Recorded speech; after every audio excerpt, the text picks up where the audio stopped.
Chapter 183 made Xiao Wei could not help but start to think about the past. She suddenly felt that she never had any impression of Qiao Xian at all. She was just a silent person who never drew anyone's attention. She looked honest at the moment, but she did not seem as genuine as before. Qiao Wei's face started to turn twisted. Was Qiao Xian putting on a show? Was she lying to her? What was she thinking? Qiao Ko was observing Xiao Wei, who apparently had taken her own words seriously. She could not help but chuckle inside her heart. She was trying to make Xiao Xian get sullied with all kinds of filth. Soon, Zhao Ming was knocking outside, whispering that the doctor was here. Xiao Wei threw a look at Xiao Ko. Get up. Thank you, sister. Qiao Ko answered and got up carefully with the help of the maid's hand. Xiao Wei had just skinned her knees, and the extreme pain had already passed. The doctor gave the medicine and went away. Xiao Wei was not in a mood for any more fun. Her limping leg could not take her anywhere. She even wanted to leave without eating lunch. Zhao Ming could not keep her but walked her out personally. When she left, the others did not remain there any longer and bid farewell. Qiao Xian let out a sigh of relief that she was finally going to leave. But Xiao Wei said to her, "You don't come to the town often, so come back home with me and greet our mother." Qiao Xian agreed obediently and glanced at Xiao Ko. She could see how proud Xiao Ko looked. At this moment, Xiao Xian withdrew her gaze and understood that she must have played some tricks in the middle. Xiao Xian hated Xiao Ko deeply. She was like a fly who kept disgusting people. Sometimes she just did not understand what benefit would Xiao Ko get after picking on her. It was never easy to understand what these rubbish people were thinking. Xiao Xian followed Xiao Wei and Xiao Ko to the wagon and headed towards the town. Xiao Ko kept mocking her on the way there. But Xiao Xian did not counter her and stayed silent. She was going to see what Xiao Ko would get after sucking up to Xiao Wei. Xiao Wei did not mock Xiao Xian, but called out a maid called Lu Yan. She said to Xiao Xian, "You are father's daughter and you don't even have a maid. Father would look bad in this way. Take Lu Yan home, she will be your maid from today onwards."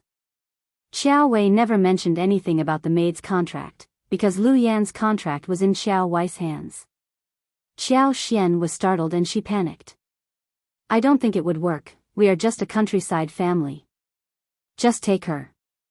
Xiao Wei looked impatient as she said coldly, "You don't even want to accept my gift?" "No. Thanks, sister." Xiao Xian accepted Lu Yan reluctantly, but Lu Yan wasn't at all happy. She clearly knew that the countryside wasn't a good place to live in and she didn't know when she would return to the town. She did not even look at Xiao Xian, but kowtowed to Xiao Wei politely. She looked extremely unhappy.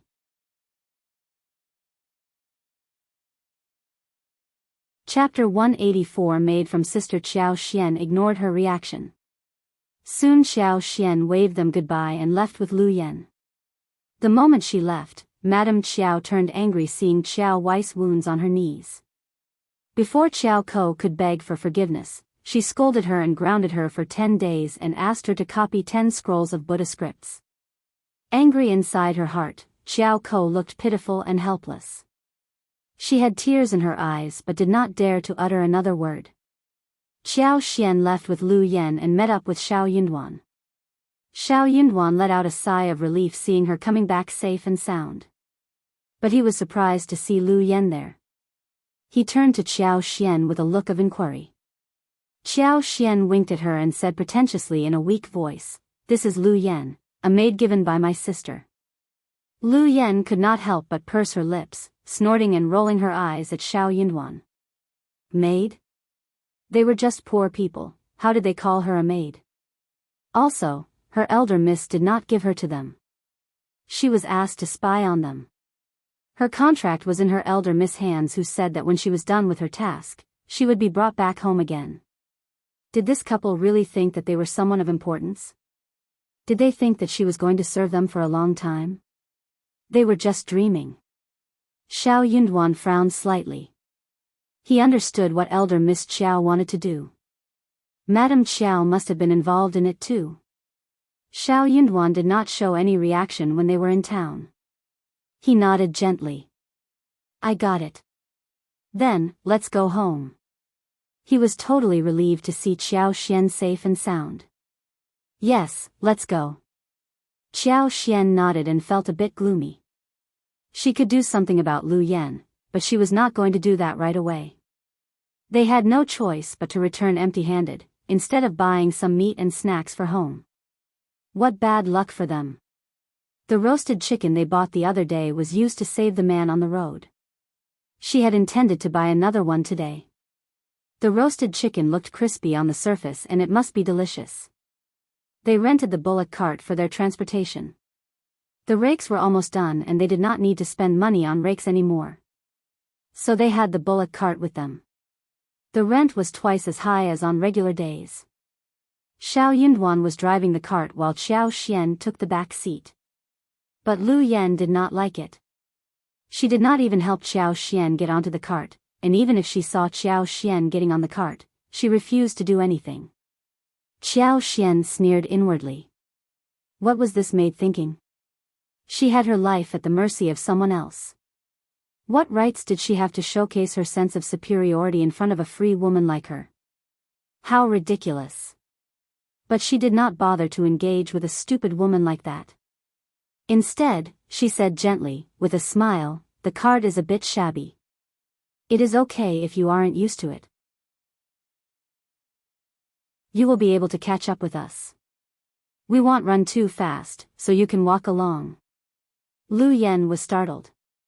So, she was either taking the cart or walking. Qiao Xian was not going to hire the wagon for her. She did not have money. Lu Yan felt that Qiao Xian was actually stabbing her right in the face, and she could not see what was going on. However, she was not going to walk it. She was going to travel far into the mountains, and she needed to keep her legs for such an unknowingly long trip.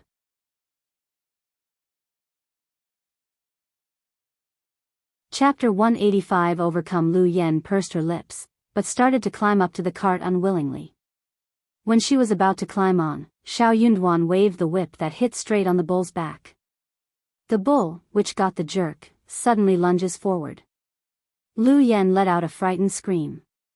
She took hold of the edge and climbed onto the cart in a messy way. But Xiao Yunduan did not have the intention of stopping. He did not care about the commotion behind his back. Qiao Xian asked Qiao Xian in concern. Are you all right? She almost burst into laughter but controlled it. Xiao Yunduan, who looked so honest, could even throw a prank like this. She loved it. After a long while, Lu Yan finally settled on the cart. She was furious and glared at Qiao Xian. All right? She was not at all right. Qiao Xian ignored the stare and showed a gentle smile, sounding tolerant. That is how a bullock cart works, not as comfortable as a cart, so, please learn to get used to it. Having said the words, Qiao Xian ignored her and whispered to Xiao Yunduan. Looking at the shabby cart, and the chair that had been taken by Qiao Xian, she found that she did not even have anywhere to sit apart from the filthy board. Moreover, her hands were still on the board. Lu Yan felt so disgusted that she raised her hands in the air. The next second, she again got flung backwards on the cart, and almost got herself smashed on the board. Feeling wronged, Lu Yan burst into tears. She felt so humiliated, but she did not want to show it. So, she tried to hide the sobbing sound. Poor her. Why her? Why was she suffering from misery? She did not want to stay here anymore. She turned to Qiao Xian's retreating figure. It was the second miss who made this happen. She was going to see what second miss had so she could take revenge on her when she returned. Finally, they arrived at the village. Xiao Yunduan and Qiao Xian led Lu Yan home. Seeing the shabby-looking house, Lu Yan felt even more sad. What a terrible place. Qiao Xian felt a little bit troubled too. What was she going to do about the accommodation? They had 2 rooms available, but they needed to be cleaned up. Qiao Xian presented Lu Yan to Ms. Fang and Xiao Taotao. Then she turned to Lu Yan. Come and greet Madame Xiao and third miss. Lu Yan was startled. Miss Fang and Xiao Taotao were startled too. No, no, it is okay. Miss Fang shook her head and arms. She was not used to such behavior. Qiao Xian added. Mom, this is the maid my sister gave us. We can use her in any way we want. That is the rule. Lu Yan, kneel down and greet them. Slaves, when they met their masters for the first time, needed to kowtow. Lu Yan felt dizzy and was shocked. Was she going to greet a countryside woman and a rural girl? Second Miss was mental. She was not her real master. Qiao Xian frowned. What are you doing, Lu Yan? If you don't even know about the rules, you are humiliating my parents. I will send you home so you can learn them again. Startled, Lu Yan collapsed and kneeled. Greetings, Madam Xiao and Third Miss. Greetings.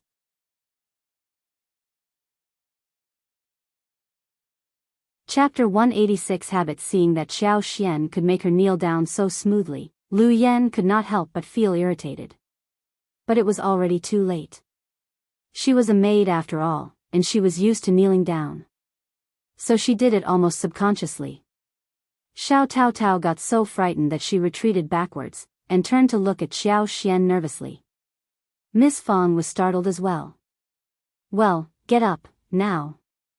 She almost reached out to help Lu Yan up, but Qiao Xian stopped her secretly.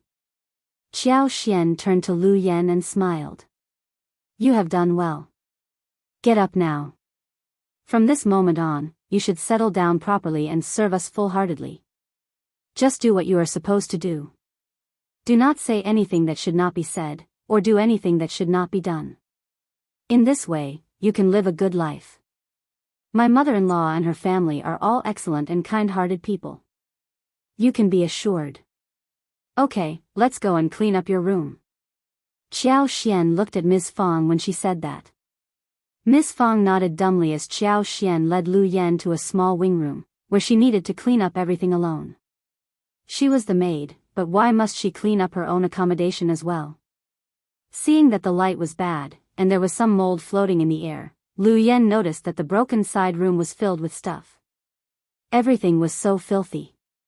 She got so angry that she said to Qiao Xian, Second Miss, this is not a place to live. Qiao Xian smiled. This is what the countryside is like. What about me sending you back home, if you are not used to living here? Lu Yan. She wanted to do that too, but she could not leave, not right now. Lu Yan almost burst into tears. But how can I clean it up? I don't know how to do that. Second Miss, please get 2 people to help me out. She worked with Elder Miss as the secondary maid, who had never done this kind of tough labor work. Qiao Xian stopped smiling and frowned. Who do you want me to get to help you? Me? My mother-in-law? My sisters-in-law? You are a maid, and this is your work. What about you going back to the Qiao family and bringing someone over to help you? Standing there motionlessly, Lu Yan turned to look at Qiao Xian in disbelief. Qiao Xian ignored her, turned around and left. Lu Yan stared at Qiao Xian transfixedly. For a moment, she almost felt that there was something wrong with Second Mississippi. But she said nothing in return. Seeing the mess in front of her, she felt so bad that she wanted to die. She was not in a mood to do anything. Qiao Xian went to speak with Miss Fang and Xiao Taotao about Lu Yan's presence here. I did not dare to tell you about this, Mom, because I was worried that you would hate me. My lineal mother doesn't like me that much, and Lu Yan is here to spy on me. She might even do something to make our family worse. So, Xiao Taotao was transfixed.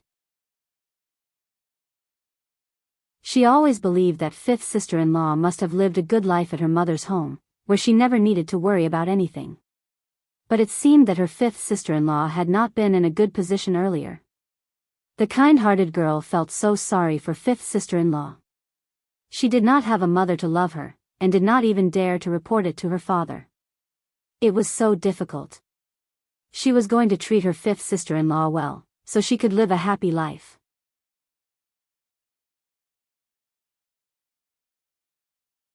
Chapter 187 Ideas. Miss Fang was dumbfounded. She felt very sorry when she heard her daughter-in-law. She soon realized what was going on. No wonder she had felt that something was wrong right at the beginning. The Qiao family did not seem to be very passionate about marrying their daughter. She had thought it was because they never thought the Xiao family were a good match for their girl, but she never expected that it was because their daughter was not considered as someone important. Her daughter-in-law did not even bring a maid with her. She should have noticed that before. Good girl, don't be silly. I will never blame you. I will cherish you for the rest of my life. This maid is not here to serve you full-heartedly. Now that I understand that, I will not allow her to do anything bad against us. Miss Fang consoled Xiao Xian and started to feel disgusted towards Madame Qiao and her husband. She knew what she should do with Lu Yan. Madame Qiao and Officer Qiao were blind not to treat such a good girl kindly. Xiao Xian let out a sigh of relief, and smiled brightly. I feel so relieved that you don't blame me. I will definitely treat you and all the siblings well. Miss Fang smiled. You are already treating them well already. Xiao Xian added. Lu Yan may not be that obedient. You have to stay alert, and tell sister-in-law about her too. Miss Fang nodded. I will. Don't worry, if she ever dares to do anything, I will beat and scold her. She is just a maid, isn't she? Miss Fang, who had not been pleased with the maid, suddenly felt motivated.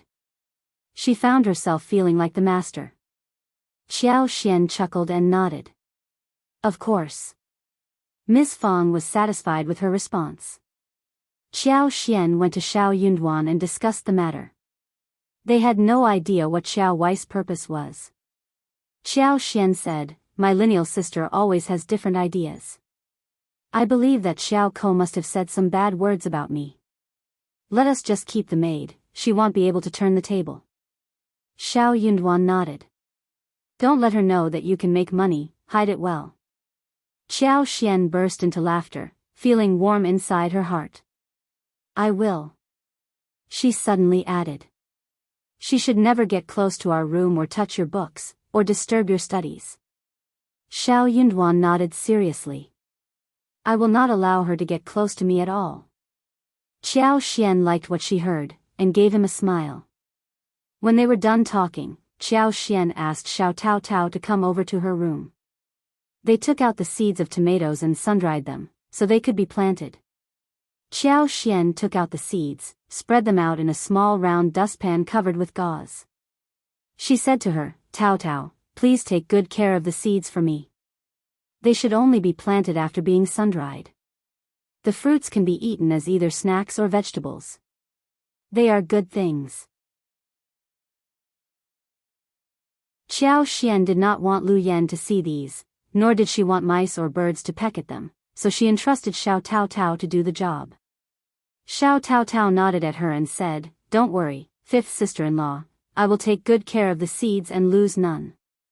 Xiao Xian smiled. Just relax, and make sure that you have some left. She believed that one seed could create a whole plain. She could make it spread faster and wider after that.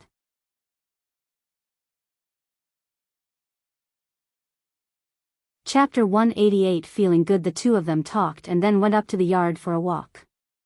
There were many loquats, plums, mulberries, and bayberries in the garden, which looked very attractive as they were hanging on the branches.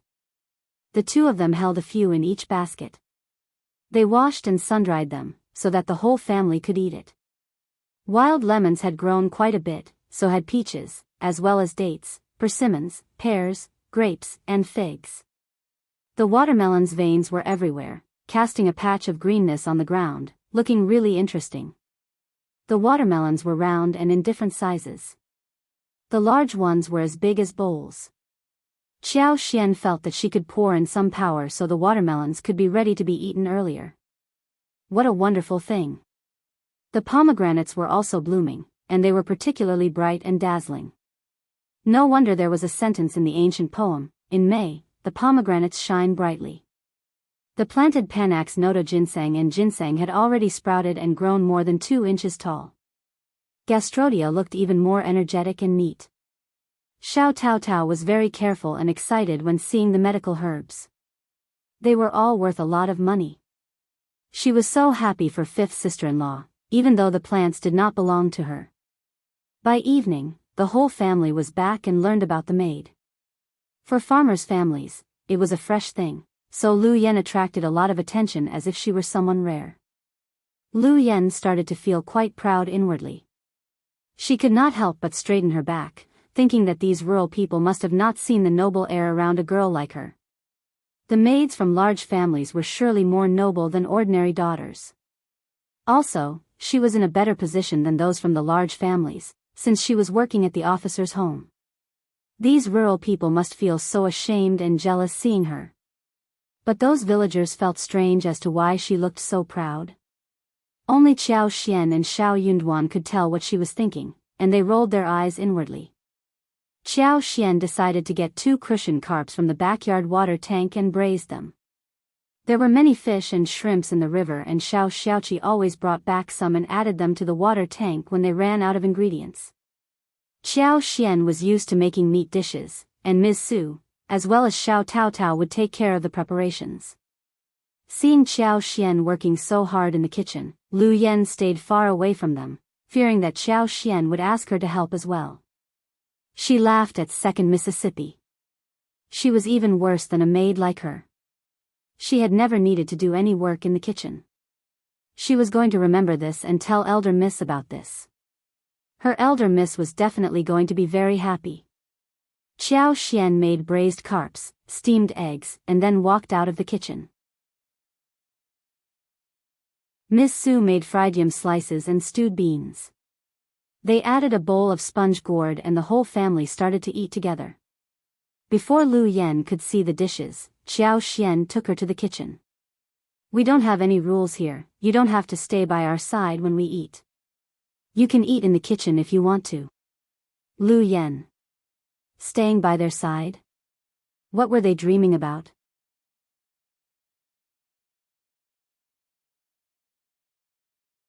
Chapter 189. Too lazy. Thinking that the rural people did not live in a luxurious state, Lu Yen refused to eat with them on the same table. So, she nodded and left. Qiao Xian smiled and went for lunch, leaving Lu Yen alone in the kitchen. Lu Yen looked at the dish that was left for her. There was half a bowl of rice, with yams and beans, as well as some slices of gourd. All were vegetables, and there was not much oil in them.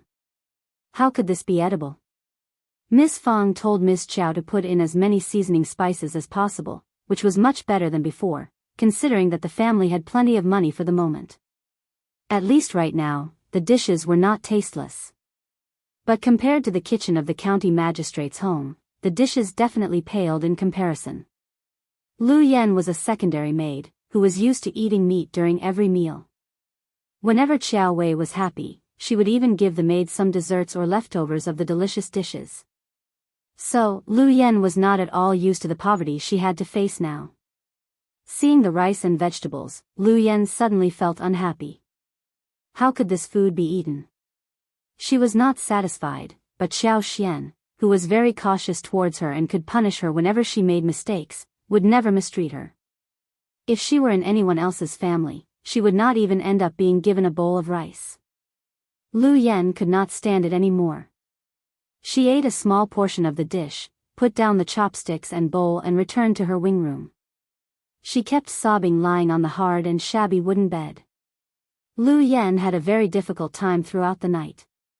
The following day when Lu Yen woke up, she was feeling very sore on her limbs and back. She felt like dying, all alone in this place. But she was here on a mission and she could only leave when she was done with the task. That made Lu Yen feel motivated. Her mission was not about serving the whole family, so she refused to get out of the bed when she woke up. What if she was asked to do hard labor work? Lu Yen did not get up until a long while later. Miss Fang was alone at home, taking care of her grandchildren. The others were out for work, except for Xiao Yunduan, who was studying in the room. Qiao Xian was making lipsticks in the floral field. Miss Fang would have gone out with her grandchildren to visit others, but for the fact that she had to keep an eye on Lu Yan. She glanced at Lu Yan's room, feeling very displeased. How could a maid be so lazy? She should have been sold away. Lu Yan combed her hair, washed her face and found 2 steamed buns for breakfast. She ate them up in silence. The steamed buns were cold and stiff. For Lu Yan, they were like wax. Lu Yan was greedy for the steamed buns with meat and ground meat porridge.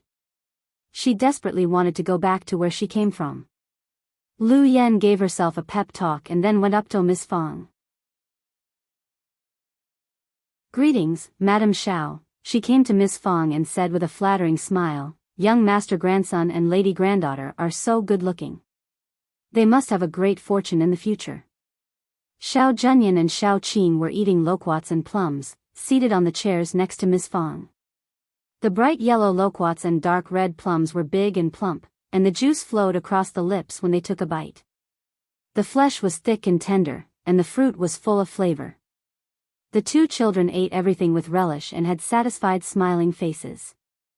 It looked delicious at first sight. Lu Yan could not help but feel like eating the fruit as well. She gulped down the saliva, and reached out for the basket.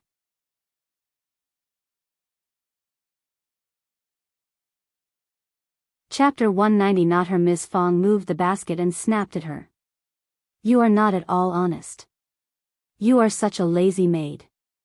Even the most lazy woman in the village wakes up at this hour and does not even get to eat porridge." Lu Yan sneered and thought that she was not a woman from the village anyways. Lu Yan felt humiliated when she was snapped at by an elderly woman from the countryside. She forced a small smile out of her lips. "You are right, Madame Qiao, I will correct myself. Where is second miss? Is she also working in the field?" "Of course." Miss Fang snapped at Lu Yan, as she pursed her lips. "We need to eat by doing labor work. You can sweep the yard, the broomstick is in the corner. That is your job from this day on, 1 sweep in the morning and the evening, no early sweeping in the afternoon, wait until the ducks, chickens, and geese all return to the nests." Lu Yan felt even worse when she heard about her task. "Madame Qiao." Lu Yan's smile stiffened, as she said unhappily, "But I am here to serve second miss, and I can't do such heavy labor. I am not good at it either. There is such a thing as serving." Miss Fang's eyes arose as she sneered. "Let me tell you, Miss Qiao is working at our home, and your status is even less than hers. What are you countering me for? One more word, and I will slap you right on the face." Lu Yan's face turned pale. She was startled. She believed her words completely. Rough women from the countryside always hit or scolded people, instead of talking reasonably. She could look down at Miss Fang and her family in her heart, but she could not dare to counter Miss Fang, if she really slapped her. "It is my fault, I am sorry." "Madam, don't be mad, I will sweep the floor now." Instead of arguing, Lu Yan started to sweep the floor. Miss Fang frowned.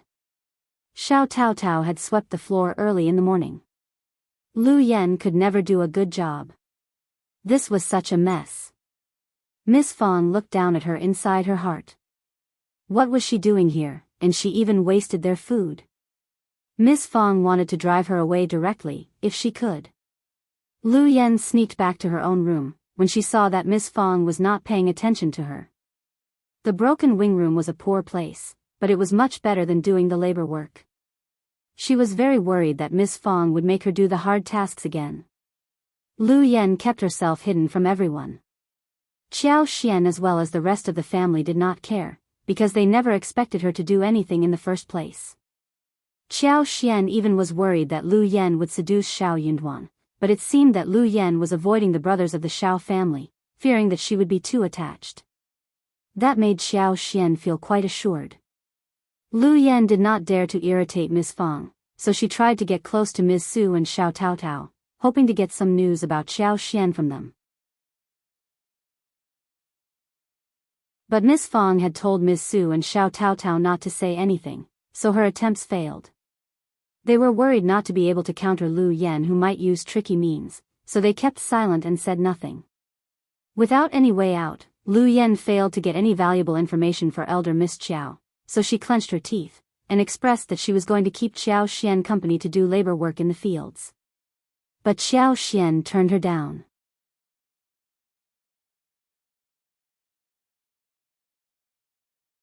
Chapter 191 Different Identities. She was never going to let her know about the existence of her floral fields.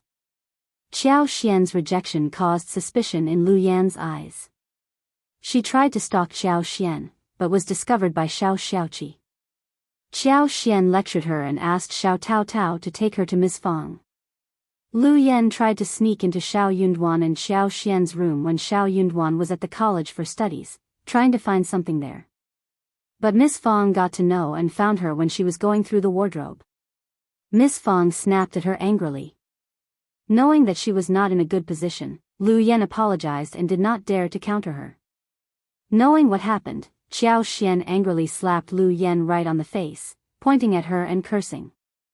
"Who do you think you are? How dare you rummage through my room? If you ever do that again, I am going to chop your hands and ruin your face. Let's see if my good mother is going to defend you then." Qiao Xian did not care if Lu Yan was idling around. But she could not stand it when she dared into her room. Lu Yan should never be allowed to find anything in her room. Slapping her was the least punishment she could give to her. Lu Yan felt her face flush badly. She was so shocked that she even forgot to scream and stared at Qiao Xian in surprise. Did Second Miss just slap her? How could Second Miss be so ferocious? Did she really, actually hit her? She was the timid and honest Second Miss. She was supposed to be weak. Lu Yan felt as if she were dreaming. Lu Yan believed that Xiao Xian was a timid person who could be bullied easily, and that was why Lu Yan sneaked into Qiao Xian's room. Any servant would be punished heavily if such a thing happened in a family. Servants might even die if their masters had a bad temper. Heard what I just said? What? Lu Yan brought herself back and felt pain arising on her cheek. Second Miss seemed so intimidating at that moment. She could not help but shiver as she replied. "Yes, I did." "Then bear my words in your mind." Qiao Xian sneered. "Don't you ever forget whose hands you are in. I am not out for your blood, but don't think that I am someone easily bullied. If I am going to punish you, your contract will become mine too. I can ruin you, and your master will not be able to do anything about it, understand?" Lu Yan turned pale and showed horror and fright. If Second Miss ruined her, Elder Miss would definitely not help her, but blame her for not being able to complete the mission well. She would kick her away instead of caring about her. Elder Miss might blame Second Miss as well, but what more could she do? Second Miss was also Officer Qiao's daughter. Lu Yan suddenly realized who she really was. She was just a maid, and Second Miss was the master. They had a huge difference in their identities. If Second Miss ignored her, then things would be fine, but if she wanted to do anything to her, she would be helpless against the attack. "Go into the wing room. No food for you today," Qiao Xian said coldly. Without uttering any sound, Lu Yan rushed away. Back in the wing room, Lu Yan collapsed onto the hard wooden bed, and her heart throbbed heavily.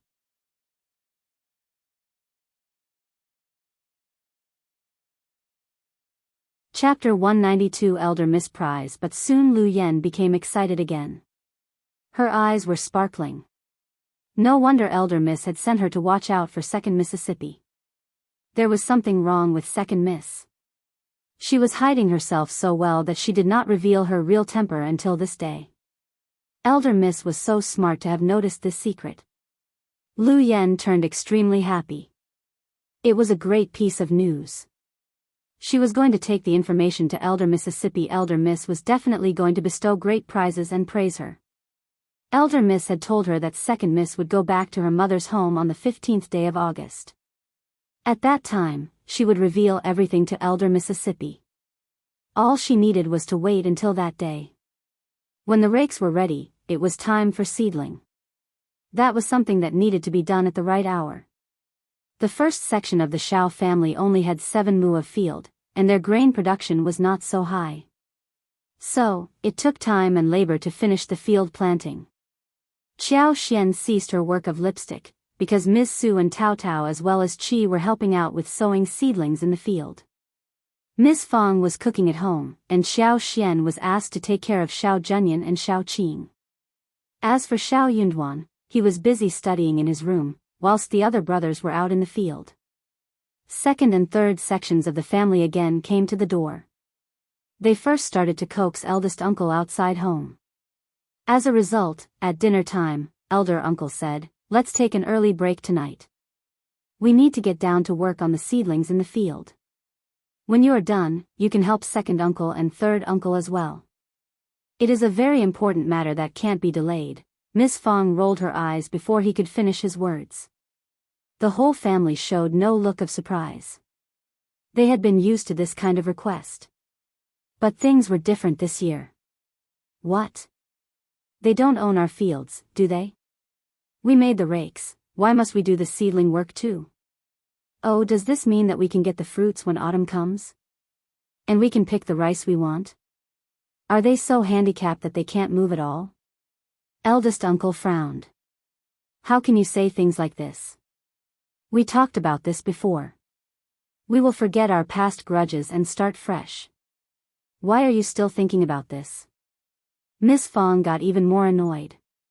Of course I am thinking about it. I am telling the truth. They betray us and then they badmouth us. Why must I forget about this? Why are you thinking about making us do all the work for them? We are all so busy, they can do the seedling work themselves. That is my brother, not someone outside the family. Eldest uncle stressed angrily, after being interrupted by Miss Fang again. You are behaving over the top. We can help them when we have time. Also, they will help us with seedlings too. What are you splitting your hair for? We don't need them. They can do their own work if they have time.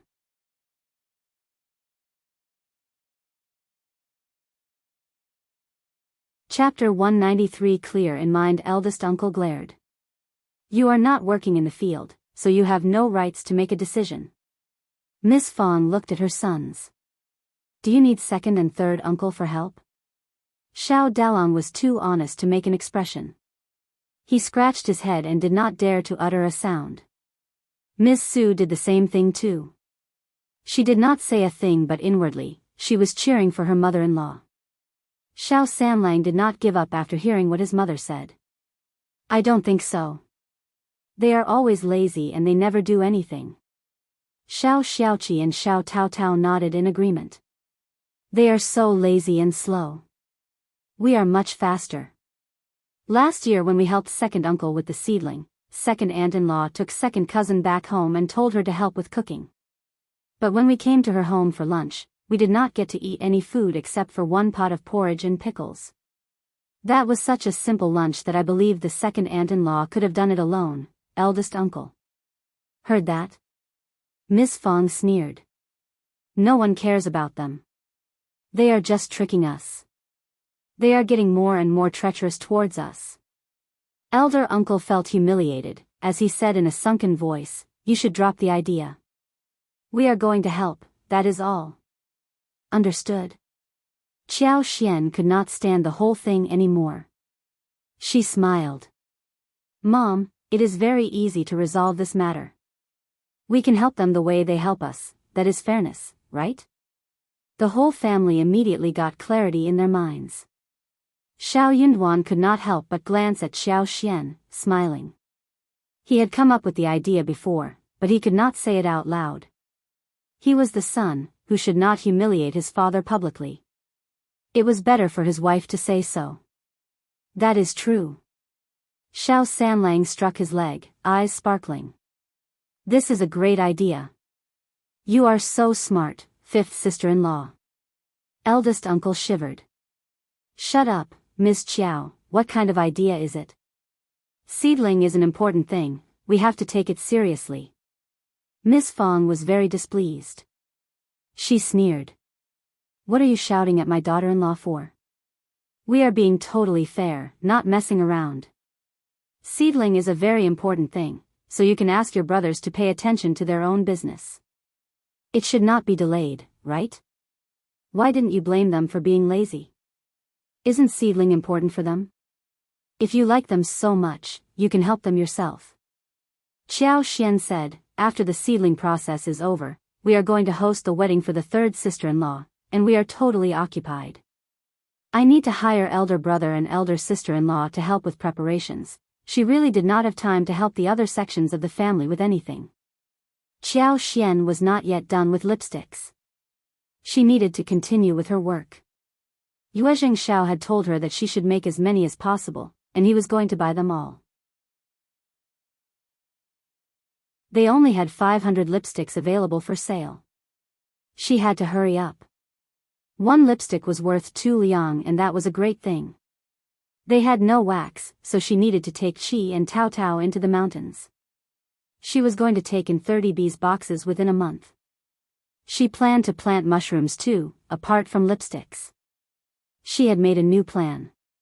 She was going to plant fungus, especially white fungus, which were widely accepted, valuable and precious.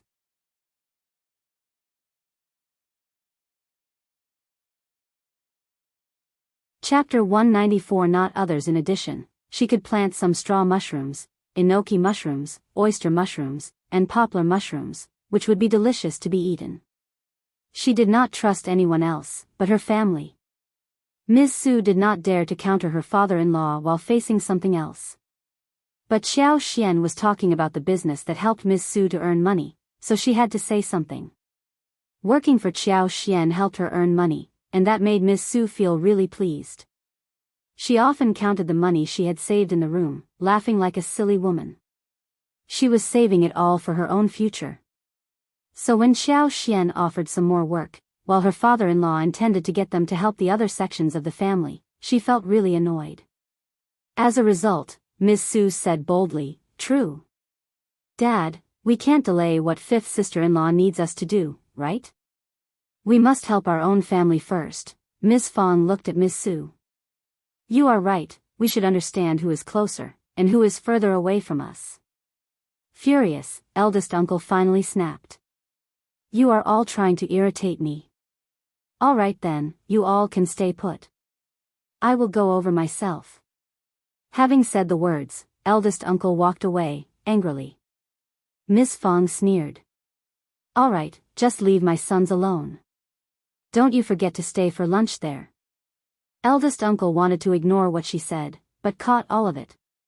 He got so annoyed that he almost tripped over. Qiao bit her lips hard, trying not to laugh. Xiao Dalong panicked. "Mom, will this work? Will Dad get mad?" Qiao was laughing inwardly. This elder brother was way too down to earth. Of course her father-in-law was angry. He got so angry that he almost collapsed. "Just leave him alone." Miss Fang sneered. "He asked for it. You should all listen carefully to me, never join him and help them." Xiao Sanlang and the others nodded happily. "I won't, never." Although they felt a bit unsure about their father being angry, it was such a wonderful feeling, wasn't it? Xiao Dalong intended to say something more, when Ms. Su tugged his sleeves, so he said nothing else. His wife was smarter than him, so when his wife made the suggestion, he closed his mouth no matter how confused he was, unless it dealt with principles and bottom lines. The following day, Xiao Dalong and Ms. Su went to work in their own fields. Miss Fang was busy with housework, whilst Qiao kept the two children company and fed the ducks and roosters. Roosters only needed to walk in the yard, where they would get happy and return on their own at night. Ducks and geese had grown very big as well. After they were fed, they were driven out of the home, and they returned in the evening after spending the whole day in the river. Qiao was not very sure about the animals, so she followed the ducks and geese in the river and brought the two children along. When they returned home, she knocked at the door, waking up Lu Yan. Qiao felt that such a lazy person should not remain at home. If she had nothing to do, she would cause trouble. In this case, she could be given to do something. Lu Yan was hesitant. Apparently, she did not care about Qiao Xian when she was not really in contradiction with her.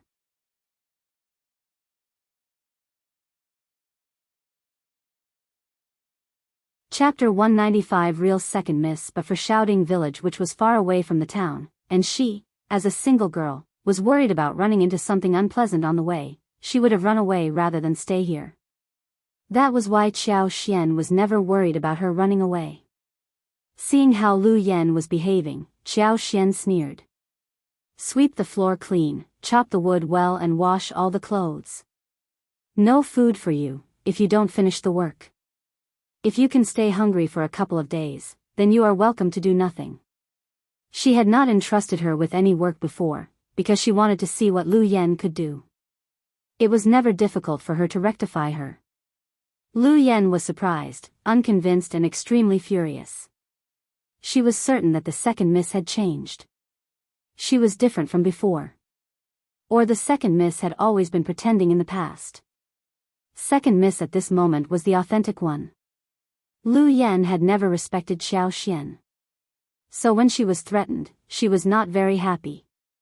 She threatened back in a soft tone. Second miss, don't forget that elder miss has told me to bring you back for the gift presentation on Mid-Autumn Day. I am a person given by elder miss and madam to you. I can only serve you with some tea. You should remember who is behind me. Second miss, you are humiliating me constantly. That is not good, right? Qiao Xian smiled. You are wrong.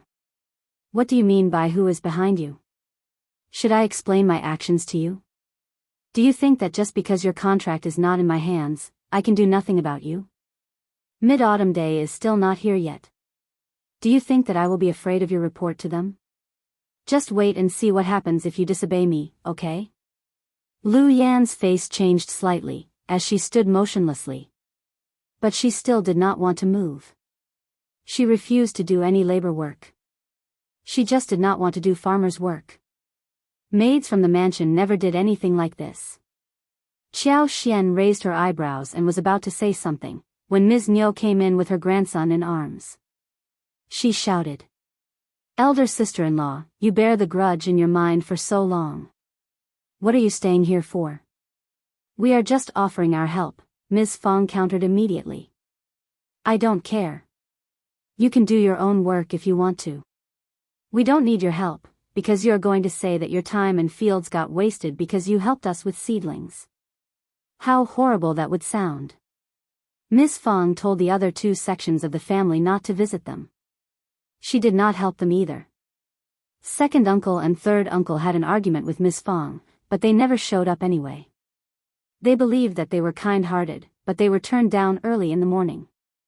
Even good-tempered people would not feel pleased after a while. Ms. Niu came to the door directly, when she became frustrated. Now she got even more furious, when she was countered by Ms. Fang. She became anxious and panicked. Actually, she was upset about having to do everything alone. She had been waiting for the first section of the family to help as always done in the past. She could not stand losing the easy help, which used to be available to her every time in the past. She was a greedy person and felt that she had been put into a disadvantageous situation. Ms. Fang was so disgusting, she thought. Ms. Niu glared at Qiao Xian. She felt that it was all Qiao Xian's fault.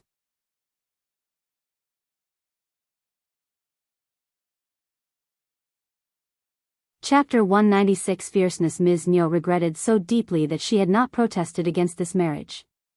Nothing good had happened after Miss Qiao became part of the family. Qiao Xian did not care about her reaction. She even thought of an idea when she saw Ms. Niu's look. She said, "Second aunt-in-law, we are already in different families. We should care about our own business. Mom is right. You are just humiliating yourself by coming here. But, second aunt-in-law, if you are so busy, I can offer some help." She pointed at Lu Yan and smiled.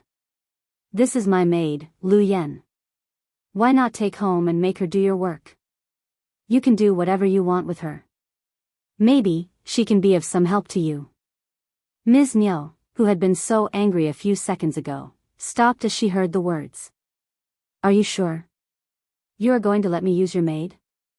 Yes, yes. Qiao nodded. Ms. Niu could not help but turn to Ms. Fang, who snorted and looked unwilling, but she said nothing more. Ms. Niu felt slightly better. She snorted. That is good, you should never break your promise. Ms. Niu would never lose any chance of taking advantage of anything. Of course not. Qiao said to Lu Yan, what are you standing here for? Why don't you go home with second Madame Xiao? Listen to her order, otherwise she is going to punish you, got it? Ms. Niu felt so happy hearing herself being addressed as second Madame Xiao, as if she had already risen higher. She glanced at the maid. Lu Yan, just follow me. Lu Yan looked at Qiao, bit her lips, and followed Ms. Niu. Lu Yan felt somehow proud inwardly. She believed that Qiao must have been scared by what she said, so she did not dare to do anything to her. So she drove her away, just to hide how humiliated she was. All right then. She could leave. Miss Fang sneered. The maid is going to soon know what kind of hell she is going into. Qiao was not a hard-hearted person, nor was Miss Fang. But they had the right methods to give Lu Yan a hard time. They just did not want to get themselves stuck with too much trouble. Lu Yan would soon know how hellish life could be, when she ended being with someone like Ms. Niu. What was she thinking when she put on a look of who she was?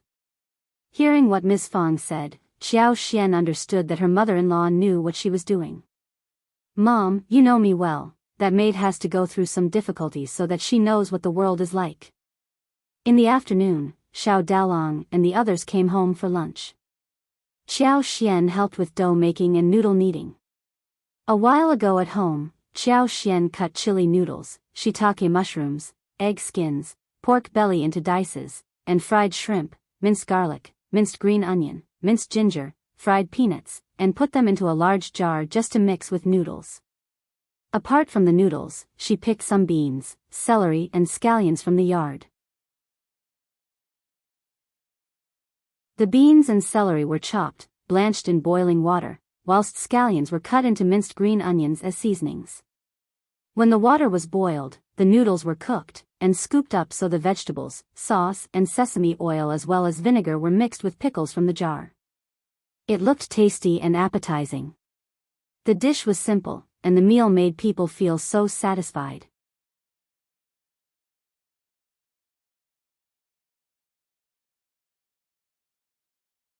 Chapter 197 Balanced Qiao picked up some mulberries and plums from the garden, washed them and put them in bamboo baskets for everyone to satisfy their cravings after lunch. She did not work in the field, so she tried her best to let the whole family eat well. But she did not see any cucumbers and she wondered if cucumbers were commonly seen at this time around. Otherwise, she could slice cucumbers and stir the slices with noodles. They would be tasty and fresh.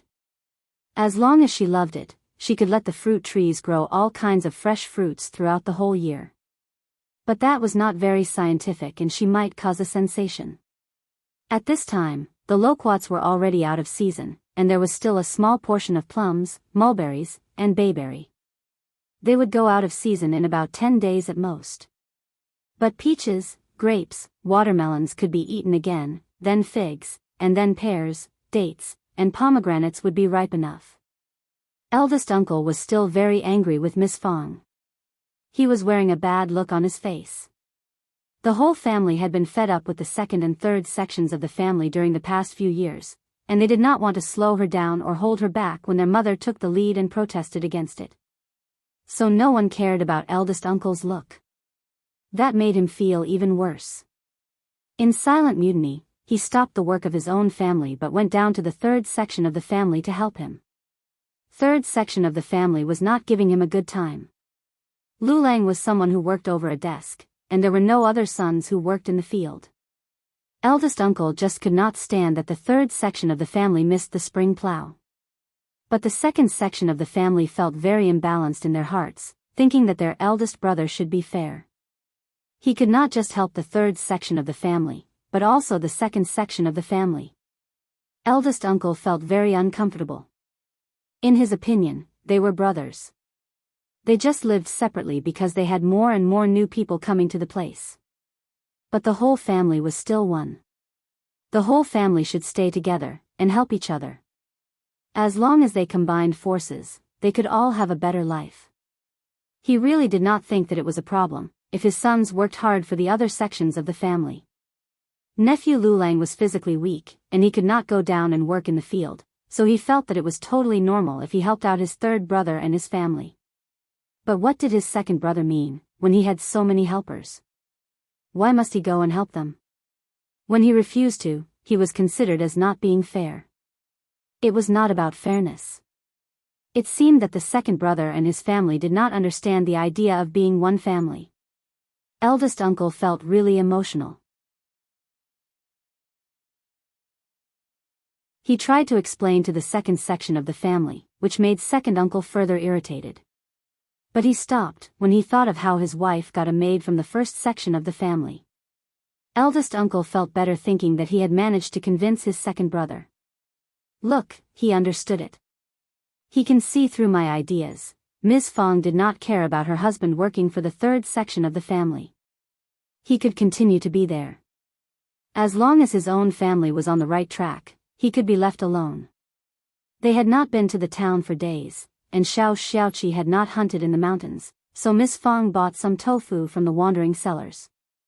Qiao Xian made food at night. Tofu was fried in oil and browned on both sides.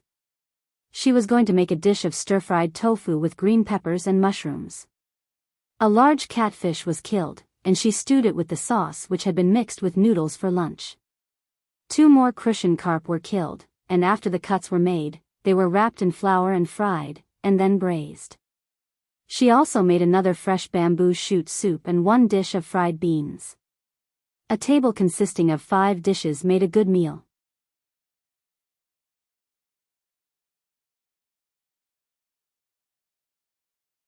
Chapter 198. One thing left. Eldest uncle was very angry with Miss Fang, so he did not eat at home. Instead, he went to the third section of the family for dinner. Third uncle and Ms. Ma were not very happy about his visit. Ms. Ma even made some implicit remarks, but eldest uncle did not get it. Ms. Ma pursed her lips, mumbling in a small voice that all he did was just offer them some help for half a day, and now he was staying for dinner. Their eldest brother was getting more and more calculative. After many days of work, the spring plow was finally drawing to the end. No one from the first section of the family offered help. Second uncle as well as third uncle failed in their plan of letting Miss Fang's sons help them out. In fact, Miss Fang got more tricky now.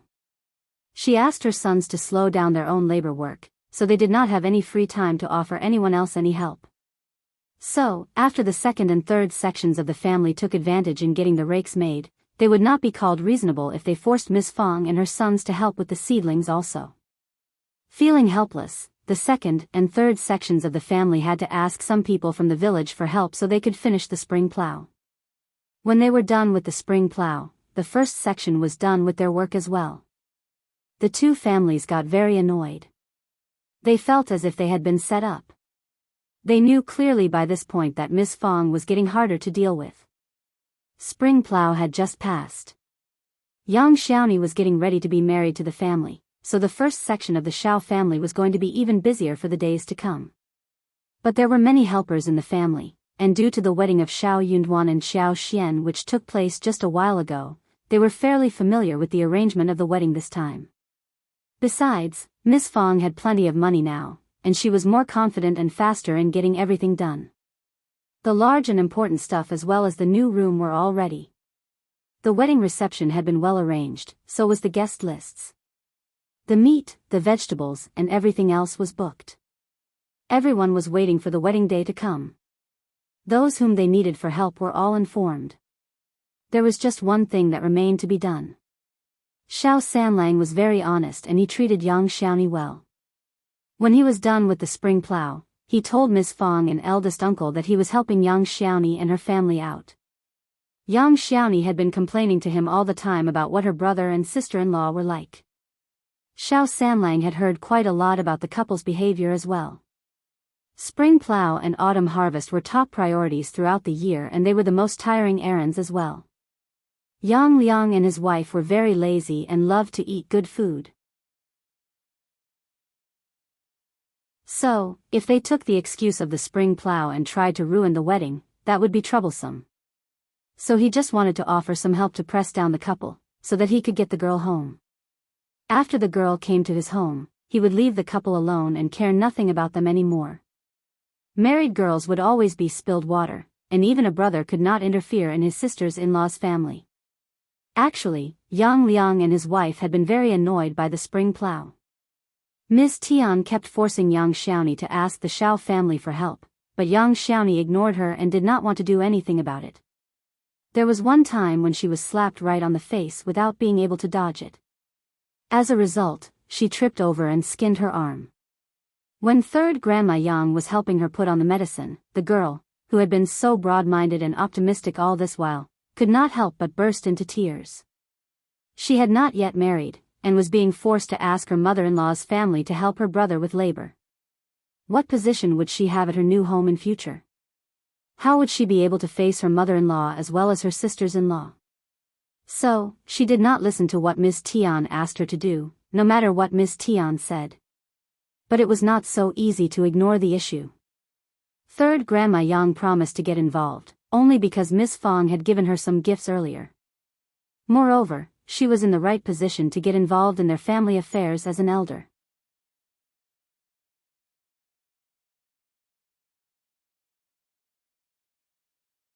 Chapter 199. Proud Miss Tian. By this point, she had started to feel sorry for Yang Xiaoni. She sighed and consoled her. This girl was lucky after all, because the Qiao family was willing to accept her. When she was married, her life would surely get better. When Xiao Sanlang offered help in the field, he solved all the problems immediately. People in the Yang village expressed their jealousy for Yang Xiaoni's luck. Some even regretted why they did not go to the Qiao family to ask about marital connection before the Yang family did. The Qiao family is such a good family, that no one else will be able to exceed them. Xiao Sanlang looks quite honest, but he treats Xiaoni so well. When I look carefully, I think he is very good looking. We all say that dumb people have their luck, look at what Yang Xiaoni has got. Some were also feeling sour and jealous, and whispered amongst themselves. The Qiao family have to marry her because they already made the offer, otherwise who would want to be married to a family like that? True, Yang Liang and his wife are not easily driven away. They will always make trouble, which no one can stand. I wonder how Miss Fang would treat Yang Xiaoni when she is married. Miss Fang is a very fierce person. We can't really say that Yang Xiaoni is lucky for now. That is true. But no matter what the whispers were like, Yang Xiaoni was feeling happy, guilty and moved. She wanted to throw herself to Xiao Sanlang and promised to stay devoted to him thoroughly. Yang Liang and Miss Tian were also very proud. Miss Tian did not show any respect towards Xiao Sanlang. She kept buzzing around him, telling him to offer help whenever he could and not to forget about their family later on. But the couple said nothing about Yang Xiaoni. Xiao Sanlang ignored and snorted at them as an agreement. They did not care about Xiaoni or what her life would be like, so he would not care about the couple either. He would not have shown up, but for the concern that the couple would change their mind about the wedding. 2 days before Xiao Sanlang's wedding, Qiao Xian, Ms. Su, Xiao Taotao were helping Miss Fang get ready for Xiao Sanlang's wedding in the afternoon, when a silhouette rushed in suddenly. She threw herself to the ground on her knees, crying at Second Miss and kept kowtowing. Please help me, Second Mississippi. I am sorry for what I have done. I promise that I will do whatever you want me to do, but please, take me back, Second Miss, please. The crying was loud and miserable. Qiao Xian and Miss Fang as well as everyone else present there got startled. Qiao Xian was curious. Are you Lu Yan? Yes, yes I am. Lu Yan screamed even more loudly. Miss Fang and the others had their eyes wide open, feeling absolutely shocked. No wonder the whole gang looked as if they had seen a ghost. The girl who was kowtowing in front of them was not like Lu Yan of the past. When Lu Yan first arrived here, she was lazy, arrogant, always well-dressed even though she was not wearing any special makeup. But her hair had always been combed neatly, and she had embroidered shoes as well as a handkerchief with flower patterns. However, this woman in front of them had unkempt hair and was wearing shabby, old clothes with patches, which were apparently too small for her to wear. She was kowtowing so her face was not seen, but she must have suffered a great deal in the recent past.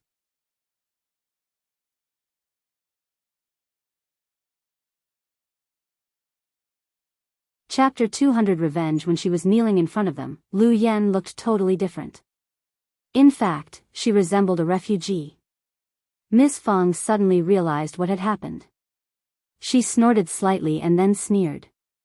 Qiao Xian gradually understood too. She cursed inwardly that it served her right.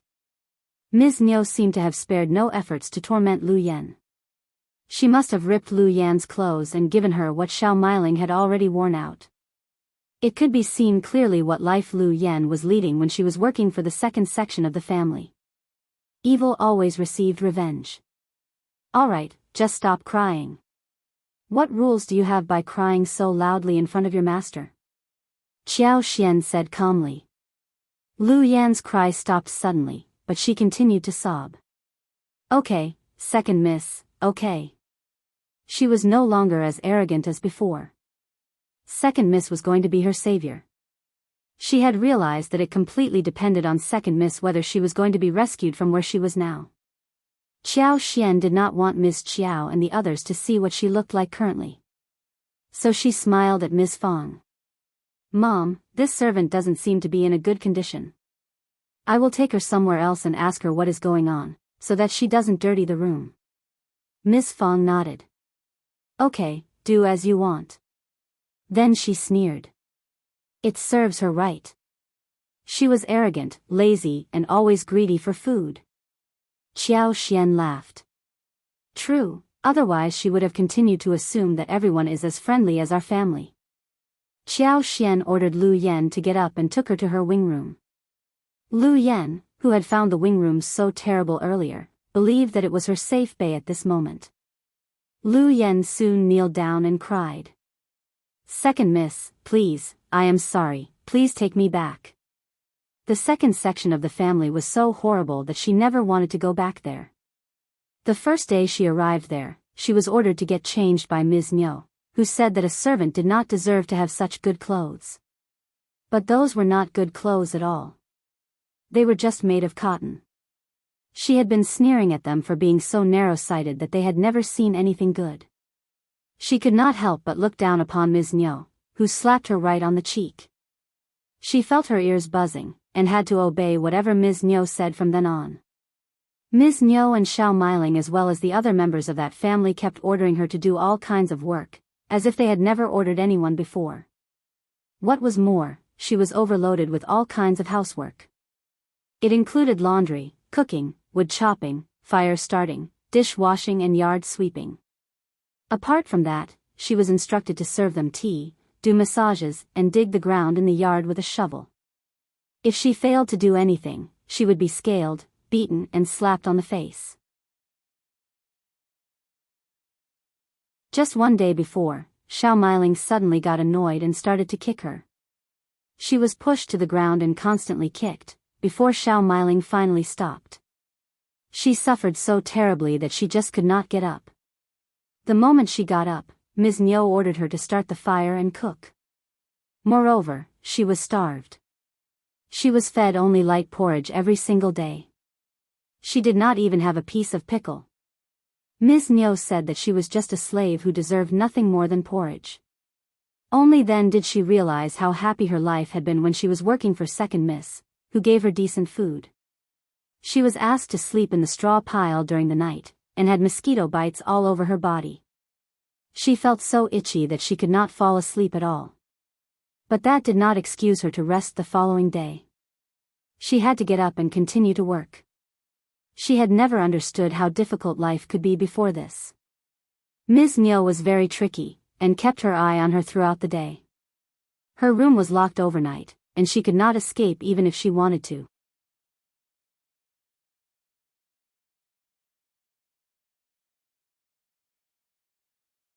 Chapter 201 Different Second Miss Lu Yen found a single chance to escape, so without hesitation, she hurried back to Second Miss home. She would have soon died if she did not escape. Ms. Niu and her whole family were monsters. Lu Yen begged as she cried heavily, expressing how miserable her life had been. She looked so pitiful. There was no change on Xiao Xian's face and she stood there motionlessly. Okay. Qiao Xian interrupted her, after hearing that what Lu Yen said were just repetitions. She sneered. It seems that second aunt-in-law has taught you a good lesson. Now you are more prudent than before. Lu Yen stiffened as she felt a streak of coldness flashing across her heart. She started to shiver. She gasped, and uttered no words. Qiao Xian sneered. I will bring you back to the Qiao family on the 15th day of August, but what are you going to tell Madame Qiao and Qiao Wei? Lu Yen was both happy and scared inwardly. It was not yet June and the 15th day of August was already so far away. But Lu Yen did not dare to counter her any more. Instead, she said politely, I will not say anything bad about you, never. Oh, really? Qiao Xian sneered and said calmly, but you will be out of my reach by that point. How can I trust you? Or, what can you give me so that I can trust you? Lu Yen was startled. I really won't. Second Miss, please believe me. Those are just bags of wind. Qiao Xian said coldly, you think I am soft-hearted and will answer to your request just because you beg me? You think that I am like before? Lu Yan's heart skipped a beat. She did not dare to look up when her thoughts were seen through. What on earth had her elder miss entrusted her to do? What made the second miss change so much? She had thought that just because she was given by Madame Qiao an elder miss, second miss would not do anything to her, and would even hail her to the sky. But now, it seemed that her dream of dominating the Xiao family had already broken, and one single farmer's wife had nearly driven her to death. She had told Ms. Niu and her family that she was given by Madame Qiao to the second miss, but Ms. Niu snapped. So, you are working for my niece daughter-in-law? Well then, she allows me to order you around, and so I shall. That made her totally speechless and helpless. She did not dare to say that she was the spy, otherwise she would have been killed. Qiao Xian snorted. I have to get a bargaining chip from you, right? Lu Yen suddenly felt that something bad was going to happen. She said in a shivering voice, Second Miss, just tell me what you need, listen carefully, I want you to curse Madame Qiao and Qiao Wei, and I will write every word on the paper, and you need to make an imprint, sealing it. If you dare to say anything bad about me in the future, I will present the note to Qiao Wei. Even if she revealed some secrets to Qiao Wei, she would not forgive her when she heard something bad about her. Secondly, I want to hear 3 terrible things that Qiao Wei has done in secret, and I will write them down for you to put a thumbprint on as well. Thirdly, I want you to swear on your life and future that you will never reveal anything about me, after you leave this village.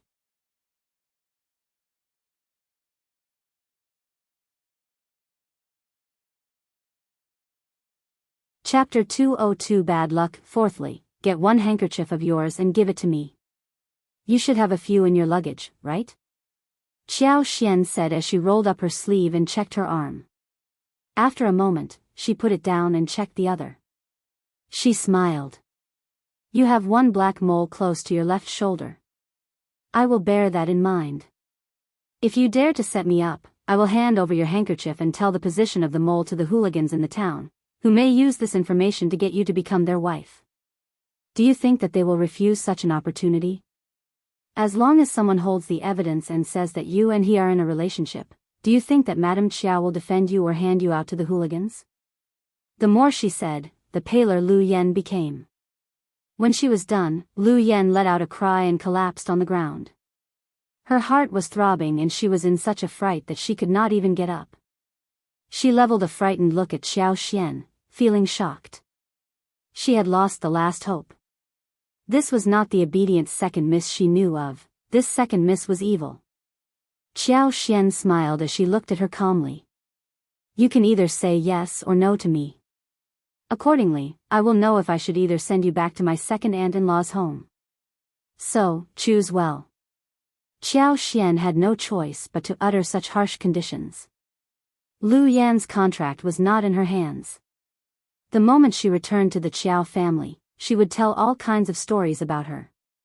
Hence, Qiao Xian could not just believe her vows, she needed to gather all kinds of proofs to prevent this girl from harming her. Otherwise, the moment Xiao Wei learned about the real side of hers, she would never leave her alone. She was not in a position to fight against Xiao Wei. It would not work even if she found an excuse to keep Lu Yan for the mid-autumn day. That would make Xiao Wei feel that something was wrong and she would refuse to stop spying on her. Lu Yan collapsed totally. She sobbed, shivering. I will do whatever you say, please. Second miss. She had no other choice. Qiao Xian smiled. Good, you are teachable. Don't worry, I have no interest in your Madam Qiao, Elder Miss Qiao and you. As long as we live separate lives like in the past, then all would be fine. Qiao Wei doesn't necessarily need to know what I am like, and I can always lie to her, right? Don't be so nervous. Yes, she was very nervous, but there was nothing else she could do. Qiao Xian did not think that Lu Yan would dare do anything bad after all of this. This was a good guarantee for her and the Xiao family to live a leisurely, free life. Tidy up, boil the water in the kitchen and take a bath. Get changed and then, we will sign the deal. Qiao Xian left after saying this. Lu Yan collapsed with her hands over her chest, struggling to get up from the floor. She was having such a miserable time. Qiao Xian came to Xiao Yunduan and narrated the whole thing to him. She needed Xiao Yunduan to write the agreement, since she was not so good at it. Moreover, Xiao Yunduan was the only person that had the right skills. Qiao Wei has Lu Yan's contract, so this is the only thing I can do to keep down Lu Yan. You won't think that I am too ruthless, right?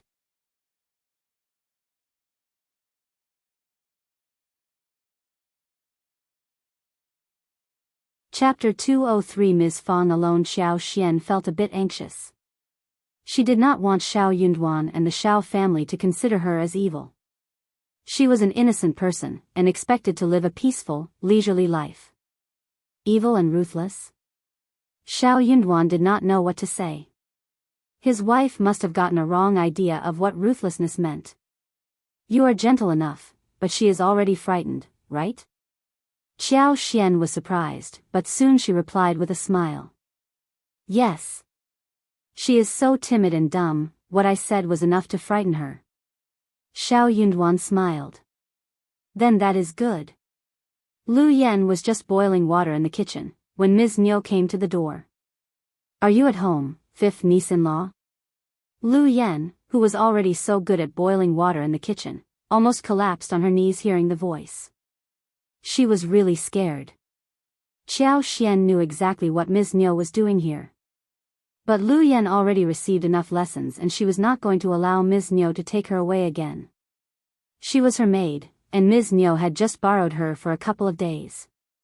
Ms. Niu was very displeased right now when Xiao Xian wanted to take her back, but there was nothing she could do. Most importantly, there was nothing she dared to do. Miss Fang could drive her away to start with. Ms. Niu made some complaints about how lazy and greedy Lu Yan was whilst working for her, before she left the place with an unconvinced heart. Lu Yan let out a sigh of relief in the kitchen, feeling alive again. Qiao Xian and Xiao Yunduan soon got the agreement ready.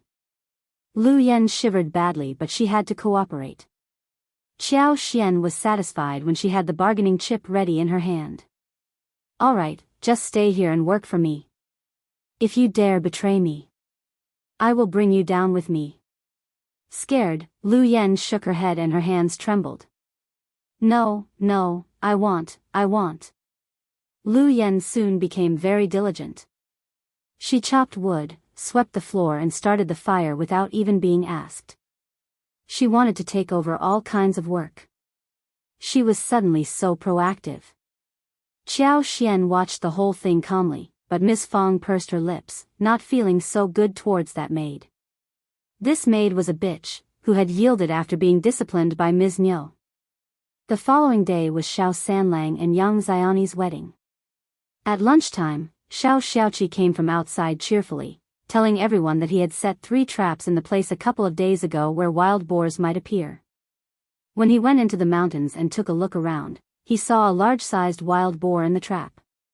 It was too heavy for him to carry. So he came home to fetch some helpers. "Mom, the wild boar is really big. It weighs at least 100 kilograms.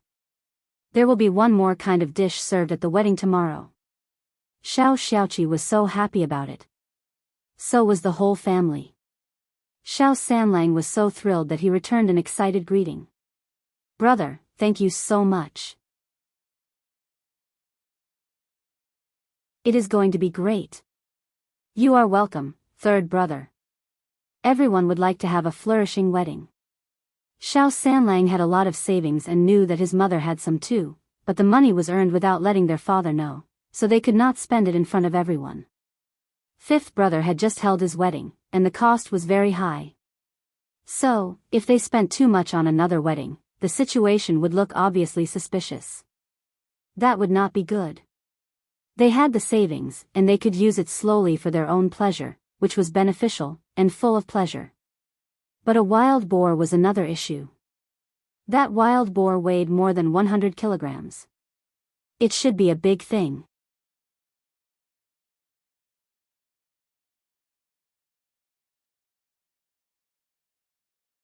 Chapter 204 Good luck. Hence, he fetched some villagers to carry the wild boar home.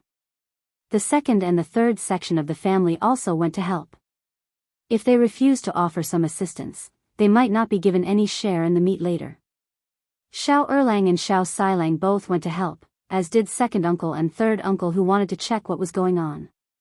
The two families got so jealous. Why was a wild boar caught at this time? They would not be given much meat when the wild boar was caught at this moment. They would have received dozens of kilos at any other time of the year. Ms. Ma pursed her lips. She must have done this on purpose, right? In the afternoon, the wild boar was carried home, and many villagers came to the house to watch it, saying that the first section of the Xiao family was so lucky to have gotten a wild boar on this occasion. It was perfect for the wedding to take place the next day. They became even more cheerful when they thought that they could have a taste of the meat here. With the help from the villagers, the wild boar was quickly disemboweled, chopped and broken down into pieces. It was very cold in the mountains, and the meat was so fresh. Even after one night, the meat would still remain good. Miss Fang was very generous. She gave 1 kilo of meat to every helper. She gave 1.5 kilograms to the second and the third section of the family, as well as a pig foot for each family. Of course, they wanted to have it all. Ms. Niu even tried to sneak one into her bag, but she was spotted by Xiao Taotao, who screamed. "What are you doing, second aunt?" Xiao Taotao's scream drew everyone's attention. Ms. Fang sneered inwardly and asked Ms. Su and Xiao Taotao to put away the meat on the board, saying with a smile, "Second sister-in-law, thank you for trying to help, but we can put everything away ourselves. Just go home and rest, so you can come and help us with the wedding on the following day." They had to help with the wedding, otherwise they would be blamed. The first section of the family did not care about their help, but she still asked for it.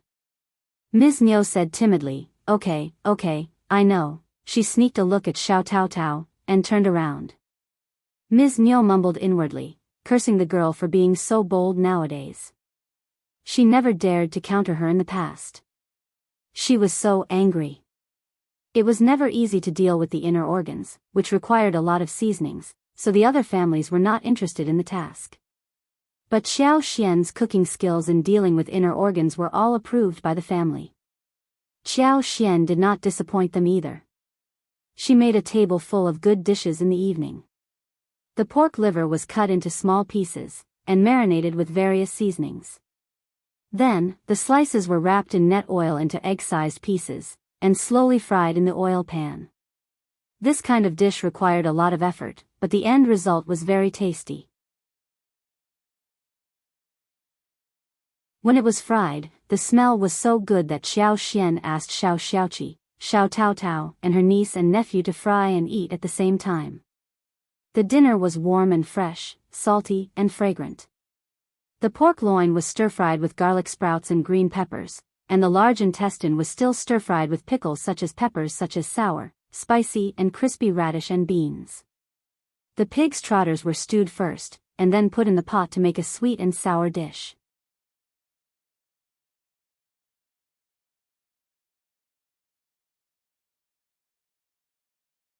Chapter 205 Shameless. This soup was used to cook processed pig heart, pig blood, small intestine, pig stomach, and pig liver.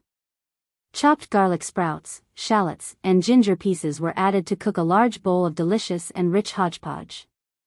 Qiao Xian processed every piece very carefully and even washed them with flour. She put in a lot of rice wine, star anises, gingers, peppers so there was no strange smell in the end. The wild boar was so large, and the inner organs could not be finished in just one dinner. So, Qiao Xian asked Ms. Su to cut them into slices, deep fry them and stew with chilies so that a jar of chili sauce could be preserved for 8 or 10 days. There was one big pig head that was roasted over fire, and dried in the shadow for future braising. Early the next morning, the first section of the Xiao family got very busy.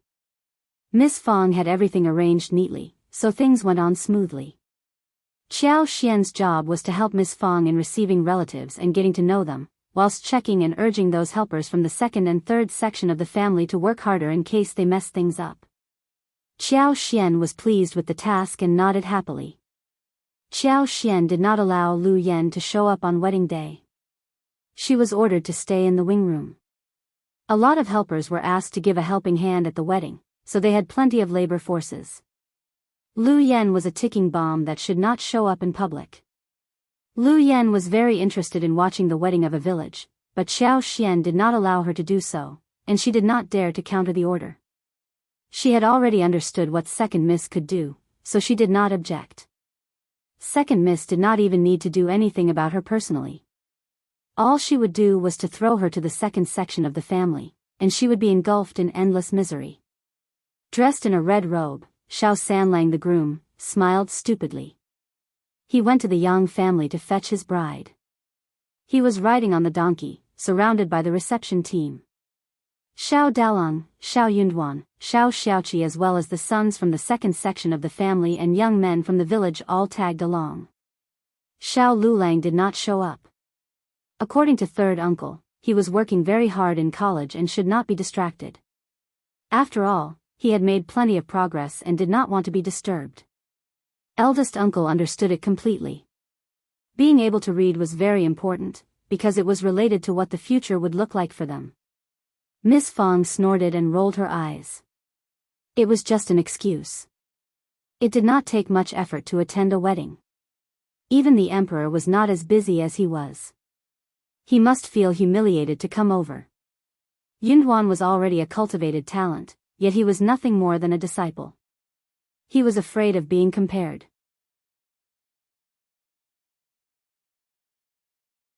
He would have still come over, if Yunduan's wife was not the daughter of the county magistrate.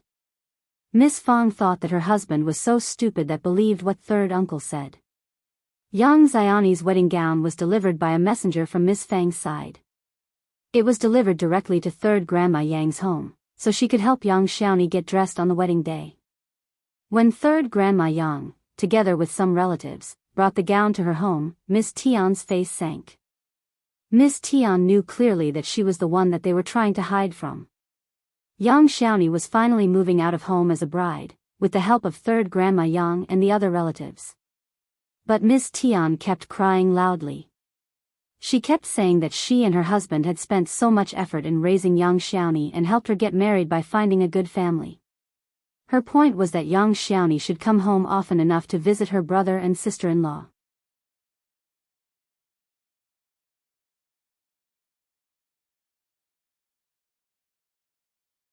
Chapter 206 Not an easy deal. Hearing those words, Yang Liang did feel a bit moved and could not help but rub his eyes. The couple's behavior disgusted the whole audience. Despite the disgusted feelings, the members from the Yang family could not help but tell her to stay assured. However, Xiao Sanlang did not restrain himself and embarrassed Ms. Tian and Yang Liang, seeing that his wife was already in the litter.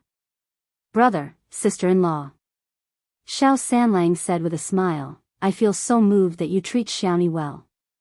Kindly show us the dowry, so we can go to do the ceremony. We can't miss the right hour, can we?" Suddenly silence dominated the whole place. Miss Tian, who was shedding tears, burst out. "There is no dowry. You told us that we did not have to offer any dowry. You are breaking the promise." Xiao Sanlang rolled his eyes in an exaggerated way and said mockingly, "We did say so, but we thought that you care about Xiaoni so much that you are crying so hard and are willing to push the dowry into her hands." Ha ha ha ha. Ah ha ha ha. The villagers who were watching the show could not help but chuckle, so did the reception team, who laughed along. Both Yang Liang and Ms. Tian were thoroughly embarrassed. Ms. Tian glared at Xiao Sanlang and showed no expression of unwillingness to let her sister-in-law go. Xiao Sanlang felt much better seeing her showing the real look. He added, "So, are you giving us the dowry or not? You love Xiaoni, don't you? You can show some sincerity after all." Annoyed, Yang Liang snapped. We are too poor to offer you any dowry." Xiao Sanlang laughed. "Well, it depends on whether you have the intention. You can give us the money if you have it. If you are too poor to give us any money, you can offer a wardrobe, a table, a basin, or a bucket made from the trees in the mountains. We won't turn any of it down. Seeing how you are dressed, you don't look that poor either." Yang Liang was stuck with words. He glared at Xiao Sanlang, just as Ms. Tian did. Any poor family would at least offer some garments or furniture to the married daughter, if they really loved her. Ms. Tian and Yang Liang were a rarely seen set of family. The Xiao family did not care about the dowry, as they already said that they did not need any. But it was annoying when the family offered nothing whilst pretending to play the drama that they loved the bride.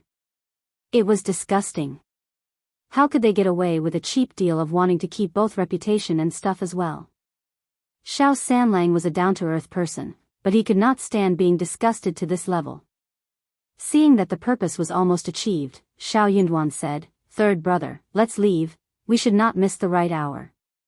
Xiao Sanlang chuckled. "Okay, let's go." Without even looking at Yang Liang and Ms. Tian, the team took off.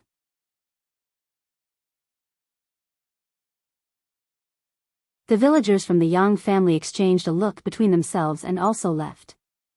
The couple was thoroughly humiliated. But it served them right, since they were the ones who tried to take advantage of others first.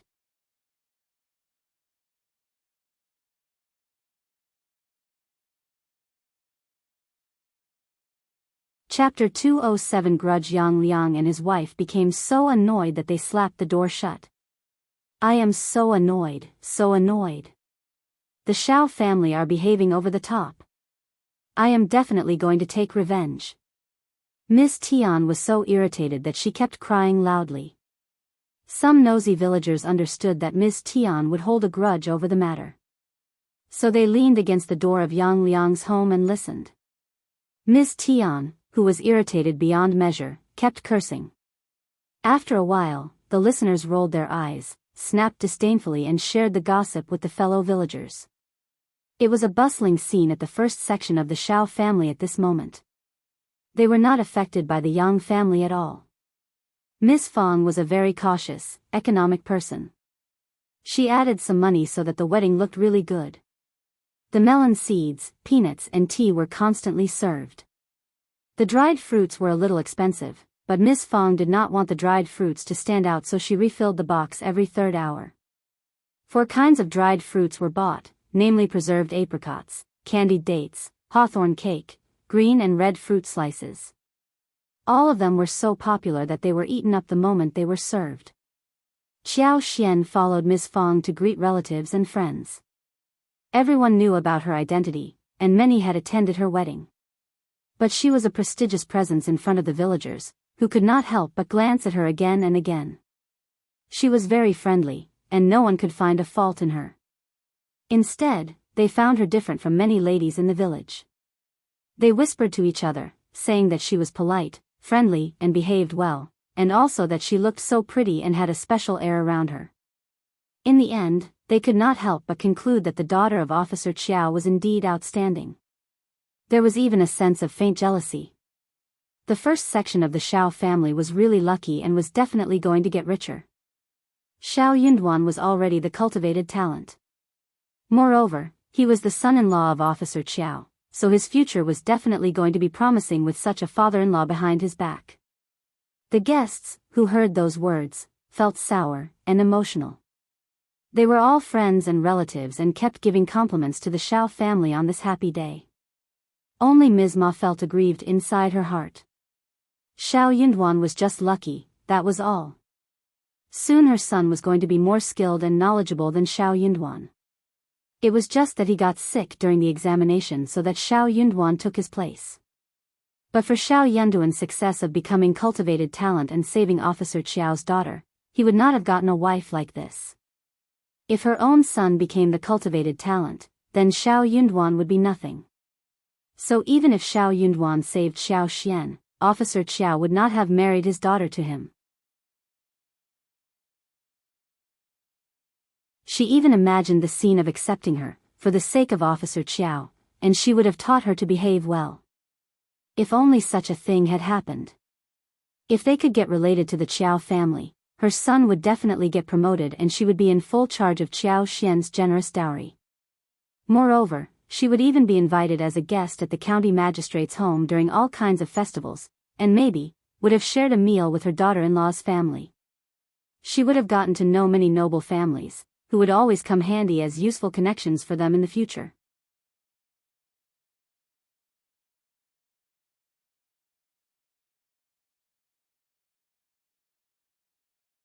Chapter 208. Out of dream. In this way, her own family would have flourished as well.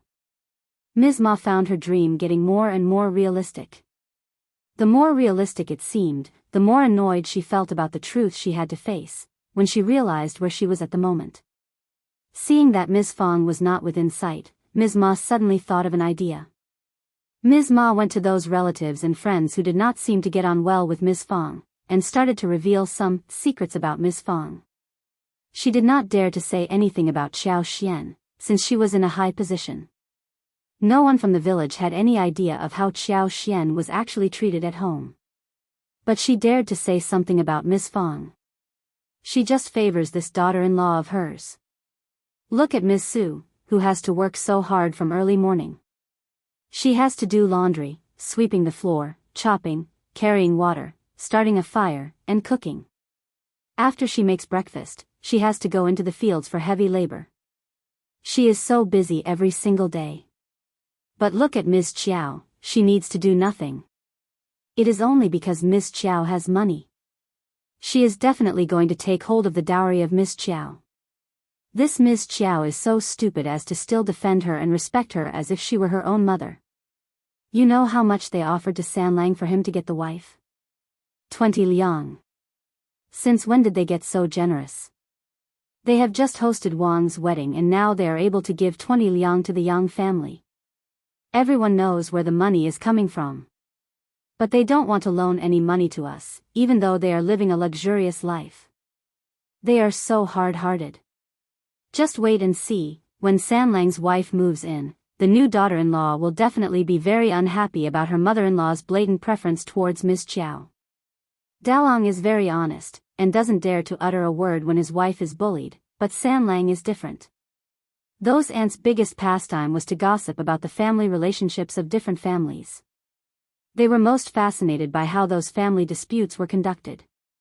Since they felt a bit jealous about the first section of the Xiao family, and did not like Ms. Fang much, they were all excited to hear what Ms. Ma told them. So the whole group got together and gossiped vigorously, with their eyes sparkling. But Xiao Xian caught every word spoken even though she was standing far away. Disgusted, Xiao Xian told herself inwardly that this third aunt-in-law of hers had again lost her control of her tongue, despite being disciplined by her mother-in-law just a while ago. Did she think that her words would separate her and her mother-in-law, or that her elder brother and her elder sister-in-law would be dissatisfied with her? Did she think that she could break down her family? Well, she was dreaming.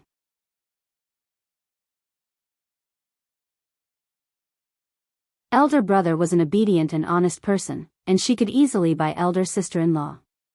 Third brother was a broad-minded person, and she had met his wife, young Xiaoni, who seemed to be generous as well. Her family would get increasingly better, and she did not think that anything bad would happen. Third aunt-in-law. Qiao Xian smiled and stepped forward. What are you talking about? I am interested in listening to it too. What are you doing here? Ms. Ma got startled seeing Qiao Xian coming over all of a sudden. People who gossiped behind people's backs always felt guilty. Qiao Xian blinked and smiled.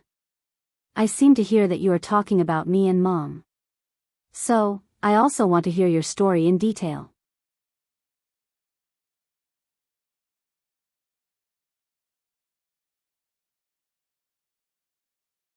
Chapter 209 One meal or two. Mom also likes listening to your talks. Third aunt-in-law. What about getting her here to listen to your story too? Ms. Ma had no idea how much Qiao Xian had heard, and her face changed. But she did not admit that she had talked badly about them, so she forced a smile. Your mom is busy today, there is no need to fetch her here. It is fine. Qiao Xian smiled. Mom can arrange everything well, neatly, and properly. My elder sister-in-law is capable too, and she helps our mother relieve a lot of burden. Mom is not at all busy.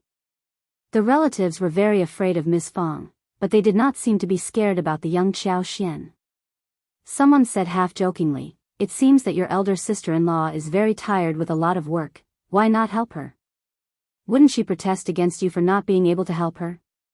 Everyone laughed. True, wouldn't she feel annoyed? Qiao Xian smiled. Elder sister-in-law is very capable, of course she won't say any such thing. I have just bought dozens of mu of land, and planted many things. But I don't have any knowledge about how to plant those things, so I hired elder brother, elder sister-in-law, and third brother to help me, paying them 30 yen a day. We will be planting some more mushrooms soon, and they will have to help me again. What? 31? That is too much. The relatives' eyes widened. They suddenly realized why Miss Su had no opinion against Qiao Xian's behavior. The couple could earn 60 yen a day, which even though did not come every single day, but Qiao Xian's land needed to be taken care of on a regular basis, and every time she required help, she paid them. Moreover, they were not living separately yet, so what she harvested from the land would also be shared. Oh man, she was so rich. With so much money coming to them, they would definitely ignore small things like dishwashing or floor sweeping. All the relatives became so jealous and motivated that they started to treat Qiao Xian nicely. Qiao Xian smiled as she talked about how excellent Miss Fang and Miss Su were. Ms. Ma's face turned pale while she stood next to them. Qiao Xian sneered inwardly. But for third brother's wedding that took place today, she was definitely going to pass on this message to her mother-in-law, who would again teach Ms. Ma a lesson. She needed to be disciplined many times until she finally understood what she ought to do and what not. She would eventually understand, after she was taught the lesson enough times. Soon the reception team arrived, and the atmosphere became lively. They cheered, laughed, and played around. It was a cheerful scene. The couple went through the process and the kitchen got busy again. The scent that came from the dishes caused people to drool. Everyone got very excited and looked forward to the wild boar meat at the banquet. There were 8 dishes being served at the wedding banquet. Normally, only 2 meat dishes were served due to the poverty. But today, the dishes were more than good. The dishes included roasted chicken with mushrooms, stewed meat with dried beans, fried wild boar with green pepper and garlic sprouts, roasted tofu, yam fungus, fried bean and eggplant with minced meat, tofu and cabbage soup, which was boiled with wild boar bones and trotters for a long time, so a large pot of broth was produced. There was a bowl of 8 treasure rice too. Qiao Xian had thought about serving a dish of braised fish, but Miss Fang did not think that the chief cook would be able to do the dish. Moreover, the dish required too much oil and a bone might get stuck in some child's throat, making it troublesome. Therefore, they gave up the idea.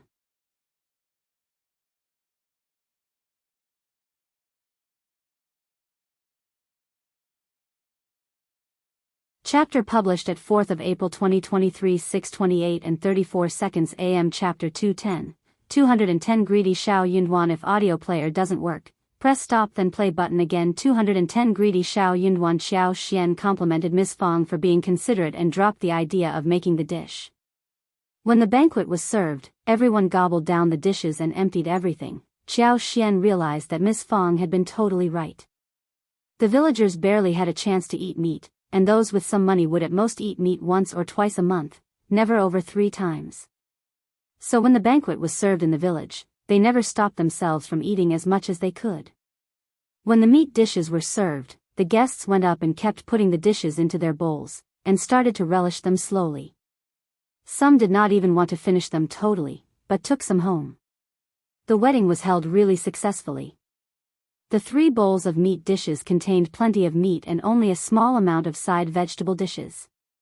Meat was seen in other dishes too, apart from tofu and yam dishes. The guests were really satisfied by the food and the bowls were all emptied, leaving nothing behind, not even the soup. When the last batch of guests was seen off, the things borrowed for the wedding were returned. The whole family ate along with the helpers, who left after dinner. The day did not come to an end until they tidied up everything. It was already quite late. Qiao Xian did not do much labor work, but she felt quite tired, let alone Miss Fang and Miss Qiao. After she washed herself up, she felt relaxed and started to yawn. She felt so sleepy. I am so sleepy. I need to go to bed now, she yawned widely. With her eyes half opened, she greeted Xiao Yunduan and pulled the blanket over her, before falling asleep immediately. Standing by the bedside, Xiao Yunduan looked at her face and felt a bit dizzy in his head. It was like a dream. It had been just 2 months since his own wedding was held, and at that time, he was not feeling so relaxed, nor was she. Moreover, he remembered how the suicide took place on their wedding night. But he had not expected that he and she lived such a good life since that point. He had also not expected that her arrival brought tremendous changes to the family. It was just 2 months, but for him, it seemed like a lifetime. It felt that he was used to having her at home and in his room, next to him when he laid down. Xiao Yunduan suddenly felt a bit greedy, as the emotions hit him hard. He believed that if they could live on like this, life would not be that bad either. Early the next morning, young Xiaoni served the tea to the family and addressed each member of the family with a new title. From that moment on, the whole family accepted her formally. Young Xiaoni was very diligent and did not need to be told to do the work properly. Miss Fang smiled brightly.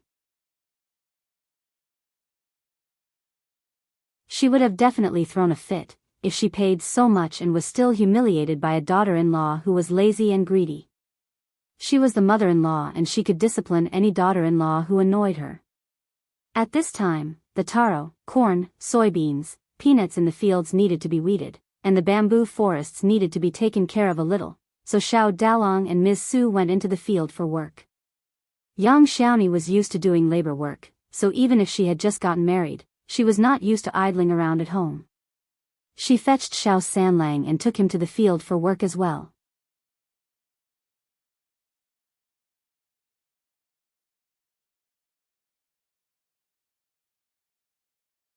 Chapter 211 Two dumb people. Miss Fang said, "It is fine, take a break at home for now and start work in a couple of days."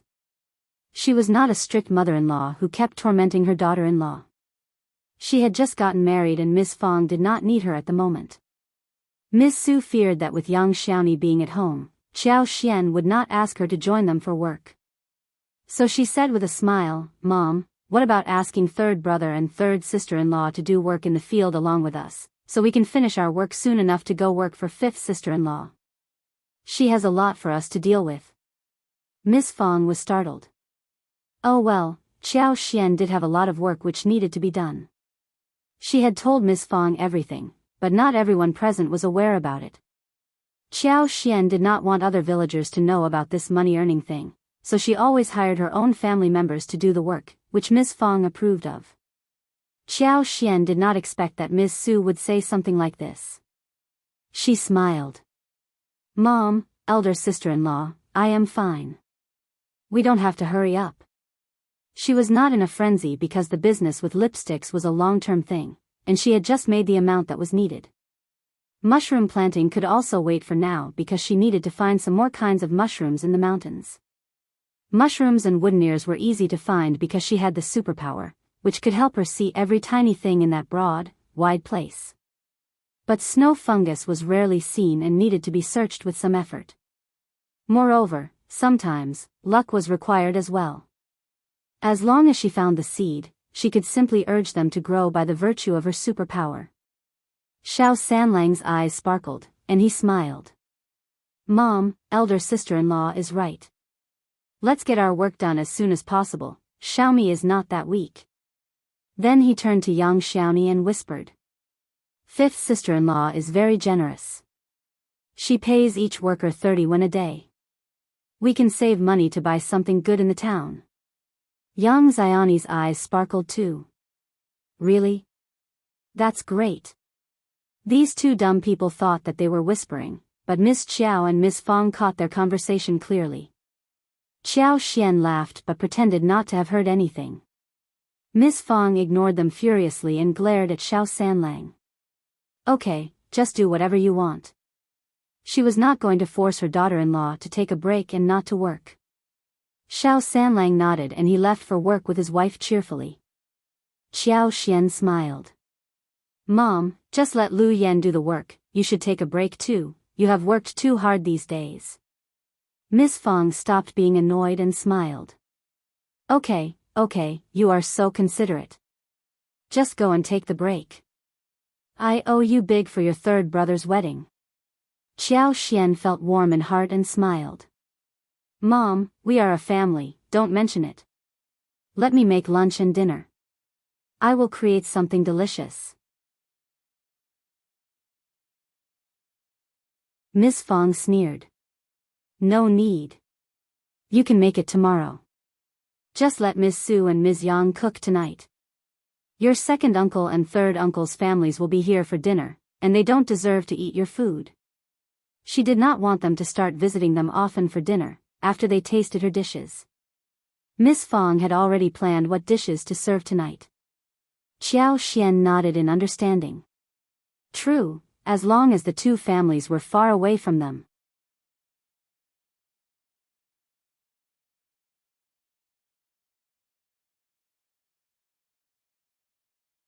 Chapter 212 Rest hence, she could skip making food tonight with ease. Feeling tired, Qiao Xian returned to her own room. Xiao Yinduan was writing articles, which were going to be presented to the teachers at the school and fellow classmates for communication. Qiao Xian did not hurry onto the bed when she walked in. Instead, she came to his side and helped him grind the ink. She was just thinking how she could tell him that she needed to take a break, when Xiao Yinduan looked up at her and said, You worked so hard yesterday, you must be feeling very tired, go and take a break. Qiao Xian had not expected this sentence to come so easily, so she felt very happy. But she replied in a friendly way. That is not good. Xiao Yinduan thought that she was worried about being scolded by the family, so he said, Don't worry, I will not tell Mom about this, just go and sleep. Qiao Xian. What straightforward words. Well, it made people feel assured. Qiao Xian laughed and accepted the offer. Ah, yes, I am feeling very tired. Let me take a break, you can inform me when you step out. Xiao Yinduan nodded. I will tell you when it is time for lunch. Feeling assured, Qiao Xian thanked her husband and threw herself onto bed. She rolled over in the blanket, relaxed with 4 limbs open, and soon fell asleep. Her breath was steady and she had fallen into deep sleep. Xiao Yinduan turned around subconsciously and saw the long, smooth raven hair on the pillow. He could not help but feel his heart soften. He showed a gentle look. He felt comfortable and happy, especially when they spent the time together in the room, even while doing nothing. Miss Fang hid the leftovers from the banquet before someone could steal it. 1 bowl of chicken, 1 bowl of tofu and 1 slice of meat were enough for dinner tonight. They had made steamed buns for lunch. The steamed buns were simple but very tasty, and when eaten with the chili sauce made by Qiao with pig liver, heart and belly, it would be delicious when eaten with porridge. When Miss Su returned at lunchtime, they started to eat and young Xiaoni felt moved to be able to eat so much food. Young Xiaoni was bowled over by what Qiao had made. She said that she could do any kind of work as long as she could eat the chili sauce made by the fifth sister-in-law. The whole family laughed. Xiao Taotao smiled proudly. Third sister-in-law, fifth sister-in-law makes great food. You wait and see the dishes she makes. Qiao Xian smiled. I will take a break tonight but will make some more tomorrow. Xiao Sanlang, Xiao Xiaoqi, and Xiao Taotao cheered her on. Eldest uncle could not help but look up. We are hosting a family dinner tonight, Miss Qiao. You can make some dishes then. Eldest uncle had to admit that Xiao Xian cooked great food though he was not very satisfied with her. She could make some good dishes for the family dinner to bring up the reputation.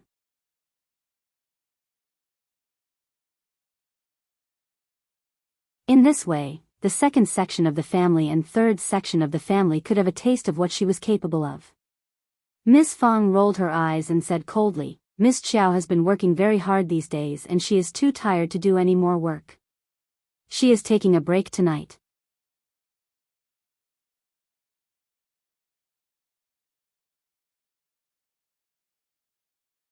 Chapter 213 Good Xiao Yunduan added immediately. True. Dad, she can make food in the future.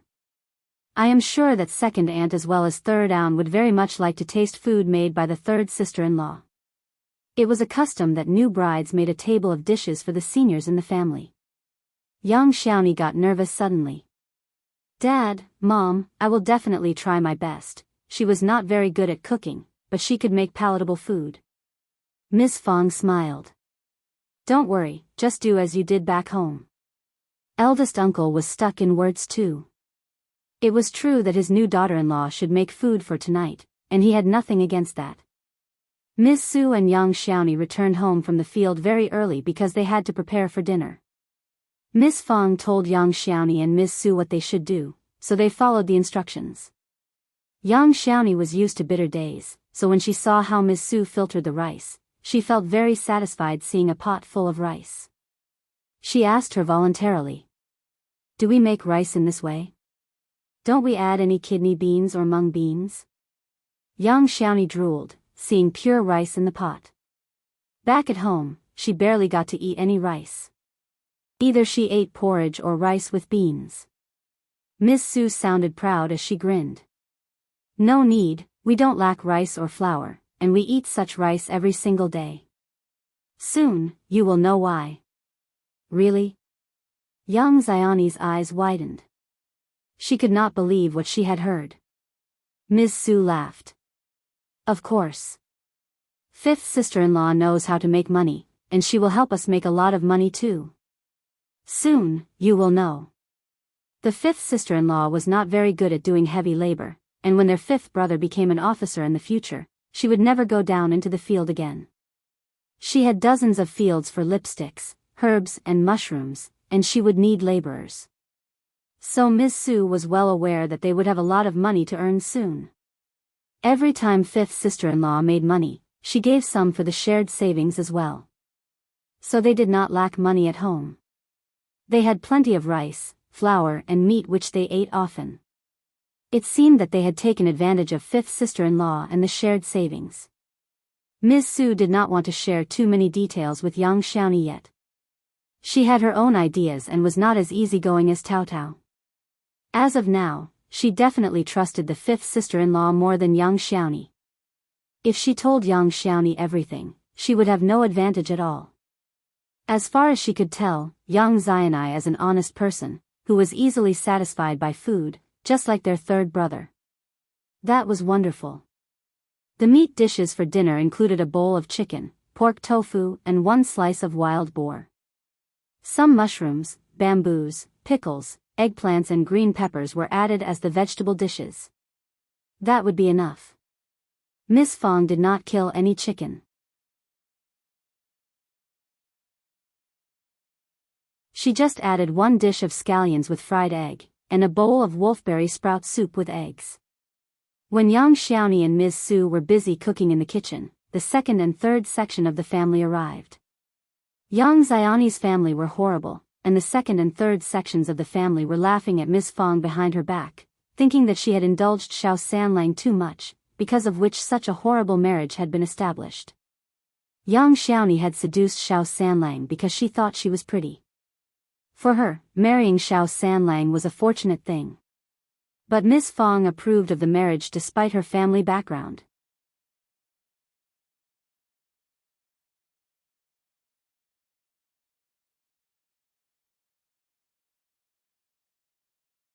Chapter 2:14 Message. They were waiting to see what life was going to be like for the first section of the family henceforth. Therefore, both sections of the family seemed to be in a good mood. They were waiting to see a ridiculous show, rather than feel jealous and annoyed. Ever since Ms. Ma was caught red-handed by Qiao Xian when she bad-mouthed them at the wedding, she was very worried that Qiao Xian would point this out to her in front of Ms. Fang, and be disciplined by her. Therefore, Ms. Ma did not dare to say anything. Since Ms. Niu was alone, she could not hold a conversation on her own. So the dinner went on peacefully, and no big fuss was made.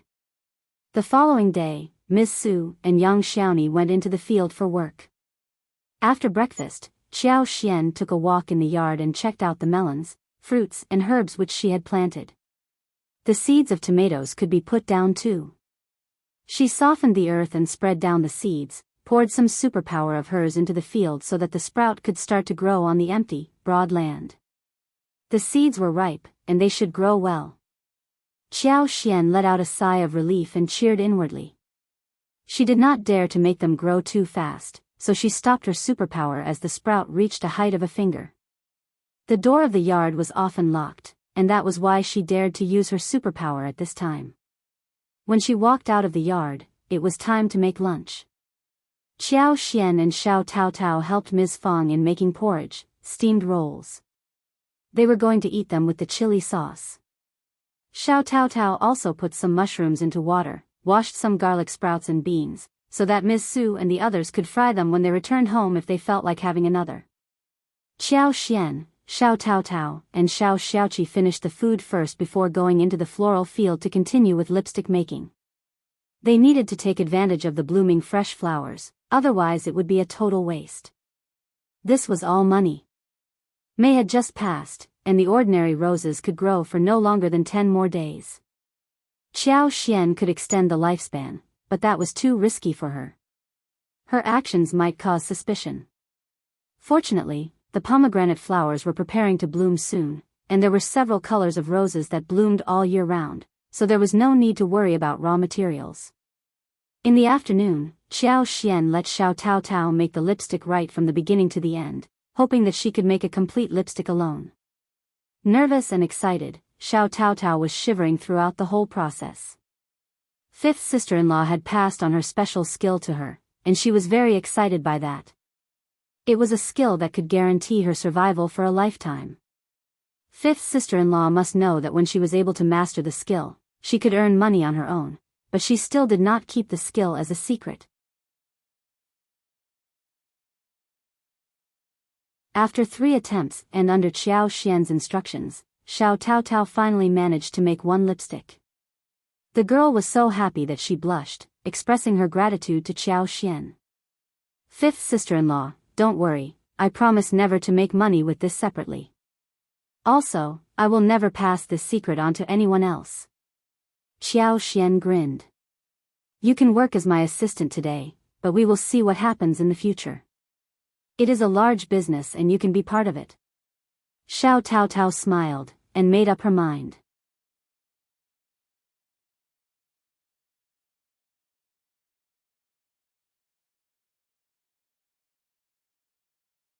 Chapter 2:15 Displeased Xiao Taotao had just learned the skill and felt very motivated, so Qiao Xian entrusted the work to her whilst she idled around in the floral field. The roses were blooming in such a flourishing way that the petals looked radiant. Due to the help of her superpower, the flowers looked rather beautiful. The pink and rose-colored flowers were pure-looking and together, it seemed as if a waterfall of flowers was created.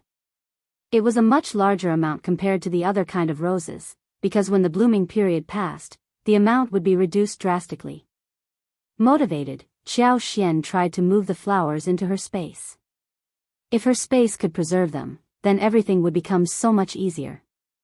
She could find some time when no one was around so as to urge them to bloom with her superpower, and all those flowers could remain stored in space. But the arrogant space gave no response. It did not accept the flowers. Qiao found it such a pity.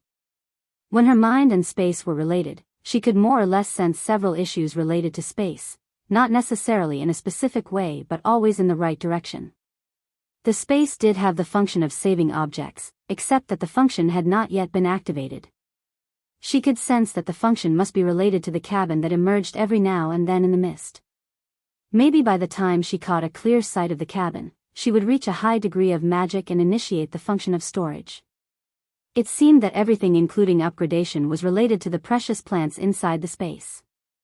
She still needed to find some more. But she was running out of a solution. She needed to find precious goods which the critical space could accept. Qiao had to give up the idea of storing roses and instead focused on making some more lipsticks when the flowers were still blooming. Qiao was going to make a big dinner in the evening, so she returned home earlier than usual. She was going to make a dish of pig head, which would take time. The pig meat was enough for many dishes. Qiao decided to divide it into different parts. She stewed some in the pot, whilst the ears and some small parts could be served as cold dishes or fried with chilies and braised. From the large water tank, she took out a few 3-finger-wide yellow, small crucian carp, small carp, and 2 yellow eels. She stewed a pot of pickled cabbage with a small amount of sauerkraut and dried peppers. This was what dinner was going to include. Ms. Su and the others returned home late, and the moment they arrived, they washed their hands and got ready for dinner. Xiao Tao and Lu Yan were helping out at home, and the dinner was ready. When Ms. Su heard during lunchtime that Qiao had asked Xiao Tao to work in the floral field, she hoped to finish her own field work as soon as possible, so that she could start to make money from Qiao.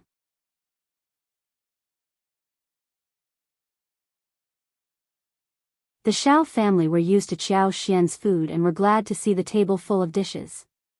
Is that pig head? It smells so nice. We have fish with pickles again. It was the first time for young Xiaoni to have a taste of dishes made by Qiao, so after dinner, her eyes were sparkling as she looked at Qiao.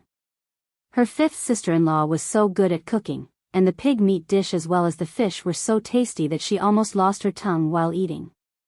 Fish could be so delicious that it was beyond her knowledge. They all had a good time eating, and kept speaking highly of Qiao's cooking skills. They all thought that the banquet served at the wedding was not as delicious. Only the eldest uncle felt a bit annoyed. He realized that Qiao refused to cook the previous day only because she did not want to, not because she was too tired to do so.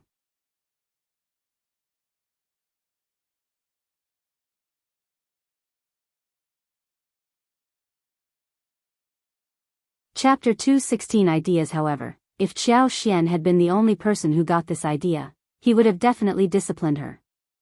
He would have told her that she should not have such thoughts when the whole family was together. However, his wife and sons were all helping her out and he was totally left alone, so there was no chance for him to say anything, nor was there any use in saying anything. Eldest uncle felt really heavy-hearted. He felt that the family was slowly scattering.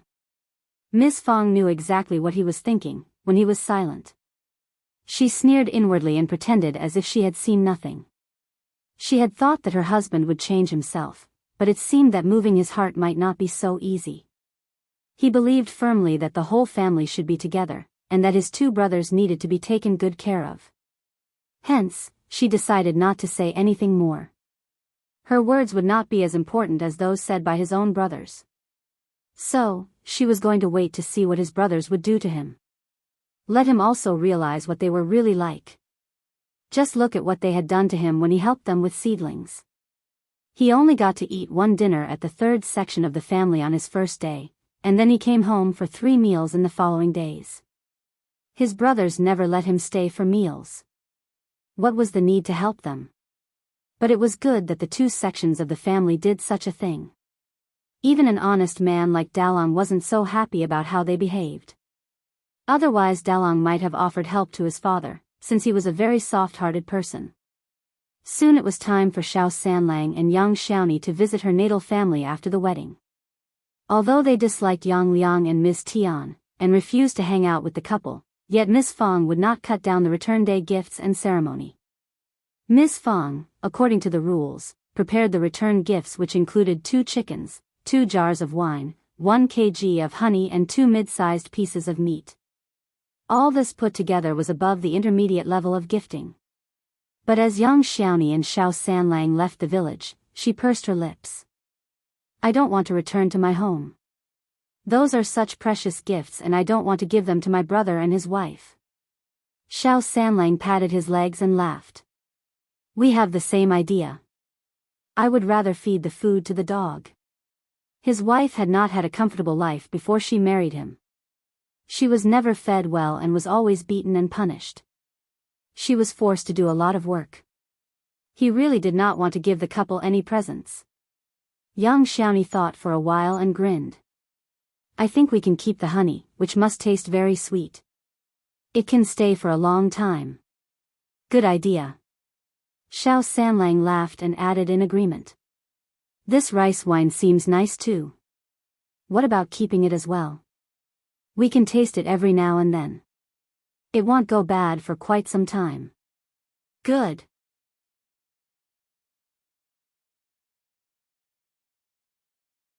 Yang Xiaoni nodded. And, we can kill 1 chicken and roast it. It will taste great.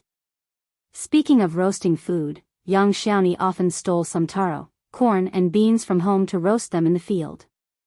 Sometimes she would dig some yams and roast them to feed herself in the wild field. She had even roasted fish, but she could not process it well enough, so she gave up after 1 attempt. That was how she and Xiao Sanlang met in the first place.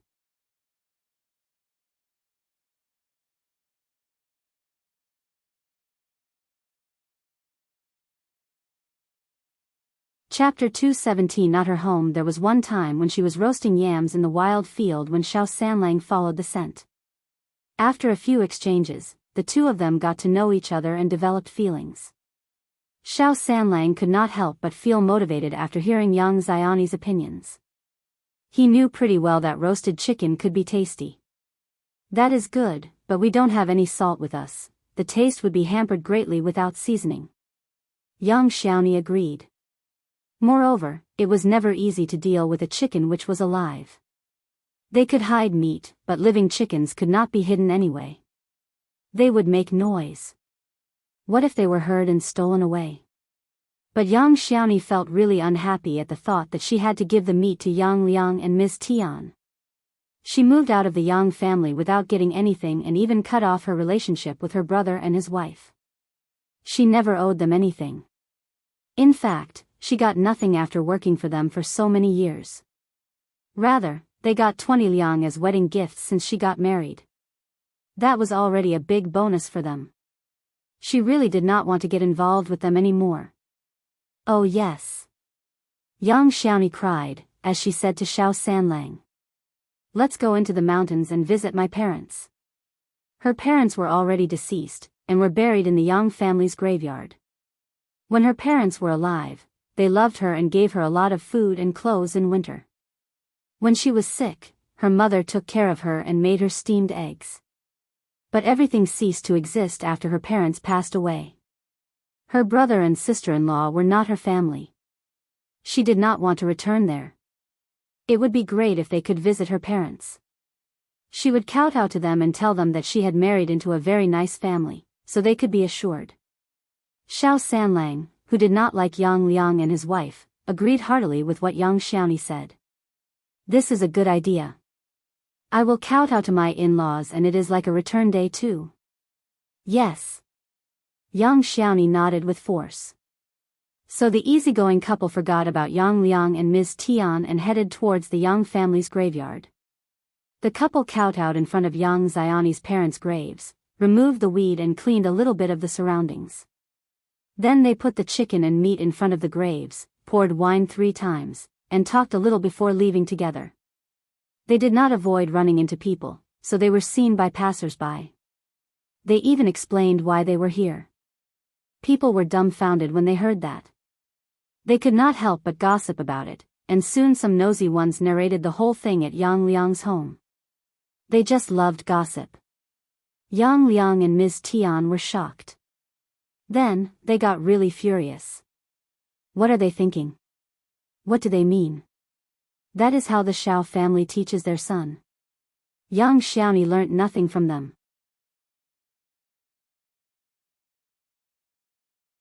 What are they trying to do? Honestly, the couple had been waiting for Xiao Sanlang and Yang Xiaoni to visit them since morning. They expected the couple to bring some gifts. Miss Tian had even prepared a speech to threaten Xiao Sanlang and Yang Xiaoni, so that she could control them in the future.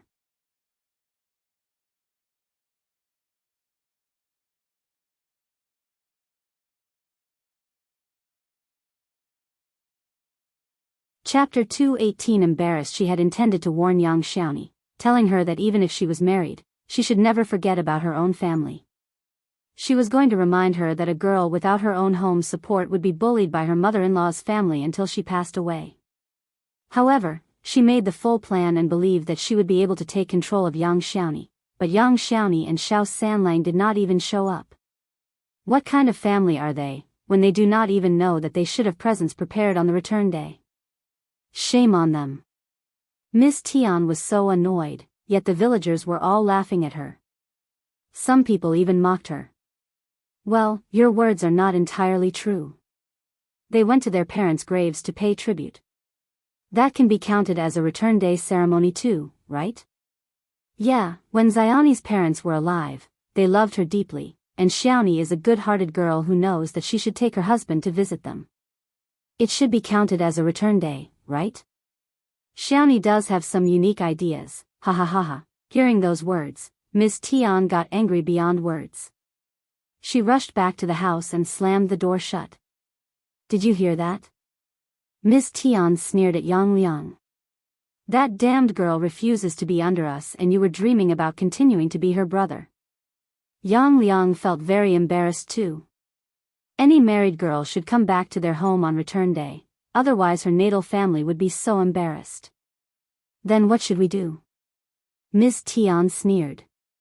Of course we should go to the door to demand an explanation. They are bullying us. We should teach them a lesson. Miss Tian was going to cause such a fuss that the damned girl would never have an easy time at her mother-in-law's family. Thinking of how Yang Xiaoni and Xiao Sanlang went to her deceased in-laws' graves with chicken, meat and wine instead of bringing those things home, Miss Tian felt even more irritated. This goddamned girl looked honest on the surface, but she knew that Yang Xiaoni hated her deeply inside her heart. But she had not expected that the girl would have done something like this. In this way, she should not be blamed for taking the revenge. Yang Liang hesitated. Is this a good idea? He was a coward, and wanted to have a good reputation. He could lecture Yang Xiaoni when they were at home, but he could not demean himself by making a fuss at someone else's door. Miss Tian pointed at his forehead and said, "You coward. They have bullied you to your bones, and you don't even dare to stand up for yourself. Are you a man or not?" Lectured by Miss Tian and thinking of what Yang Xiaoni did, causing him to become a joke, Yang Liang suddenly felt really furious. He said through clenched teeth, Okay. I will make sure she suffers." Now you said it right. Miss Tian sneered.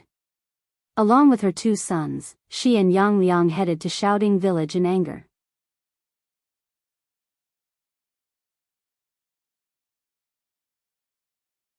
Xiao Sanlang and Yang Xiaoni had already returned by lunchtime. They hid the 2 living chickens in their own room and put the 2 pieces of meat in the kitchen, saying that those were the presents from home. Miss Fang did not think that it was possible, but seeing that the couple did not even stay for lunch, Miss Fang found that it might have happened. The couple might have tried to steal meat from Yang Liang and his wife's hands, so maybe the couple got annoyed and drove them out before serving them lunch. But it was okay, they could have better food at home. It seemed that it was right for them to have brought back the meat.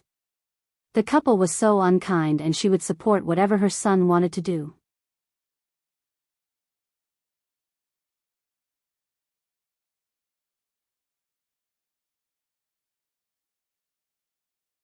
Chapter 219. Not Miss Fang. After lunchtime, young Xiaoni and Xiao Sanlang headed into the field to work with Xiao Dalong and Miss Su.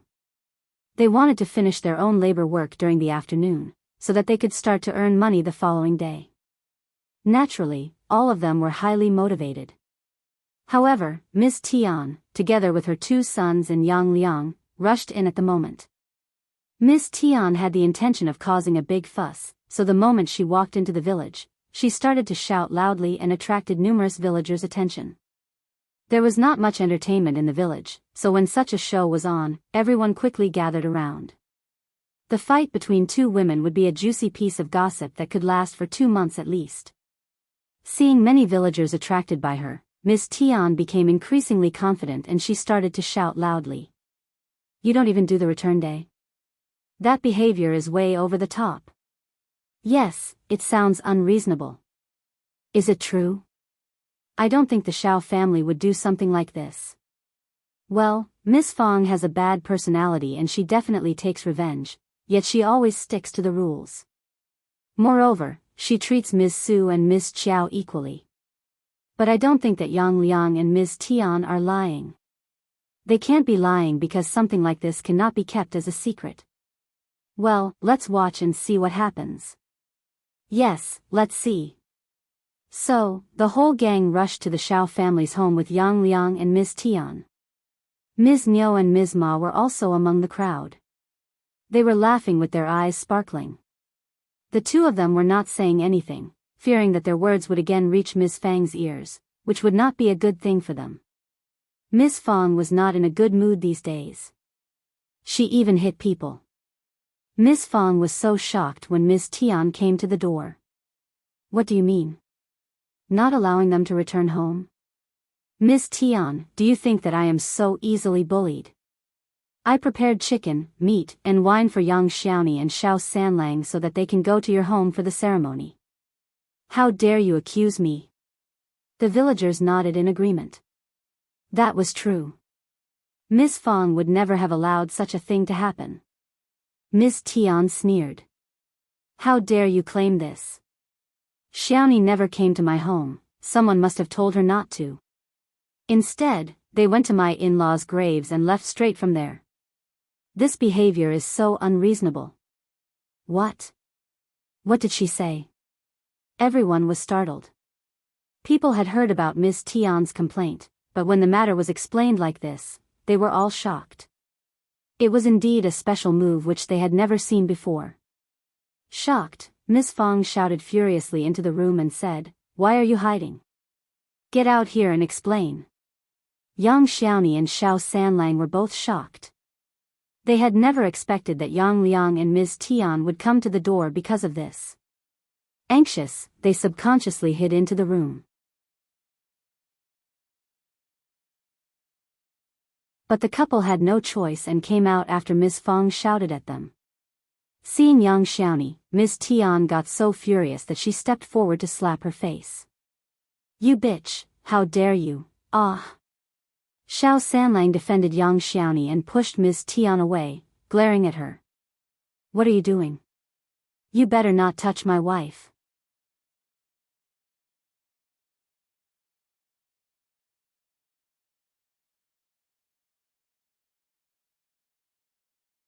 Chapter 220. Weirdos. Standing there furiously, Miss Tian just could not vent her anger and was frustrated. For one moment, she almost felt dizzy. She could not touch this damned girl anymore. That was such a loss. She felt that she got even more furious. She regretted badly to have approved of this marriage. She should have cut it off at the beginning. Moved, Yang Xiaoni started to sob and looked at Xiao Sanlang passionately. "Third brother, you treat me so nicely. No one treated me so well like you do after my parents passed away. I will definitely treat your parents well too." The villagers found it both funny and pitiful. Standing next to Miss Fang, Qiao Xian tried to hold her laughter. Her third sister-in-law was such a funny person. The Yang village and the Shouting village were not very far apart, and the famous families were famous across the villages. For example, weird couples like Yang Liang and his wife who treated their sister badly was a fact known to almost everyone. They should have realized what Ms. Tian and Yang Liang were like, when they saw how Ms. Tian, without hesitation, went up to slap Yang Xiaoni right on the face. She must be very used to doing this, so people immediately started to look at her differently. They were such a weird couple. Miss Tian regretted a little to have been so impulsive. So, she threw herself to the ground with her two sons. They are bullying us. The whole Qiao family were here, including the brothers and daughter-in-laws, surrounding Yang Liang and his wife as well as the two children. It did seem like a mob bullying the weak. Miss Fang's veins popped on her forehead.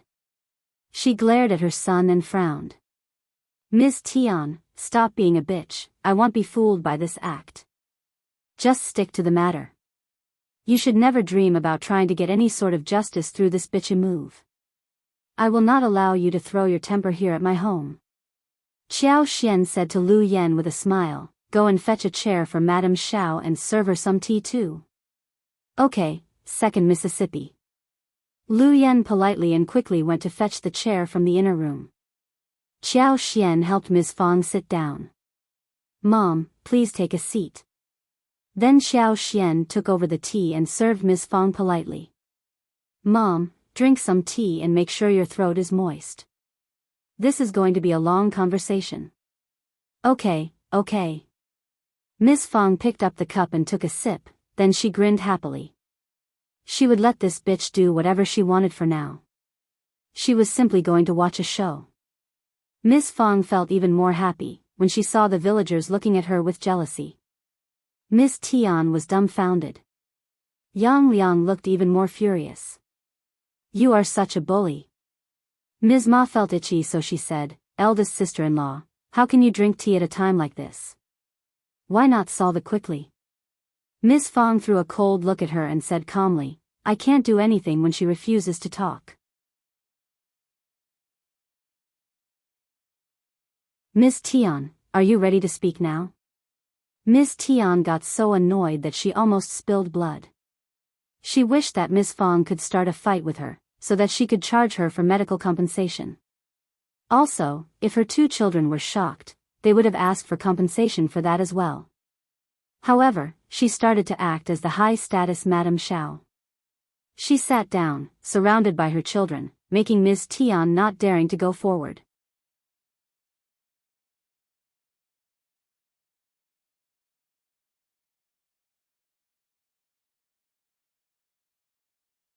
Chapter 221 Not Return. Yang Liang tried to calm himself down. My sister married your family and you need to help her do something on the return day. But you are bullying us by not letting her return. Miss Fang frowned. I saw them off this morning, which was also seen by the neighbors. I did not stop them. Third, Ms. Yang, explain it to them.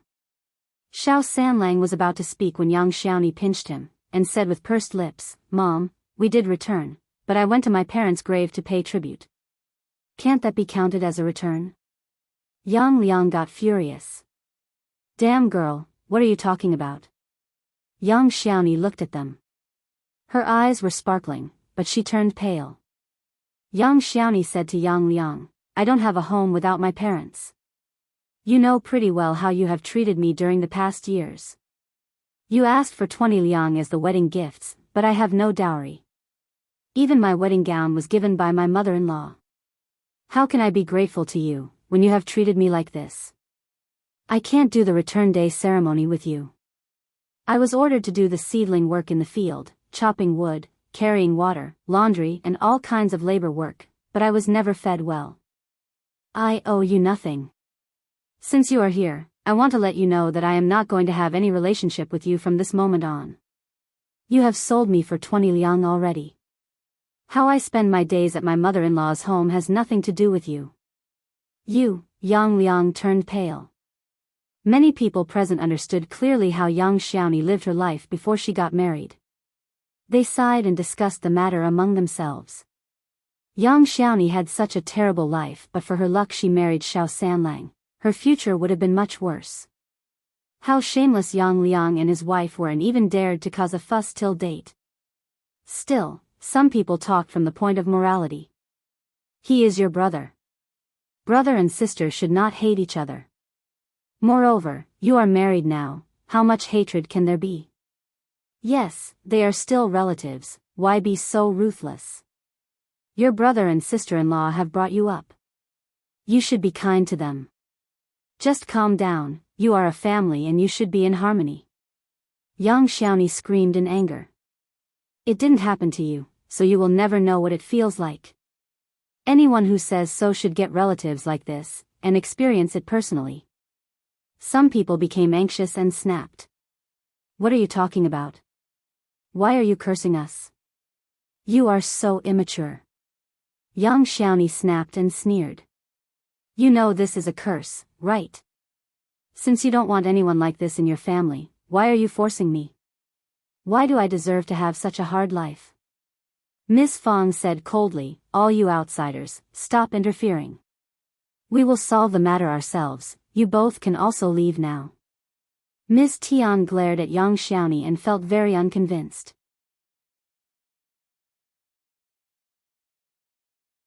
Yang Liang was very embarrassed and left with Miss Tian in a hurry. Miss Fang sneered behind them. It doesn't look good to make a fuss like this. The Yang family's reputation is ruined by you. We should all be sensible. Yang Liang staggered for a moment and then hurried away.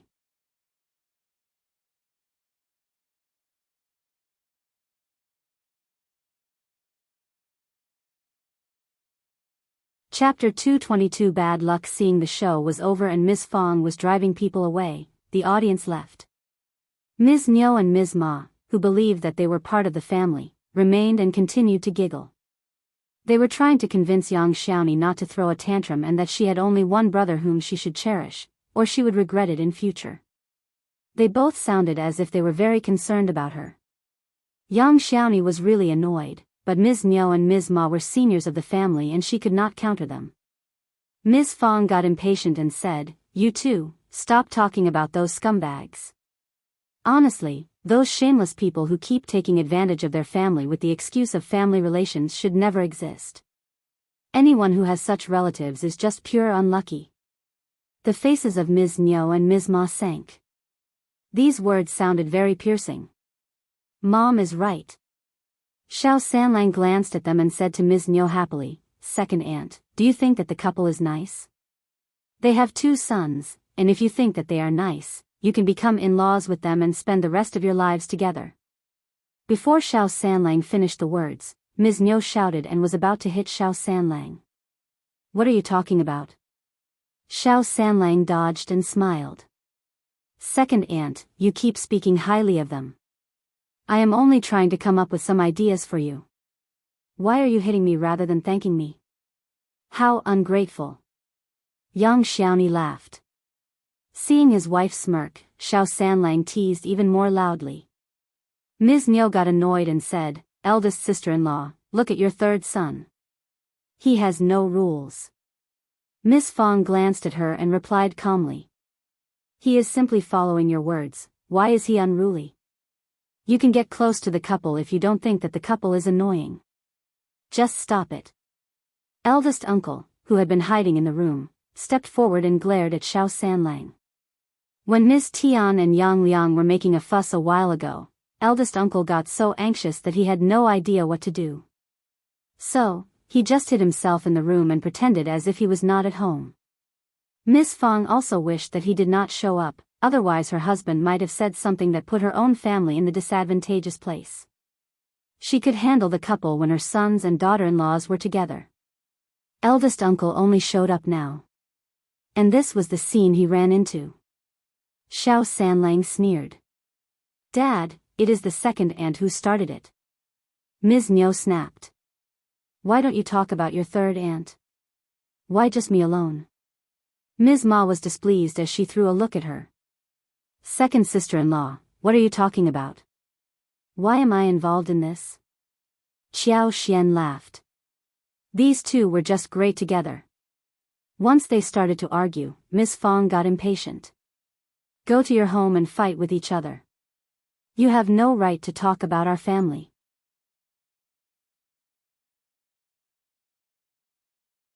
Also, if you spread any rumors about today, just wait and see what I will do.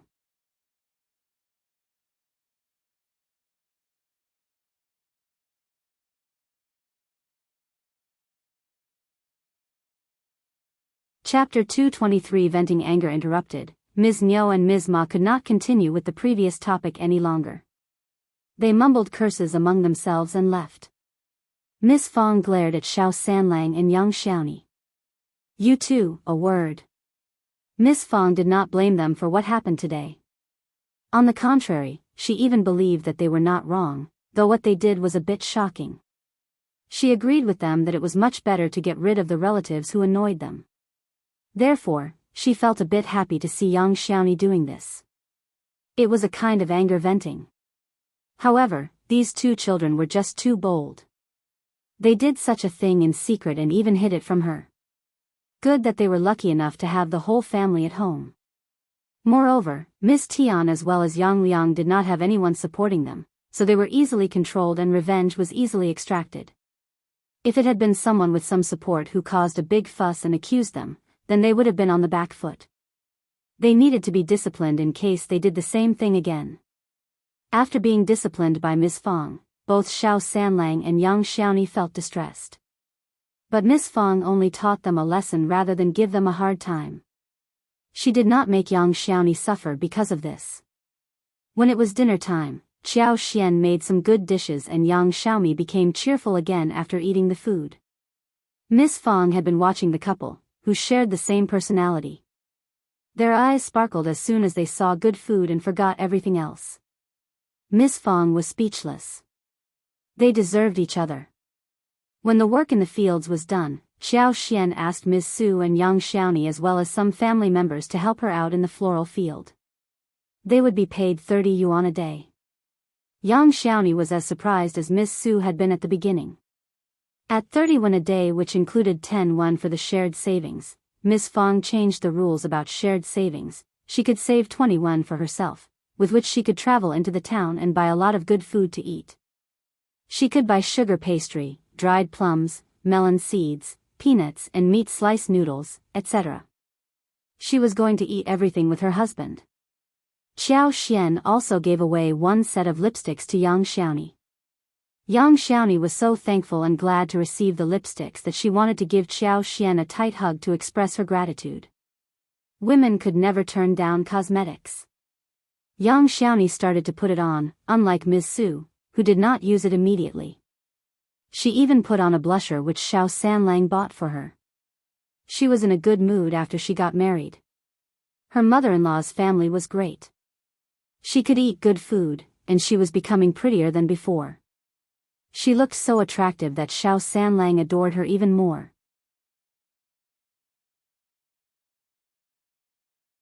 The couple wanted to stick with each other from morning to the evening and kept smiling at each other and working together too.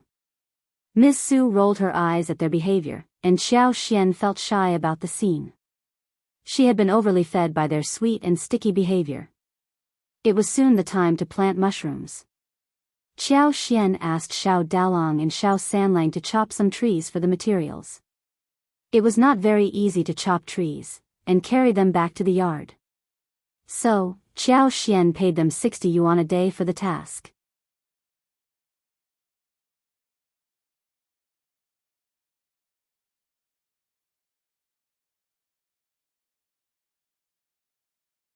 Chapter 224 No more trouble. Actually, labor work only cost 21 in the market, and lunch was not provided. The workers were under strict watch all the time and had no spare moment to slow down. But even if that was the case, there were still many people who would want to work there. Qiao Xian could not be so particular towards her own family. Labor work was very tiring and she needed to make sure that she paid well.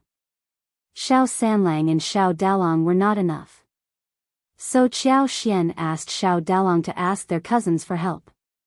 Qiao Xian stressed repeatedly this time. If someone asks about this, just say that you are paid 21 a day, understand? 21 was a normal and slightly high price. 61 would draw too much attention from the villagers. Qiao Xian wanted to keep a low profile. She just did not want to be the center of the attention, in case she exposed herself easily. She did not want Xiao Wei to do anything crazy to her again. Xiao Dalong nodded and turned to look for his cousins. Xiao Dali and his brother were so glad that they nodded immediately, swearing not to spread the truth. 61 a day, they had never been paid so much. They could buy more than 5 kilograms of lower quality rice with just 1 day's payment. Moreover, the Xiao family offered lunch as well. Qiao Xian, together with Xiao Taotao, Xiao Xiaoqi, Ms. Su, and Yang Xiaoni, was working on the lipsticks in the floral field. They would look to find the fungus when they had the materials ready. Qiao Xian felt that her superpower had been expanded to another hundreds of meters, and it was not very difficult to find what she needed in the mountains. There were definitely shiitakes and wooden ears, but snow fungus should be easily found as well. Qiao Xian asked Xiao Yunduan to buy some meat for home, as well as some ducks and chicken. It was summertime, and the meat could not be preserved for too long. They could keep the chicken and ducks alive until they felt like using them for food. They had more than 30 chickens with different sizes, but they were used to lay eggs, and the ducks had not grown big enough yet. They almost ran out of the fish in the jar, and in the afternoon, Qiao Xian, Xiao Taotao, and Xiao Dali went to catch the fish and shrimps in the river, taking a break from their heavy work. But she paid them the salary anyway. Feeling bored, Yang Xiaoni followed them to the riverside as well. Qiao Xian thought for a while and asked Lu Yan to tag along. She could help them carry the bucket or the basket. Lu Yan was already quite tamed, yet Xiao Xian still could not trust her, so she never allowed her to walk in the yard or the floral field.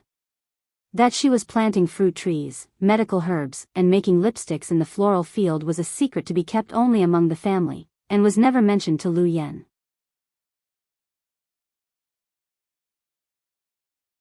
Lu Yan also knew that the Xiao family had some secret, or more like second miss who had a secret. She would have tried to dig it out in the beginning, but after all this time, she did not dare to. She had to pretend as if she knew nothing. Second miss was in charge of her, and what she needed was to live in peace and spend the remaining days well so as to return to the Qiao mansion safe and sound. She truly did not dare to cause any more trouble. She was wrong, so were Elder Miss, Madame Qiao and Old Master. Second Miss was not timid or cowardly. On the contrary, she was smart, bold and far more tricky than any of them could have expected. To control her, all Second Miss needed to do was to throw her into the second section of the family and make her suffer.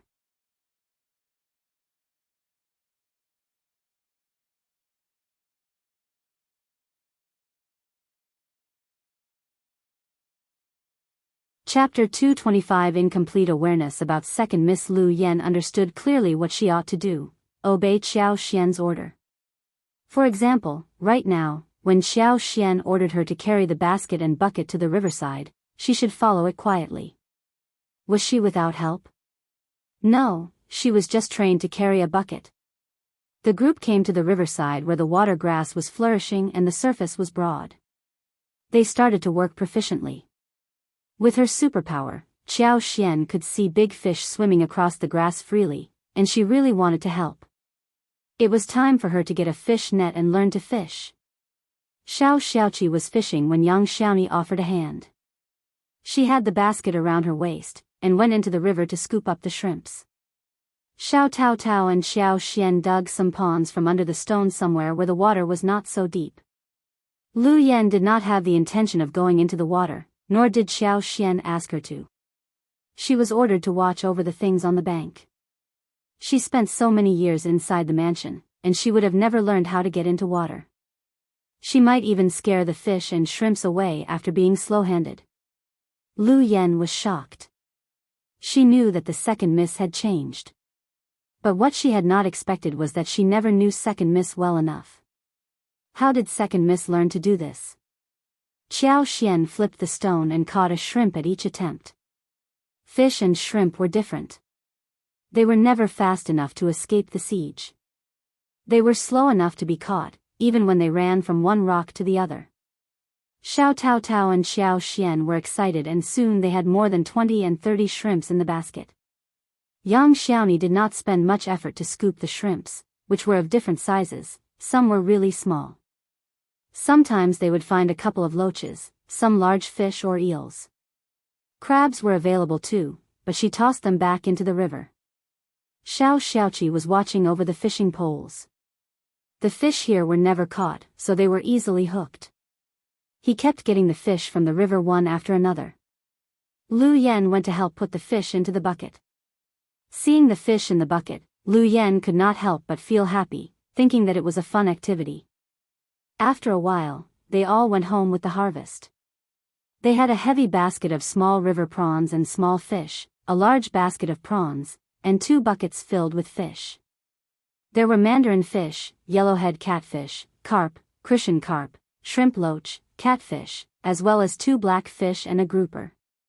Back at home, they put the hopping fish into the jar, and Xiao Xian poured some superpower into the water, because of which the watergrass grew so that the fish started to look energetic. They kept the shrimps in the basin for dinner.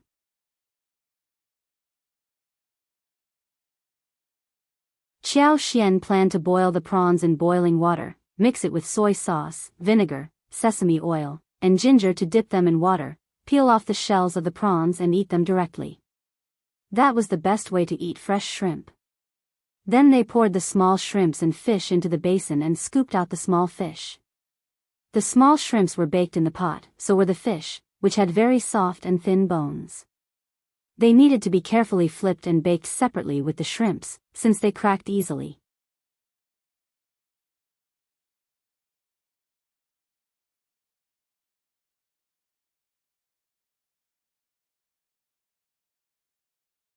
Chapter 226. The whole family. The small fish were very fresh. They were wrapped in flour and deep-fried, stirred with chilies and ginger slices. They were the best to eat like this. When Xiao Yunduan returned, he brought pork belly, pork ribs, cheese bones, and a dozen chickens and ducks. Miss Fang put the chickens and ducks into the cage. Since they were not bred by the family, the chicken might run away. But the ducks would always linger nearby. For dinner, they stewed soup with 2 cheese bones, soybeans, and Chinese yam, marinated spare ribs and stir-fried pork loin and loofah, deep-fried pork belly, saving them for the next day. There were wolfberry buds in the floral fields, so some were picked and fried. The bitter gourd on the fence had also grown, and they made another dish of fried bitter gourd with sliced meat. When the dishes were presented at the table, the whole family was drooling just with the smell. Xiao Sanlang could not help but sniff deeply, as he said emotionally, "Haven't eaten meat for a long time, now it is here again." Yang Xiaoni smiled and her eyes were sparkling. She was greedy for meat as much as he was. Seeing the table full of dishes, eldest uncle opened his mouth and closed again. He thought that Xiao Xian used her own money to buy the vegetables, and he could not possibly tell her to save money, since she was willing to pay. Also, she would not listen to him either. The whole family had become so fascinated with meat, after eating the dishes made by Xiao Xian. They seemed to suffer deeply, when they ran out of meat after a few days. The pork from the pigs raised by the farmers were very tasty. Xiao Xian was drooling for the meat too. She had some ribs and drank a bowl of bone soup. The shrimps were so fresh and tasty, and they were all satisfied by what they had just eaten. They were worried that the shrimp would have a weird taste, but after they had a bite, everyone found it so fresh, especially Xiao Zhenyan and Xiao Qing, who loved it deeply. Xiao Xian started to miss the dish made of tomato with shrimps. Her tomatoes were already growing so tall. She decided to make them bloom in a couple of days. The roses were not growing so much, but pomegranate flowers would bloom too, since the buds were ready. Xiao Xian made a count of the lipsticks. The number had already reached to 1,000. They had booked the tubes, so they could slow down at this stage. They were waiting for Yuezhing Xiao to fetch the goods, and the tubes to arrive, before starting to work on it again. She used her superpower to make the pomegranate flowers bloom slower than expected. It was summertime, and the weeds were growing crazily. Especially when the barren mountains were surrounding the floral field, and the grass seeds were everywhere in the field. They were burnt first, but the weeds just would not go away.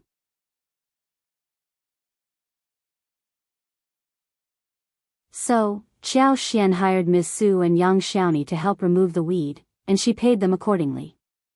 She decided to let Xiao Xiaoqi and Tao Tao go for a walk in the mountains. Xiao Xiaoqi had not hunted for a long time in the mountains, and he felt itchy to go there. Xiao Yunduan decided to take a break too, after studying hard for so long. So the four of them went into the mountains together. Qiao Xian had the intention of visiting the place where they had never visited before. Xiao Yunduan as well as the other two agreed readily. When Daddy Zhao was still alive, he had once taken Xiao Xiaoqi into deep mountains that were deep. So, Xiao Xiaoqi was used to this kind of environment, and he was never afraid. But deep mountains were, after all, dangerous as they went in. It was summertime, and the bugs, mosquitoes, snakes and all were quite active. They really needed to watch out for the poisonous ones.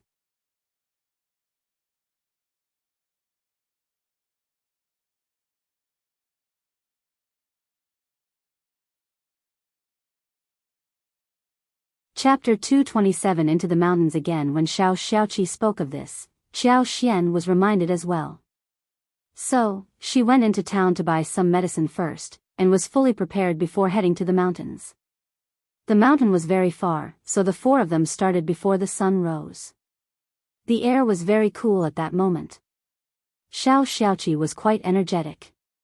He became more active as he walked into the mountains. He had a lot of fun going along with Xiao Tao Tao. Xiao Yunduan was walking next to Qiao Xian, reminding her what she should watch out for, like the branches, which he kicked away for her sake. Qiao Xian did not need his help. She could see everything, and as long as she wanted to, she could use her superpower to move the veins away. But Qiao Xian felt sweet in heart, seeing her husband care for her in this way. She was not going to give this man to anyone else. The four of them did not intend to head into very deep mountains, since they needed to factor in the return time. Seeing the surroundings getting stranger, they slowed down. Xiao Zioki's plan was to hunt and take some animals home. He intended to get some rare prey, because roosters and rabbits were too commonplace for him, especially since he took such a long and difficult trip here. They talked and walked, as they observed the surroundings. There were many kinds of bamboo in the mountains, and the bamboo shoots were seen everywhere too. From the time of the solar term of insect awakening all the way to the end of July, there were a lot of fresh bamboo shoots growing. As they were walking in the deep mountains, they would every now and then run into small patches of bamboo shoots. There were many mushrooms too. Wild berries were looking ripe as well. However, they were too far away from the village, so they dropped the idea of bringing those home.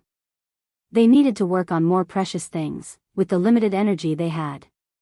They only paused to pick the rarely seen and delicious mushrooms like porcini mushrooms, Hericium arenaceus, wild red mushrooms, and small flower mushrooms. Especially Hericium arenaceus, which was rarely seen. They were lucky enough to get many on this trip. They even found a bunch of snow fungus, which were picked when ripe, weighing around 2 or 2.5 kilograms. Qiao Xian bore this place in mind. She would come to pick the mushrooms when they had the materials ready. Xiao Yunduan understood that the snow fungus were valuable, but he had never seen them before. When Xiao Xiaoqi and Xiao Tao Tao heard from Qiao Xian that snow fungus could be more valuable than gastrodia when sun-dried, they put them away carefully, fearing that they would break them. Xiao Tao Tao's eyes were sparkling, as she smiled. "Fifth sister-in-law, are you going to plant this in our yard too?" "That would be great." Xiao Xiaoqi struck his head and smiled. "Yes, no wonder it sounds so familiar."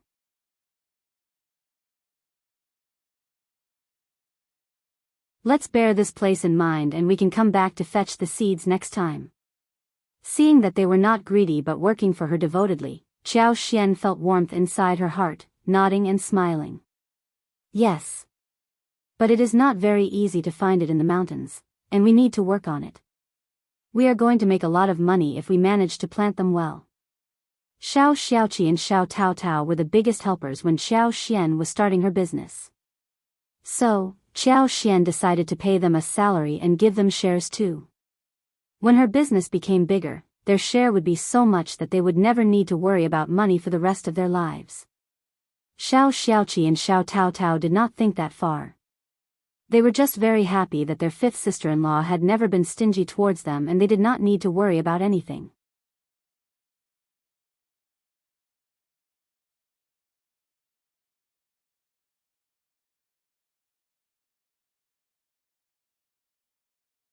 Chapter 228 Deep Mountain. Apart from snow, fungus and some precious things from the mountains, Qiao Xian, with her superpower, saw some Ganodermic, few of which were too small and difficult to find, or just too far from them. So, she gave up mentioning them.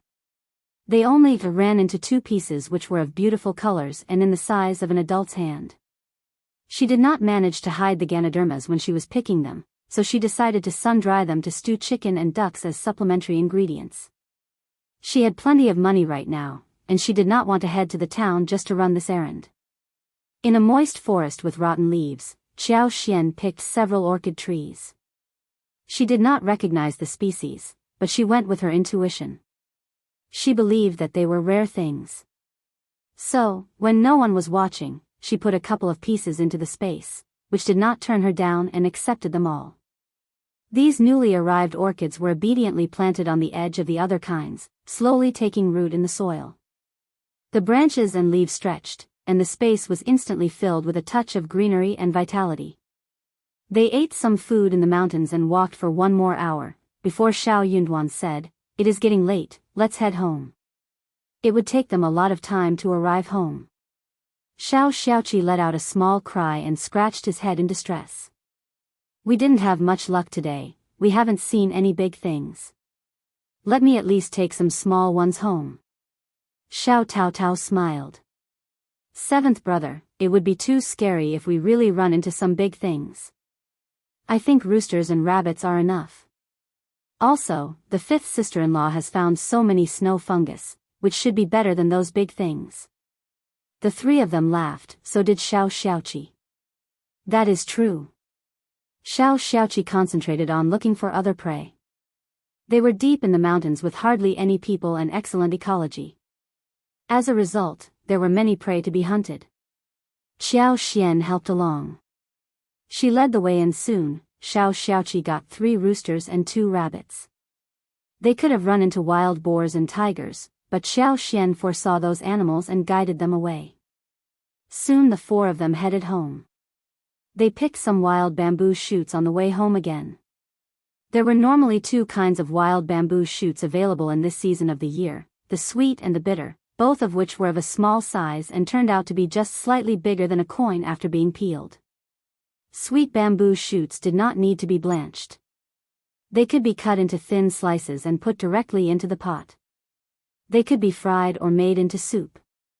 It would taste very sweet and fresh with no need to add meat. The original taste of fresh bamboo shoots would be retained in the dish. Bitter bamboo shoots needed to be blanched so the bitterness could be removed. It could be cooked with meat and chilies.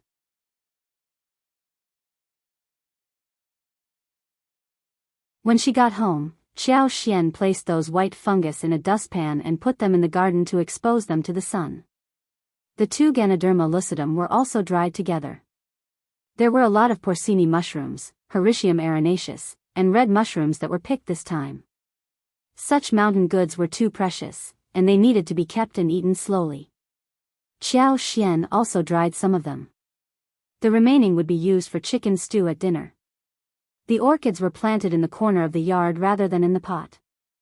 Qiao Xian planned to take care of them with her superpower and see if they could grow well. In the evening, Ms. Su and Yang Xiaoni came home. There were many weeds growing in the floral field, and the roots were stubborn in the first year. Therefore, cutting weeds became a very difficult job. Ms. Su had some plans of her own. She could be calculative, but she never idled around, whilst Yang Xiaoni decided to start fresh, so she worked very hard as well.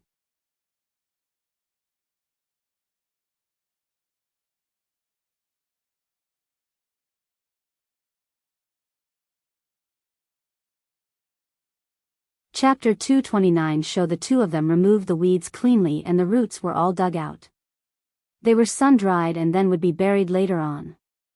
Miss Su was worried that Xiao Xian would call them lazy, so she explained to her that the reason why the weeds were not thoroughly cleaned was because the job was very difficult to do, and that they were not lazy. Xiao Xian never thought of her in this way, so she did not understand why Miss Su would explain this to her. When she understood what Miss Su intended to tell her, she consoled her instead. That was when Miss Su became assured. During dinner, Xiao Xian cooked again. She planned to use Hericium arenaceus and porcini.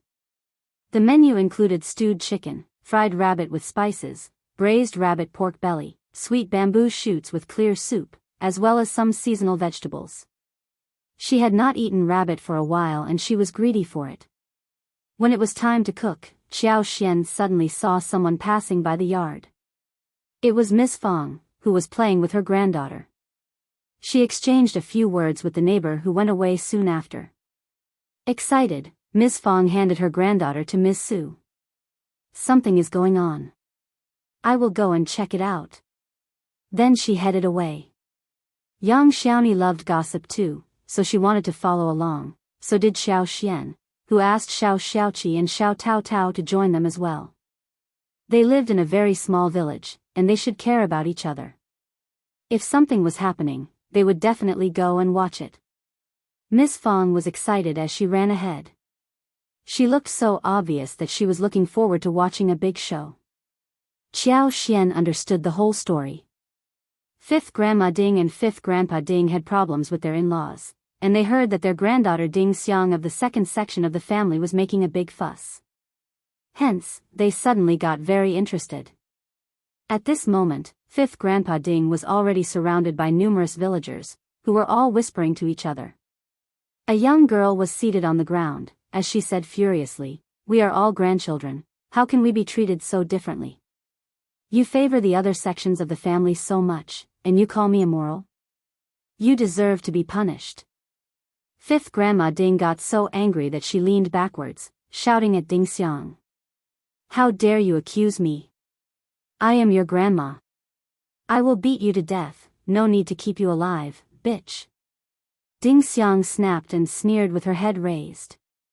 "I am your grandchild. How noble are you, when you call me a bitch? We, from the second section of the family, work all the time, and we are never fed well. My mom is too sick to get up right now, but you still think that she is lazy. You give food to my cousins but you never give me and my brother anything. How can you be treated as the senior members of the family? You can be a senior member to anyone who wants you. How dare you lecture me?"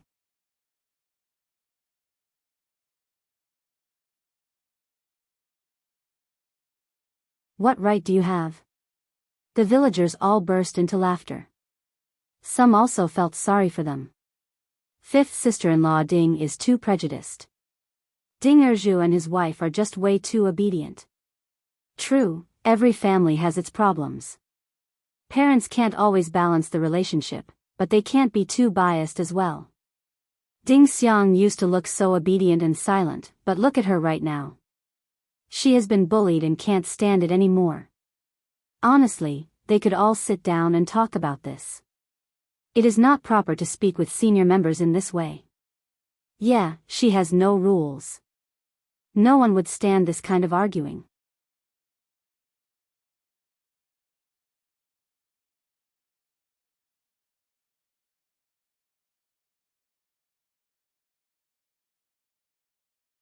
Chapter 235. Grandpa Ding's granddaughter Fifth Grandma Ding got so annoyed by what Ding Xiang said that she went up to kick her and shouted, "I will beat you to death, you bitch." Ding Xiang could not stand it. So, she got up and ran away. You are the senior member but you don't act like one. The only thing you can do is to put on the seniority hat. Bah, I can't stand that anymore, I want to separate the family. Ah. I am dying, I am dying. Fifth Grandma Ding shouted. Instead of running after Ding Xiang, she screamed at Ding Xiang's father. You immoral man, how can you allow your daughter to bully me? Maybe you and your wife have instructed her to do so. What sins have I done so that I have to go through this trouble? Fifth Grandpa Ding's face changed as he snapped. She has no rules and she dares to say such terrible things. Catch the damned girl. Ding Erju turned pale out of fright and kept apologizing to Fifth Grandma Ding, swearing to God that he and his wife did not order their child to do so and that he would never do anything like this. Ms. Zhou kept sobbing in silence. Ding Xiang's heart cooled. She shouted even more loudly at Fifth Grandma Ding and Fifth Grandpa Ding for being prejudiced, as well as the exaggerating and annoying things the first and the third section of the family did. She insisted vehemently that she wanted to leave the family. The first and the third section of the family, who were watching the show, got annoyed too. They rushed forward with the cousins and caught Ding Xiang without much effort. Ding Xiang cursed inwardly. You ruthless family, stingy and evil, you are nothing. My parents will be killed by you one day, just wait and see. If my parents die someday, it will be your fault. You black-hearted people, you will be condemned by God. Shut up now. Fifth Grandpa Ding got so angry that he shivered. What are you talking about, you damned girl? Can't you talk properly? How dare you curse your own family? You are mental and talking nonsense. Second son, what are you doing being her parents? You should teach her well. Fifth Grandma Ding slapped right on Ding Xiang's face, shouting. This damned girl is crazy. No one with the right brain will talk like this. You are immoral, immoral. Ding Xiang's face turned swollen. But she continued. This is all your fault. I am mental because you made me so. I want to live separately, will you agree? Of course not. You will have no servant to order around. No one will help you who are lazy, mean and evil. Ah. Fifth Grandma Ding got so angry that she almost fainted. She raised her hand and was about to slap Ding Xiang again. I will kill you now. Ms. Zhou suddenly rushed forward with her son in her arms. She shielded Ding Xiang as she kneeled down, begging. Mom, she is too young to understand what is going on, please, forgive her, please. Shut up.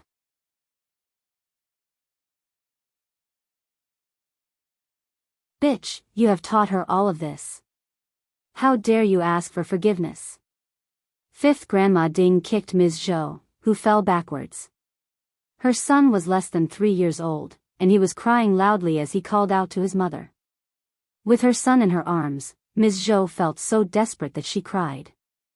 Those bystanders did not think that this should go on like this. They went up to get Fifth Grandma Ding, telling her to calm down and helped Ms. Zhou and her son get up. Some people tried to tell Ding Xiang not to talk anymore and apologize to her grandparents.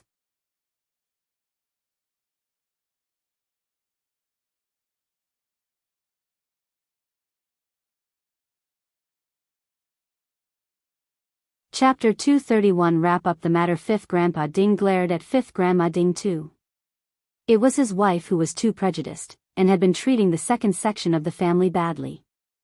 The second section of the family were too obedient to say anything, and he never took their attitudes as important. But Ding Xiang, the damned girl, bore the grudge in heart. This damned girl behaved openly like this, and his second son and his wife might have held the same grudge too. They had made the whole family into a joke in front of the village. Fifth Grandpa Ding was very unhappy about Fifth Grandma Ding, and was also upset about the second section of the family. Why could they not point out their grudge privately rather than make a scene here? Did the second section of the family think that it was a good thing to be the joke of the village? Fifth Grandpa Ding decided to wrap up the matter properly. He had to do so. Otherwise the rumor would only get bigger. His grandchildren were getting older every single day, and they should get married when it was time. His family could not be humiliated at this juncture. Just stop it. Fifth Grandpa Ding glanced at Fifth Grandma Ding and his children as he looked at Ding Erju. Erju, just tell everyone if your parents have treated you badly. Frightened, Ding Erju shook his head subconsciously. No, of course not, Fifth Grandpa Ding snorted. Have you ever thought about leaving the family? No, I never think about this. My parents are so good, how can I leave you? You really never thought about this? Never, Dad. Good. I knew that I would never have raised an evil son. Fifth Grandpa Ding calmed himself down and turned to Ding Xiang. Girl, are you jinxed that you have spoken such impolite words? Just say sorry to your grandma, and we will drop the matter. After all, you are simply being impulsive at this moment, but we can forget about it. Fifth Grandma Ding glared at Ding Xiang and sneered. Are you confused as to have said something like that? With a swollen face, Ding Xiang looked at Fifth Grandpa Ding with widened eyes. Grandpa, why can't we live separately? We can still treat you well when we live separately. I don't want my parents to live a tired life. Moreover, neither of the uncles ever work well. Why can't we just live separately? Why not? Many people in our village live separately. Just shut up. They live separately for some reason, but many are living together. You should get out of our family if you want to live separately. I will see if you can survive. Fifth Grandpa Ding's face sank. Girl, you are definitely jinxed. You are talking nonsense. You were not like this before. How can you speak with me in such an impolite way? You are not being polite towards us.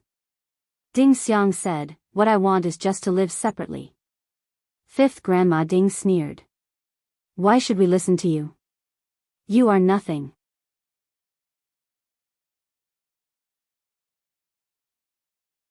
I am nothing, then you can separate us. You. Shut up. Fifth Grandpa Ding snapped as he said with a sunk face. Girl, if you are jinxed, I will let you stay in the ancestral hall for a couple of days, and the gods will drive away the evil air on you. It was a naked threat.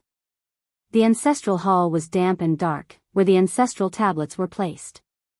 People could feel cold and dank air in that place. It was always dark even in the daytime, let alone deep at night.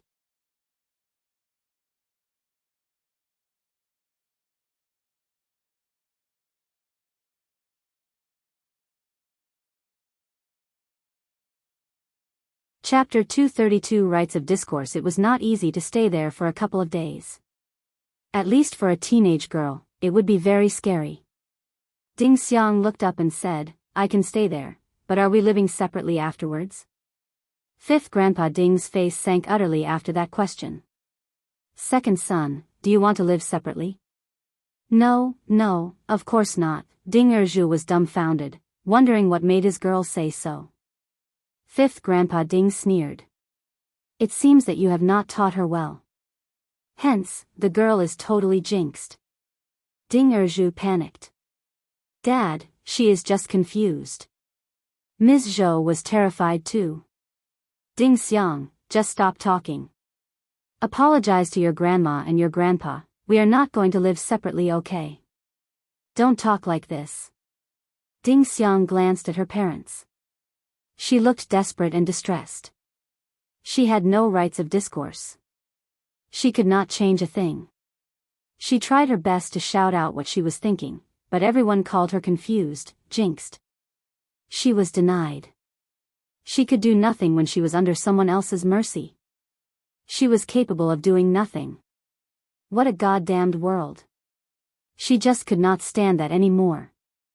No wonder, the original host died. She looked around and felt exhausted. Ding Xiang suddenly felt a bit desperate. Anyway, she was not going to tender any apologies because she never made any mistake. That was the bottom line she had. They could do whatever they wanted to her. She could not ride over them. Fifth Grandpa Ding forced her. Girl, just say sorry, we can drop it as long as you apologize. We are a family and we will live happily forever. Ding Xiang sneered. This pretentious tone made her feel so disgusted. What were you pretending to be?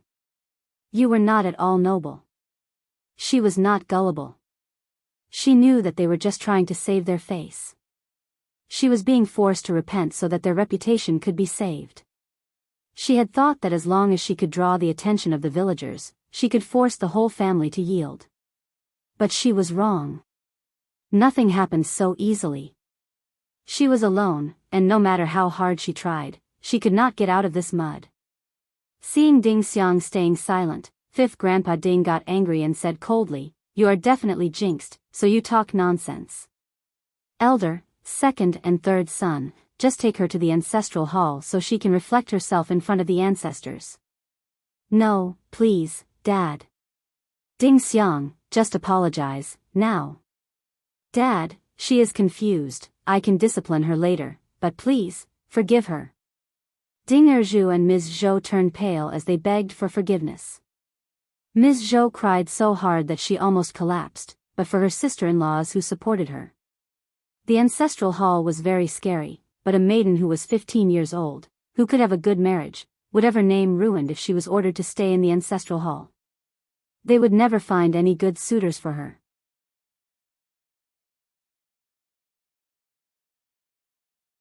What was she going to do? Her life was ruined. Ding Xiang closed her eyes. She is jinxed, definitely yes. No normal girls would be like this. Fifth Grandpa Ding almost cried. What are you standing here for? Get her to the ancestral hall. What a shameless thing, our family is doomed.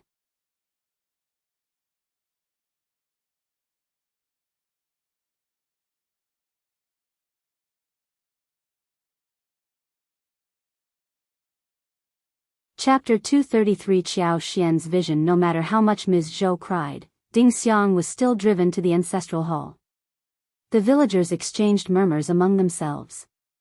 Some were talking about fifth Grandma Ding, some were showing compassion to Ding Erju and Ms. Zhou, and some even believed that Ding Xiang had been really jinxed. True, she must be under influence, how else can a girl behave like this? Yeah, did you see her eyes? They look weird. She is a grandchild, and she needs to behave like one. How could she talk to her grandparents like this? She is jinxed, and she is confused. I wonder if she will get better soon. Not sure. After the show, they all went back to their own homes. Miss Fang felt a bit interested and sneered. That old woman is such an evil person. How could she force her own son and granddaughter to be like this? She will have to pay for her actions. Miss Fang was gossiping when she saw Qiao Xian, who seemed to be totally transfixed. She tugged at her arm and said, "Let's go home, you got frightened?" Miss Fang showed her concern. She was thinking that Qiao Xian grew up in the mansion instead of a village, and she might have gotten scared after she saw what happened. Qiao Xian brought herself back and smiled. "I am fine, Mom. I just didn't expect such a thing to happen, no one did." Miss Fang sighed. That grandma is too cold-hearted. Miss Fang was complaining to Yang Xiaoni on the way home, but Qiao Xian was thinking about something else. She had gotten dizzy, and just like how she ran into the man whom she and Xiao Yunduan saved last time, she witnessed numerous images in her head again. Ding Xiang was in those images. She was going to have a very bright future. Qiao Xian made up her mind to help Ding Xiang out. She would lose nothing if that vision did not come true, but if she was right, then she would have saved an important figure. When she made up her mind, she started to think about how to do it. She decided to do it alone, in secret. After all, she had no rights to get involved with other people's family affairs, and if she offered to help Ding Xiang, her family would not approve of it. They might call her evil too. It would be a tough thing to explain. If the rumor arose about her, she would be driven mad.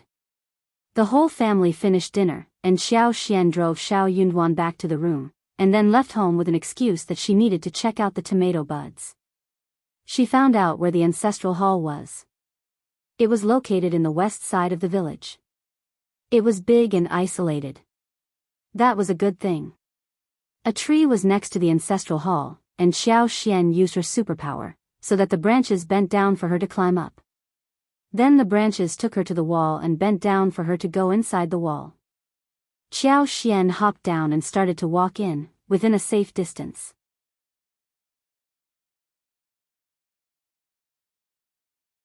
The ancestral hall was a very scary place, and it was even more scary at night. But Qiao Xian was feeling very calm. After all, she had time traveled and got superpower with her. What was she afraid of anyway? Ding Xiang was locked in the left wing room of the ancestral hall, and when Xiao Xian found her, she was sitting with arms around her knees, looking cold.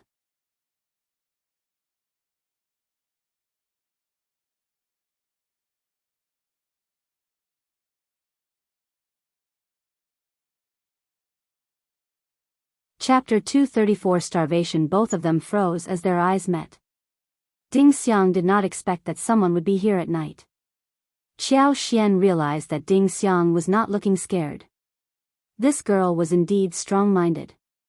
Ding Xiang glanced at the basket in Qiao Xian's hands. She seemed to have smelled something. She swallowed her saliva, and her eyes started sparkling. Have you got any food? Ding Xiang licked her lips and asked in a hoarse voice. She was really famished. She was never fed at her home, and no one gave her food after she was locked in the ancestral hall. When she heard the sound of footsteps, she thought that it was her mother. But it was not. She felt a bit disappointed, but not that disappointed. Ms. Zhou was too weak to fight against her grandma, who would definitely stop Ms. Zhou from giving her any food. Ms. Zhou could do nothing but cry. She was her mother, but she could not even defend her child who was tormented by her own family. She felt let down as she thought about this. She was so hungry that she did not even bother to ask why this woman was in front of her. All she needed was food. Qiao Xian smiled and let out a sigh of relief. She had been thinking how to explain to Ding Xiang when they met, but she turned out to be so straightforward. This was a personality she liked. When she thought of how she fought against fifth Grandpa Ding and the whole family, and she sighed, what a special girl. She was really different from ordinary farmers. Oh yes, but drink some water first, I have added some honey in it. Qiao Xian nodded and went to her. She squatted and took out the food and water for Ding Xiang.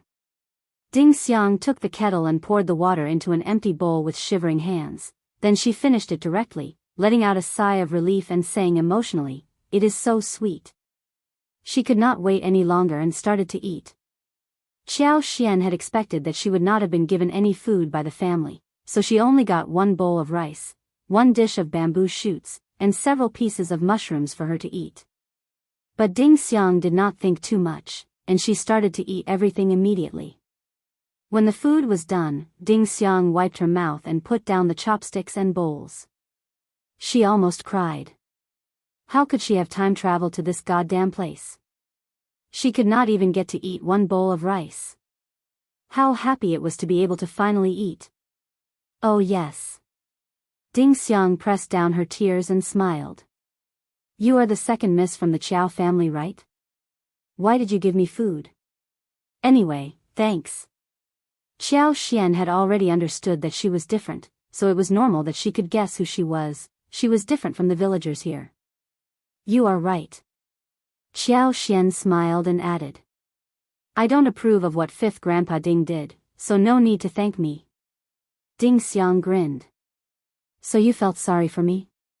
Anyway, thanks.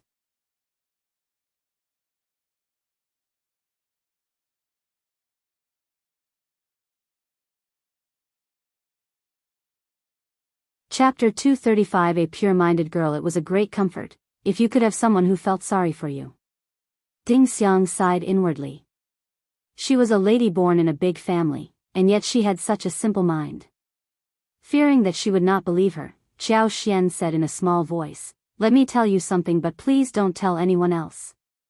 My lineal mother is not kind either, and I felt really sorry for you when I saw you being treated like that."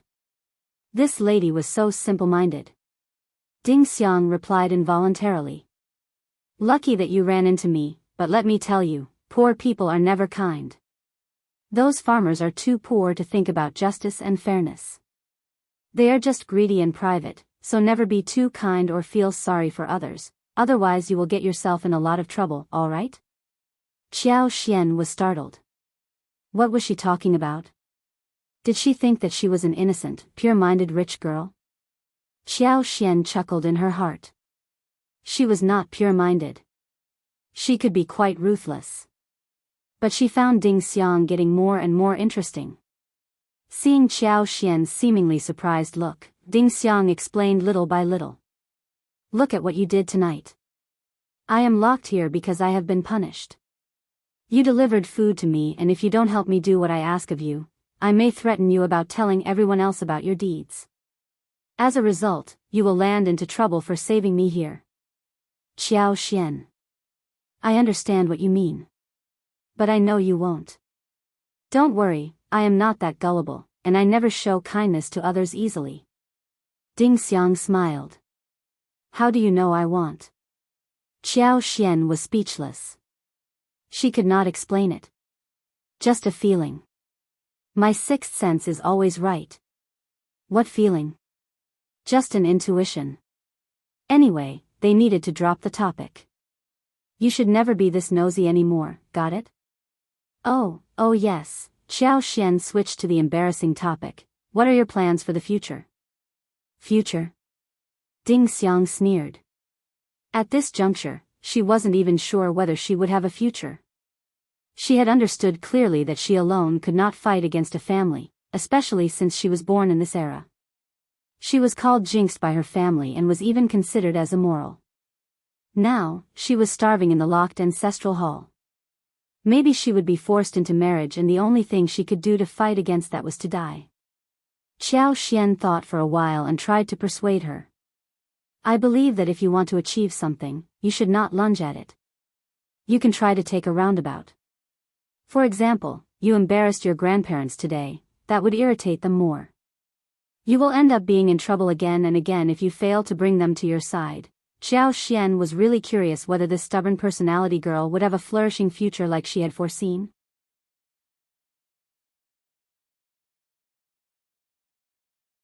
But she had developed some feelings towards this girl and would like to give her a hand. Moreover, when she heard some details about fifth grandma Ding from Miss Fang, Qiao Xian believed that Ding Xiang was really unlucky to have been born in a family like that.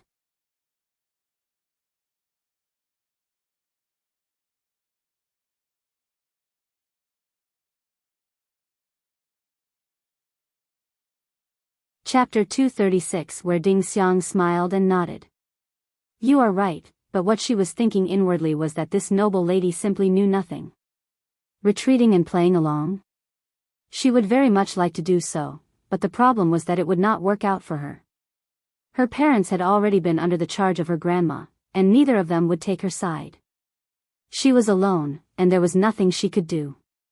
She had softened her stance before, but that did not work. Her parents had been frightened and they could not change themselves.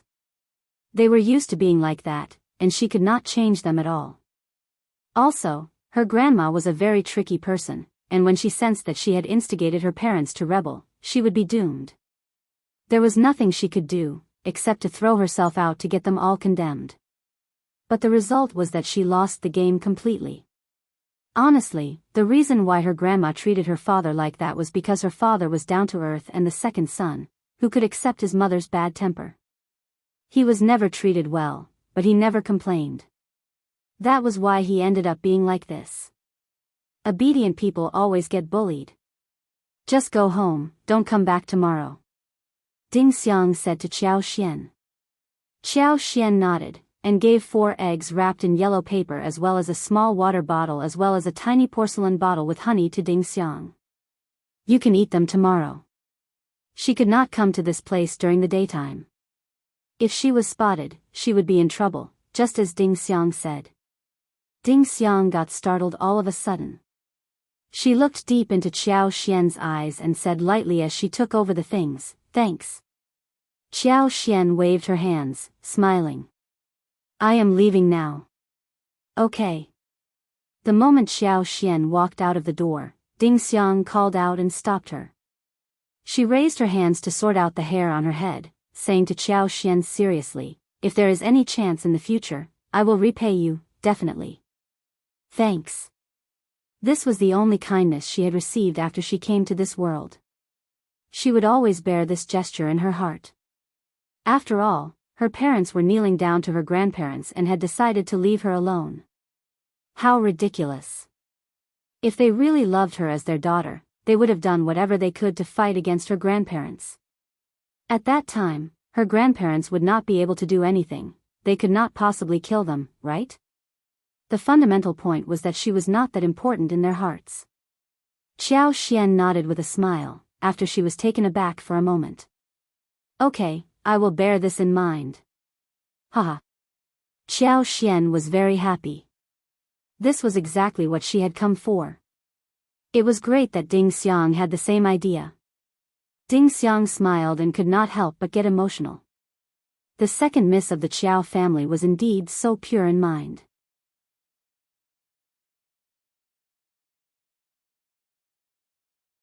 Qiao Xian answered too straightforwardly to let Ding Xiang feel that she was just teasing her, rather than take her words seriously.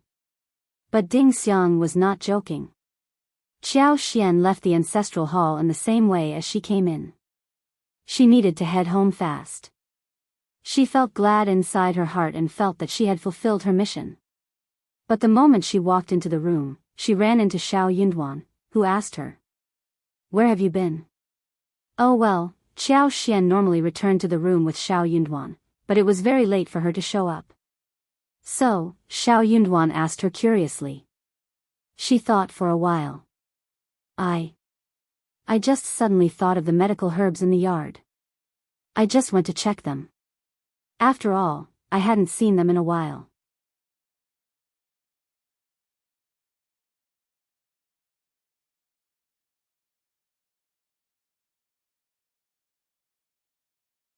Chapter 237 Blank in mind, is that really the case?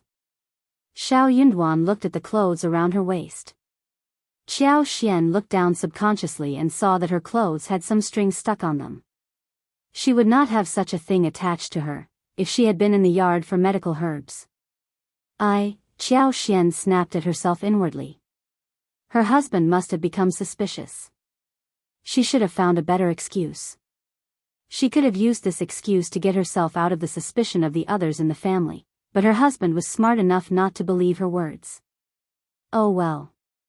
Qiao Xian smiled and confessed, as she came to Xiao Yunduan. Well, don't get mad if I tell you. I visited Ding Xiang at the ancestral hall, and I brought her some food. What? Hush. Qiao Xian covered Xiao Yunduan's lips. Keep your voice down. As the gentle and soft hand covered his mouth, he could feel softness spreading across his body, so he was dumbfounded, not daring to move. He was about to talk when he realized that his lips would rub across her hand. He stiffened even more, and did not dare to move at all. His ears were totally red and he got so nervous that he started to breathe heavily. Qiao Xian was so anxious that she did not realize what she had done. She blinked as she turned to him, looking pitiful. I can explain it to you. The two of them were standing very close to each other, and she looked so beautiful. She seemed to have a stimulating fragrance that went in from the tip of his nose, making him feel excited. With his eyes staring at her, he felt his mind turn blank. As she felt some warmth on her hand, Qiao Xian suddenly realized what she had done. She had her palm over his mouth. This was very embarrassing. Qiao Xian let out a small, low cry and blushed. She calmed down after a moment and withdrew her hand, repeating her words just to drive away the embarrassing moment. I can explain to you. As the soft feeling on his lips went away, Xiao Yunduan let out a secret sigh of relief. But at the same time, he wished that the palm could have stayed on for a bit longer. You can explain now. His head had turned messy, and he spoke up randomly. Qiao Xian coughed and composed herself. She started speaking in a small voice.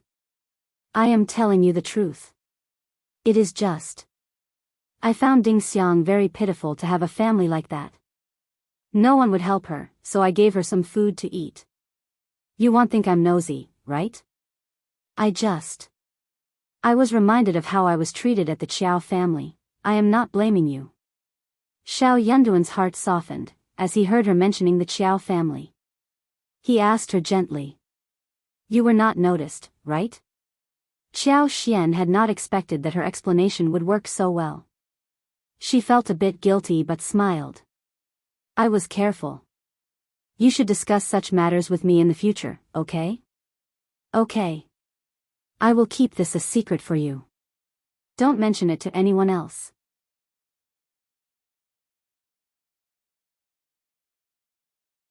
Of course, you are the only person I told this to. Xiao Yunduan smiled and felt much better. He reminded her again. Don't tell Mom about this either, it is never good to tell one more person about it. Actually, he was worried that his mother would blame her if she knew about it.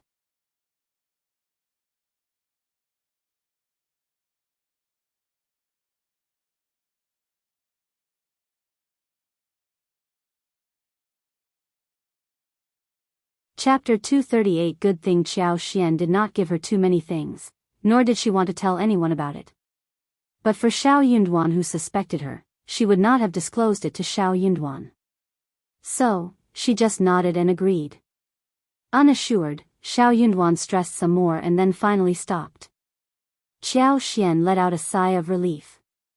The following day, Qiao Xian, Xiao Yunduan, Xiao Xiaoqi, and Xiao Taotao went into the mountains for a walk. They did not find any major things the day before, and Xiao Xiaoqi wasn't very satisfied with the result. He was motivated to find some bigger prey. Feeling bored, Qiao Xian decided to tag along. When she proposed it, Xiao Yunduan suggested following her into the mountains as well, at the premise that he had not affected his study plan. He could make up for it later. The four of them went into the area they had never been to before. The green hills were quiet, the ancient trees were towering, and the thick fallen leaves were rustling. The temperature in the mountains was much lower than outside, and it was cool to walk in it. From time to time, the crisp and pleasant sound of birds chirping could be heard, and the echo reverberated through the valley, sounding quite melodious. With her superpower, Qiao Xian could see all the good mountain stuff. But they were only here to pick some precious mushrooms. Xiao Xiaoqi found some bamboo partridges in the forest, and hunted them successfully. Bamboo partridge were as big as pegans, and the flesh could be very tasty, different from ordinary roosters. They were just walking, when Qiao Xian saw something with her superpower. She saw that there was a patch of tea wood standing out on the valley in the southeast direction. Two of the tea trees were strong and the leaves were both dark green, looking quite tempting. Qiao Xian did not have much knowledge of tea. She had once seen many wild-growing tea trees here, which did not draw her attention. But this patch of tea trees gave her a very strange, different feeling. Her sense told her that these were wonderful things. Motivated, Qiao Xian believed that their trip could be rewarding with this. The two old tea trees were ancient, and the leaves were tender. They could be obtained and taken for tea at home. Therefore, Qiao Xian secretly took the other three members of their team in that direction. As they came to the feet of the mountains, she pointed at the patch of tea trees on the valley within their sights. Look, that is a cluster of tea trees. The leaves are so tender and we can take some home. The tea made out of it should be very tasty. Xiao Yunduan spotted them too. He had more knowledge of tea than Xiao Xiaoqi and Xiao Taotao. He added with a smile after seeing the patch. The leaves look very good. Let's get going. Okay, fifth brother, and fifth sister-in-law. Qi and Taotao would never object to the suggestion made by them.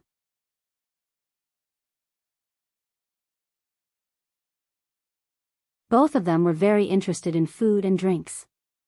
Xiao Xiaoqi asked. Fifth sister-in-law, apart from making tea, can the tea leaves be used for anything else?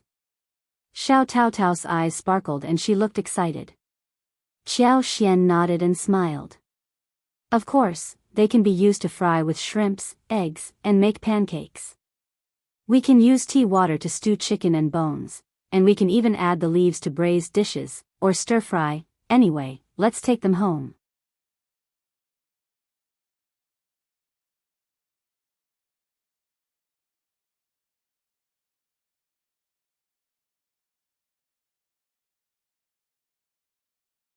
Chapter 239. Flourishing. Okay. Xiao Xiaoqi and Xiao Taotao laughed and looked excited and hopeful. Let's go and pick the tea leaves. The patch of tea trees was located a bit over halfway of the mountains, and the team, who was used to walking in the mountains, reached the place almost an hour later, since the mountain was so large. Qiao Xian had already sensed the scent of tea when they were very far away. She felt even more motivated. Equipped with the superpower, she was well connected with plants in this world, and she was even more sensitive towards things which were extraordinary. As they went closer to the tea woods, Xiao Yunduan could smell the scent of tea as well. It smells so good. Yeah, it is so good. Before Qiao Xian could say anything, everyone else already understood that it was a good thing in front of them. Apart from the two ancient, large tea trees, there were some middle-sized ones as well as small sprouts everywhere on the ground. Both Xiao Xiaoqi and Xiao Taotao were good at climbing trees, and they prepared to go up. Fifth sister-in-law, are there any rules to pick the tea leaves? Just the tip will do, right? Qiao Xian nodded. Yes, don't get too much of the stem. 2 tender leaves should be enough. The two of them nodded and went to the top of the trees. Qiao Xian smiled at Xiao Yunduan. Let's go and get them. Xiao Yunduan nodded. They had some rug bags with them as they went into the mountains, and they came handy now. The leaves were not very heavy, and those 2 large bags should be enough. Back facing the others, Qiao Xian pinched a small tea tree sprout and tried to stuff it into the space. Qiao Xian's eyes sparkled as she realized what happened. It went in. It seemed that the tea trees which she could not name were really precious things. Qiao Xian brought some more trees to space. The spring became increasingly flourishing. They started to head home after getting 2 bags full of tea leaves. The tea leaves seemed like precious things, so the trip was worth it, though they never got any prey. Qiao Xian got them to dig some more arm-sized tea tree sprouts and tied them together, so they could take them home. Soon, they ran into another patch of small tea woods. The tea wood was much smaller than the first one they saw, and apart from one ancient tree, there were some other mid-sized ones. The sprouts were everywhere, growing in the shadow. The trees probably could not grow well due to the lack of sun and oxygen. The tree looked quite special too. The trunk and twigs were purple whilst the leaves were dark green, and the new sprouts were tenderly red. They could smell the scent of roses as well as herbs. Xiao Xiaoqi and Xiao Taotao, who had no idea about tea, could not help but praise. It smells so good. They did not want to leave like this. So they paused and started to pick some more.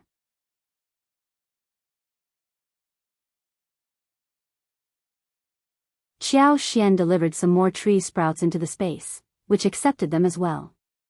She got 7 or 8 pieces into space, and suddenly, she could tell that her superpower had been expanded. More importantly, the mist around the small wooden house was diminished to some degree. Surprised, Qiao Xian glanced about and without letting Xiao Yunduan see her, she pushed some more tree sprouts into the space.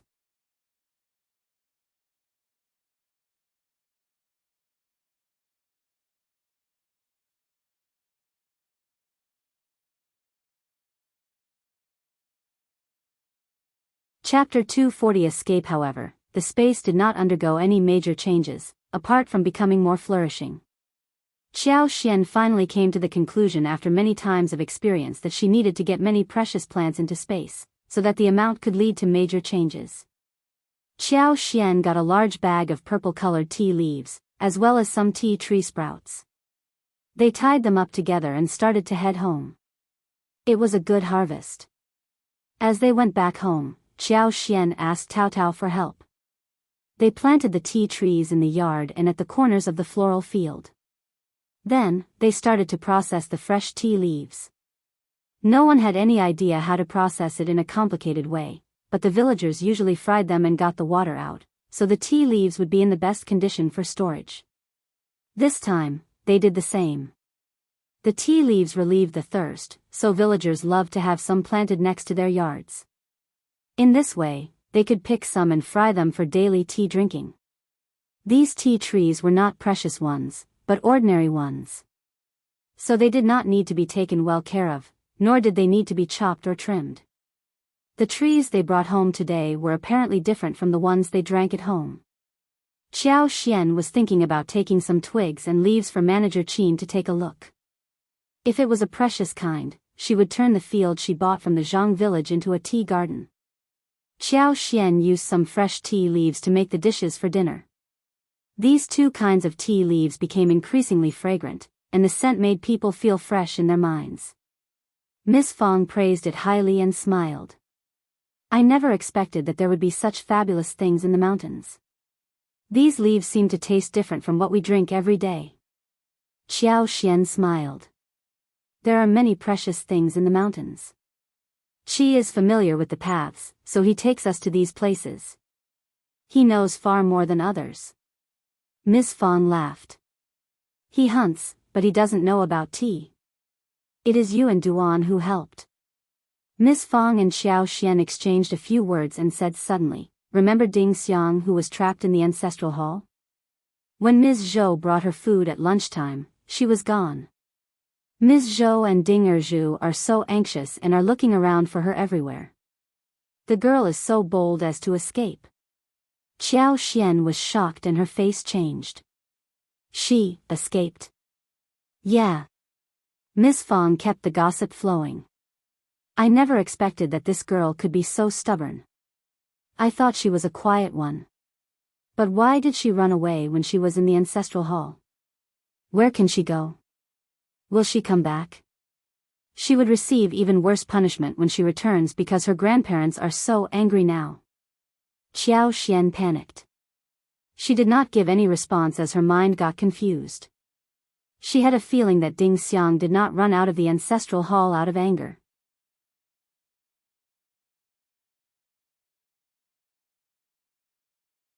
More importantly, she felt that the girl was not going to come back.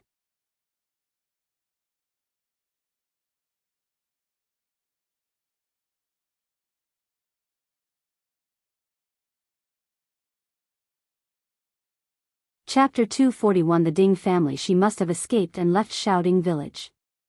In fact, she might be planning to leave the county. Probably that was how she turned her life around and walked to the peak of her life. She had escaped. Did she save some extraordinary man who came to pay back his gratitude, so that they got married and she became rich due to her husband? The images she had seen about the girl must have happened after she reached the peak. She felt slightly better as she thought about these. At least she knew that after going through twists and turns, the girl would have a bright future. Otherwise, what would happen to a girl who ran away from her clan and drifted about outside? That thought made her feel anxious. Qiao learned of the whole story from Miss Fang. Ms. Zhou had wanted to give Ding Xiang some food and drink for dinner the night before, but fifth Grandma Ding was too annoyed to approve of this idea. She had lectured Ms. Zhou and ordered her not to give the girl any food. Fifth Grandpa Ding was also very annoyed by how Ding Xiang humiliated them in front of the whole village, so he intended to make her reflect on herself and let her suffer. He also ordered not to give her any food, until she admitted her mistake. In fifth Grandpa Ding's opinion, she would not die just because she missed a meal. She needed to be seriously disciplined, so she could know what mistake she had made and that she would never dare to do it again. Ding Erju cared for his daughter, but he was too obedient to counter what his daughter had said. He did not even raise his voice in front of his parents. Ms. Zhou became desperate. She cried throughout the night. The following morning, Ms. Zhou felt even more distressed. But she did not get any chance to shed tears. She had no choice but to make food whilst listening to her mother-in-law's horrible words. All the way until lunchtime, Ms. Zhou could not stand it anymore. She decided to sneak in a bowl of porridge for her daughter at the ancestral hall. However, she failed to find Ding Xiang at the ancestral hall. She looked everywhere, but Ding Xiang was nowhere to be seen. Mentally stimulated, Ms. Zhou staggered home and passed on the message, begging everyone to help her find the daughter. The Ding family got startled. Apart from Ms. Zhou and Ding Erju, everyone else got furious about it. Fifth Grandma Ding snapped. What? That damned girl ran away? How dare she run away from the ancestral hall? She better not come back, otherwise I will break her leg. Fifth Grandpa Ding also trembled in anger. Unruly kid. This girl has to be lectured. The first and the third sections of the family also made complaints. We are now the joke of the village again. Second brother and second sister-in-law, how did you turn Ding Xiang into such a kid? I have never seen a girl as bold as this. She ran away from the ancestral hall.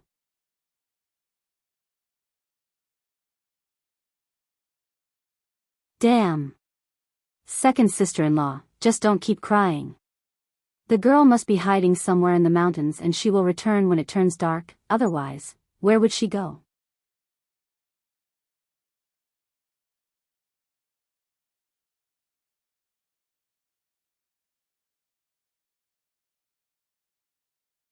Chapter 242. Nowhere to be seen. Ms. Zhou glared at her third sister-in-law. Ms. Lu got startled by her unexpected glare.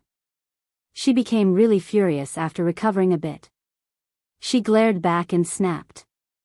What are you staring at me for? Are you blaming me for not teaching your daughter well? Fifth Grandma Ding sneered. What are all of you making a fuss about? It is a small issue. Just drop it. The damned girl can return when she is tired outside.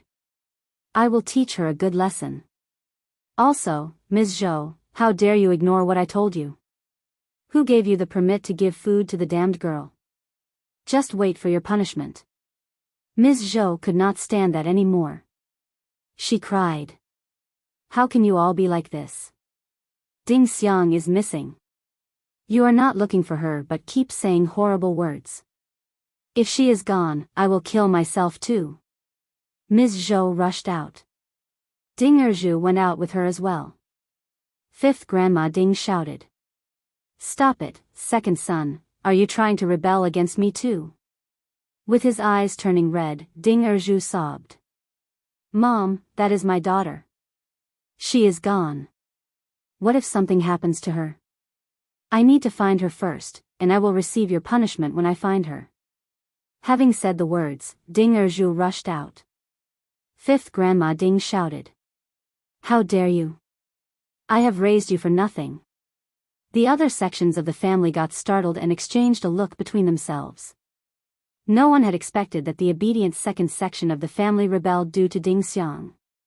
They started to feel uneasy. It seemed as if something were falling out of their control.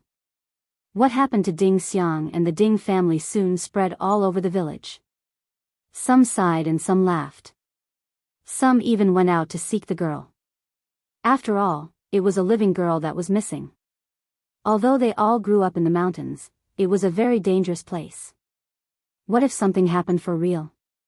Fifth Grandpa Ding could not stand the humiliation. He ordered the other family members to look for her. Fifth Grandma Ding, who was still unwilling to do so, went out with the others after being lectured by Fifth Grandpa Ding. However, Ding Xiang was nowhere to be seen, even after half a day's search. They started to get anxious. The deeper they went, the more dangerous it would be. So more people went into the mountains to seek for the girl. Xiao Dalong and his brothers, who had just carried the mushrooms home, also went out to help. Qiao Xian and Xiao Yunduan returned from the mountains and failed to find Ding Xiang after a while. Xiao Yunduan and Xiao Xiaoqi even said that they never saw anyone on their way home. It was getting dark and even adults did not dare to stay in the mountains when it turned dark. So the villagers returned one after another, and decided to continue with the search the following day. They all knew that a teen girl would never end up well after spending a night in the mountains.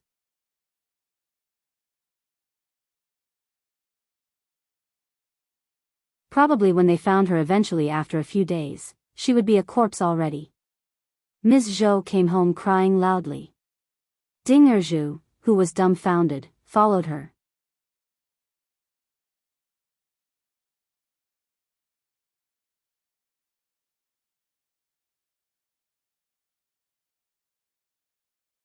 Chapter 243. Xiao Yunduan's consolation. The Ding family finally panicked. They, who were fierce, never thought about killing Ding Xiang. She was a living person, their child. Fifth Grandma Ding panicked above all. It had been she who caused all of this to happen. The more anxious she was, the more she tried to calm herself down. She pushed the fault onto Ding Xiang. Damned girl, how dare she rebel? Who taught her this? She doesn't want to be punished?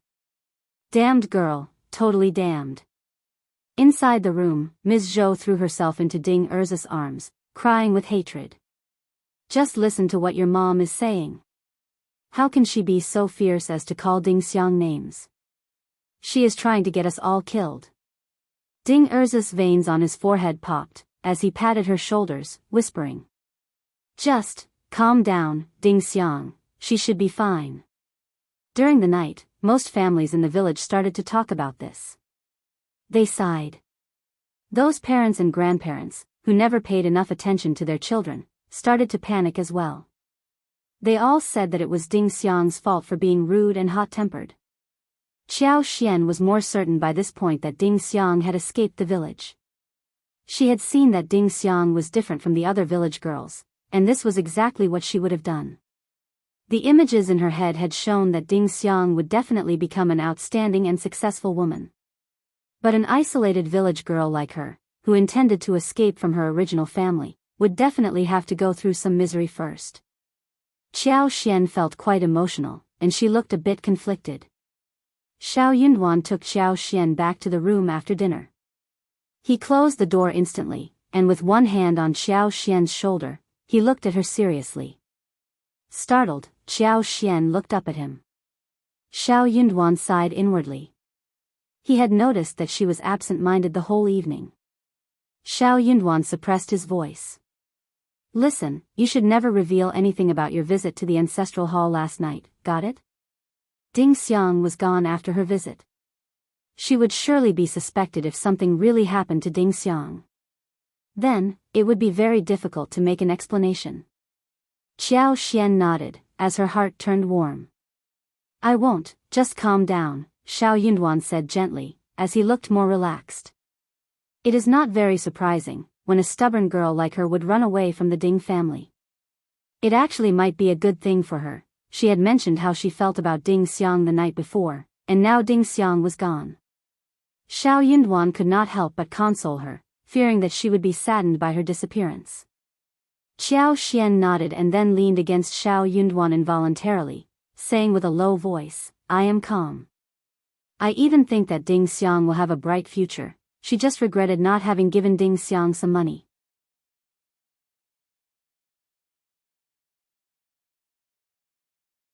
Xiao Yunduan stiffened, and lifted his arm, patting her lightly. Maybe, Xiao Yunduan was actually not very sure about it. You're tuning into the Romantic Tales YouTube channel. Don't forget to subscribe and join us on this journey to catch the most captivating stories.